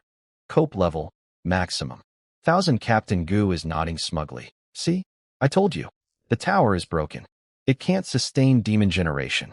This whole trial is a bust. Commander Long frowns and actually starts doubting himself. Maybe Goo was right after all. Captain Lu sighs. If he could have survived even 1 or 2 rounds, the Blood Force advancement would have helped our entire army.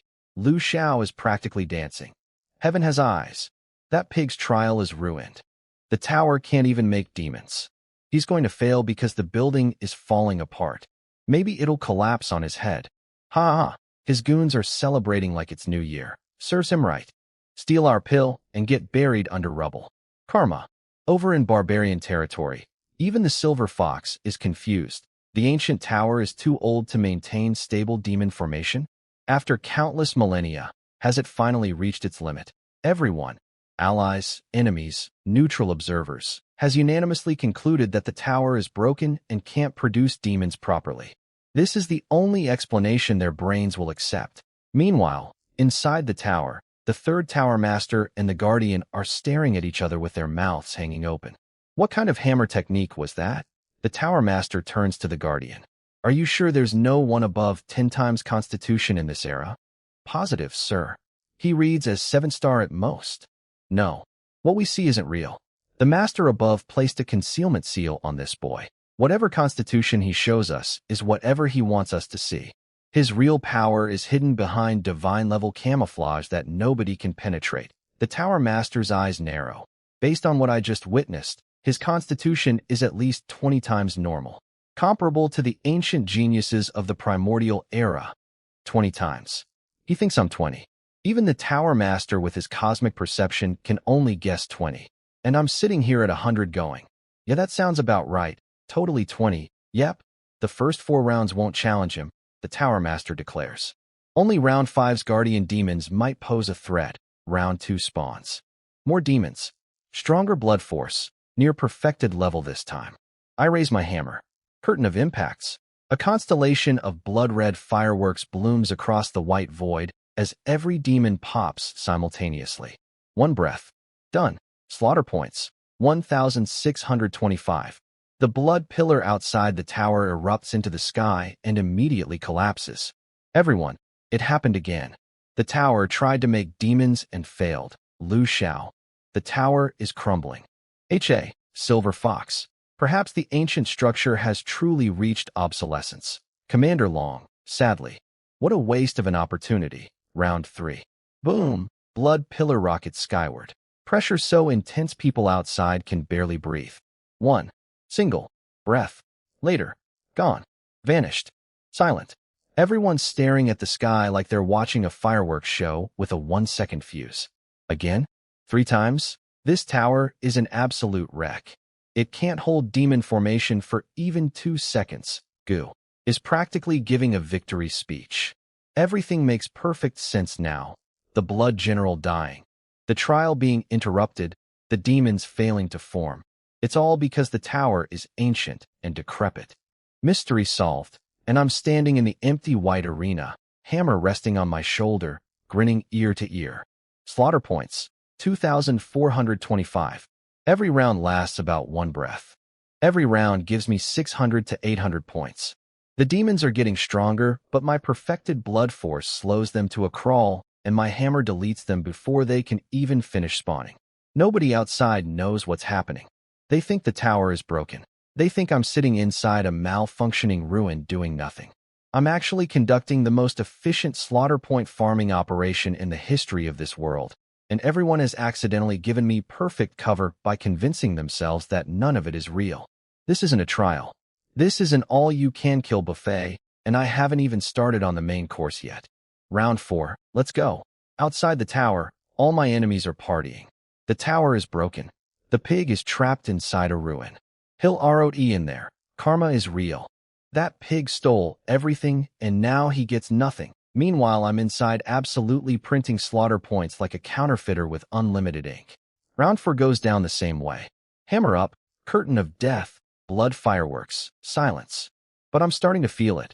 4 rounds of maximum output perfected hammer technique is draining even MY gas tank. My breathing gets slightly uneven. The Tower Master notices. His blood energy is dipping. This is where it gets real. Round 5 has a blood general mixed in with the demons. One that knows blood intent. This is the human limit. Round 5 spawns. Hundreds of demons plus a massive blood general radiating intent level power. I swing my hammer curtain. Demons evaporate. The blood general tries to clash its intent against mine, but my intent cancels it out, and then 132,000 pounds of copper hammer turns it into a red cloud. Slaughter points, 3,025. One breath. Done. The Tower Master's jaw is on the floor. He beat round 5 like it was nothing. This isn't an ancient genius. This is a genius among geniuses. The absolute peak. He starts telling the Guardian ancient secrets. The second Tower Master, the one before me, was the only person in all of history to clear 10 rounds. His constitution was 30 times normal. 30. The strongest natural talent ever recorded. And this boy might be his equal. 30. He's guessing 30 now. Upgraded from 20. Still 70 short. But getting warmer, old man. I never imagined that in this degenerate age, I'd witness a talent like this before I fade away. Then the tower itself decides it's had enough of my nonsense. The trial space starts convulsing. The tower's automated system has been watching me demolish everything so fast that it keeps recalculating my threat level upward. And it responds by dumping rounds 6, 7, 8, 9, and 10 all at once. 5 rounds simultaneously. The Tower Master panics. The tower lost patience. It's releasing 5 waves at once. Guardian, shut down the formation. He'll be killed. The Guardian frantically tries to cut the power. Nothing happens. I can't control it, Master. The tower's ultimate authority has been activated. Only the Supreme Master above us can override it. We can't stop the trial. No. I finally found a successor, and the tower is going to kill him. Inside the white void, I'm watching the most terrifying thing anyone in this world has ever seen. Thousands of blood demons materializing from every direction. Not dozens. Not hundreds. Thousands. Plus entire squads of blood generals wielding intent-level power. Wave after wave, layer after layer, filling the entire space until there's no white fog left. Just an ocean of red death closing in from every angle. Ancient numerals flash in the void. 6, 7, 8, 9, 10. 5 rounds condensing into one apocalyptic megawave. The blood energy erupting from the tower outside is so massive it's shooting pillars into the sky one after another. Everyone watching can feel the pressure from miles away. And me? I smile. All 5 rounds at once. That actually saves me time. I activate blood intent and push it outward. Every blood demon flying toward me freezes midair. Their blood energy locks up. Their bodies stop. Thousands of crimson monsters suspended in place like the world's most horrifying snow globe. They pile up around me. Frozen demon on frozen demon on frozen demon, forming a massive sphere of paralyzed blood creatures with me at the center. A giant red ball of death, completely immobilized by my intent field. The blood generals can still move slightly. Their own intent partially resists mine, but they're slowed to a crawl and blocked by the mountain of their own frozen troops. I wait until the sphere is as dense as it can get.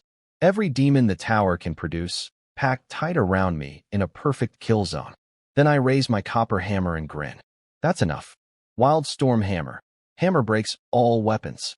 Stacking Force Barrage. I start hammering the sphere from the inside. Boom, boom, boom, boom, boom. Each hit stacks force on the last. 9 consecutive multiplications. The sphere of frozen demons is getting hit with escalating shockwaves that compound with every swing, rippling outward through thousands of packed bodies like a chain reaction in a nuclear reactor. I'm basically standing inside a giant piñata made of monsters and beating my way out. 80, 80, 80, 80, for stacking hits. The copper hammer's accumulated force detonates like a bomb inside the frozen demon sphere. The entire ball of thousands of blood demons explodes outward. The pure white void turns completely red. Blood mist so thick I can taste it.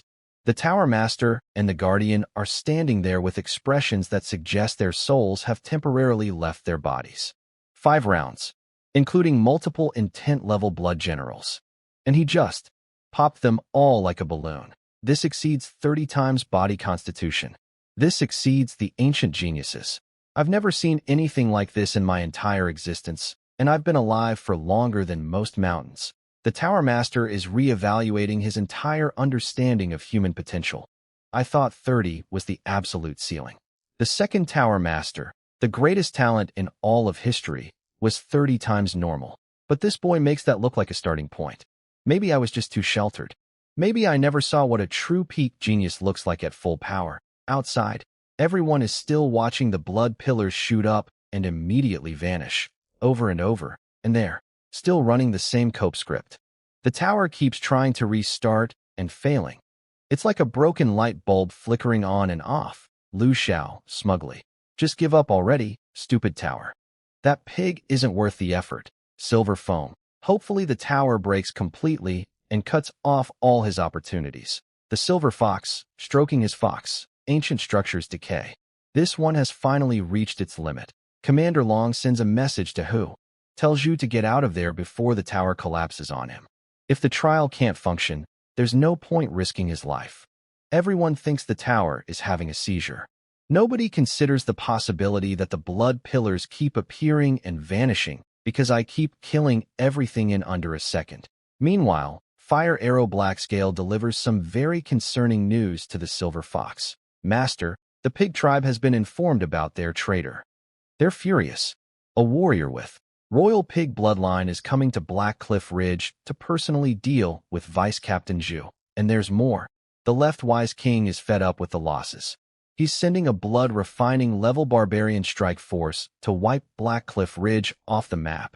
Excellent. The Silver Fox smiles. With the Royal Pig warrior buffing those soldiers with pig tribe defense abilities, their combat power doubles. Blackscale, you lead our Sprout Polar forces to coordinate with them. Total annihilation. Not a blade of grass survives. Cool.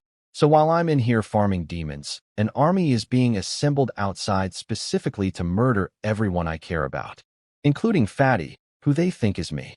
No pressure. But I can't worry about that right now because inside this white void, I am having the time of my life. Round 11. Smash. Gone. Round 12. Smash. Gone. Round 13. Smash. Gone. Round 14. Smash.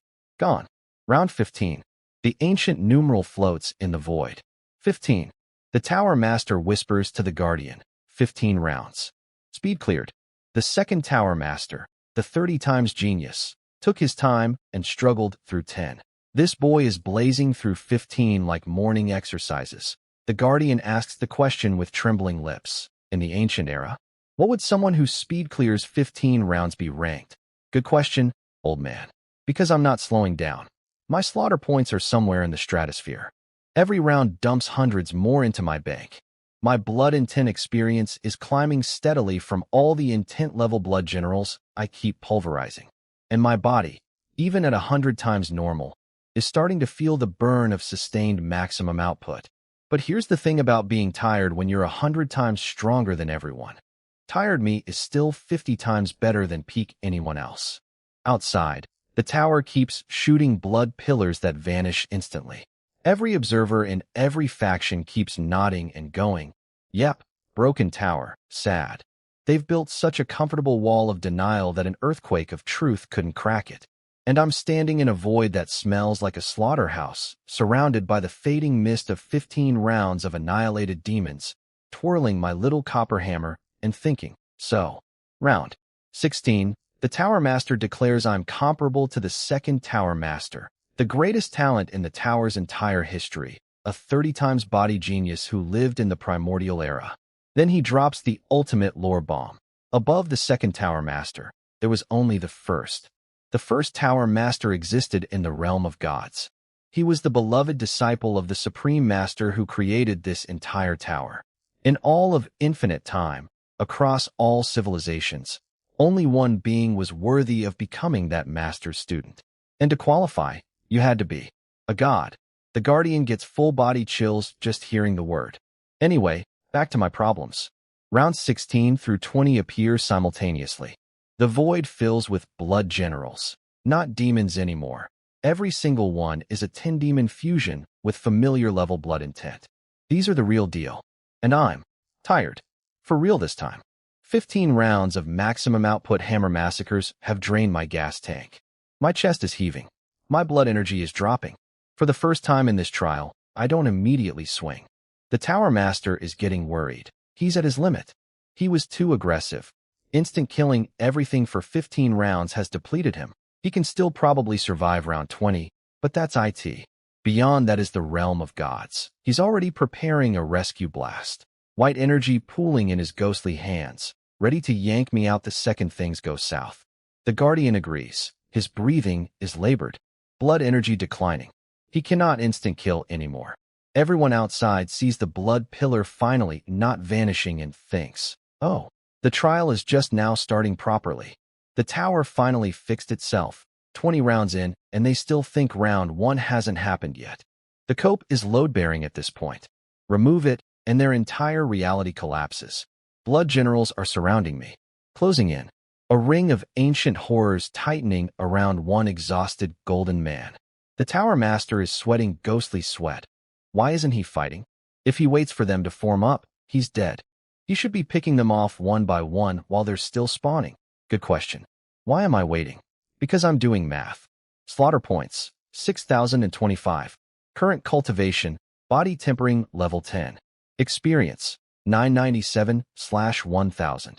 I need 3 points to break through to blood refining. And what happens when you break through to a new major realm? Your blood energy completely refreshes. Like a full heal in a video game. Every drop of exhaustion, gone. Every cell recharged. Better than new, because the new realm is stronger than the old one. I've been saving this breakthrough, deliberately not spending points. Waiting for the exact moment my energy hits rock bottom, so the refresh gives maximum value. This is that moment. 3 points. Invested. 997, 998, 999. Breakthrough. Boom. Golden light erupts from my body. My depleted blood energy doesn't just recover. It explodes upward like a geyser. Every muscle, every cell, every blood vessel floods with power so intense the white void itself trembles. Demon face body forging art. Blood refining level 1. Force, 252,000 pounds. 252,000. I literally doubled my strength by spending 3 points. Each blood refining level adds 120,000 pounds with my multiplier.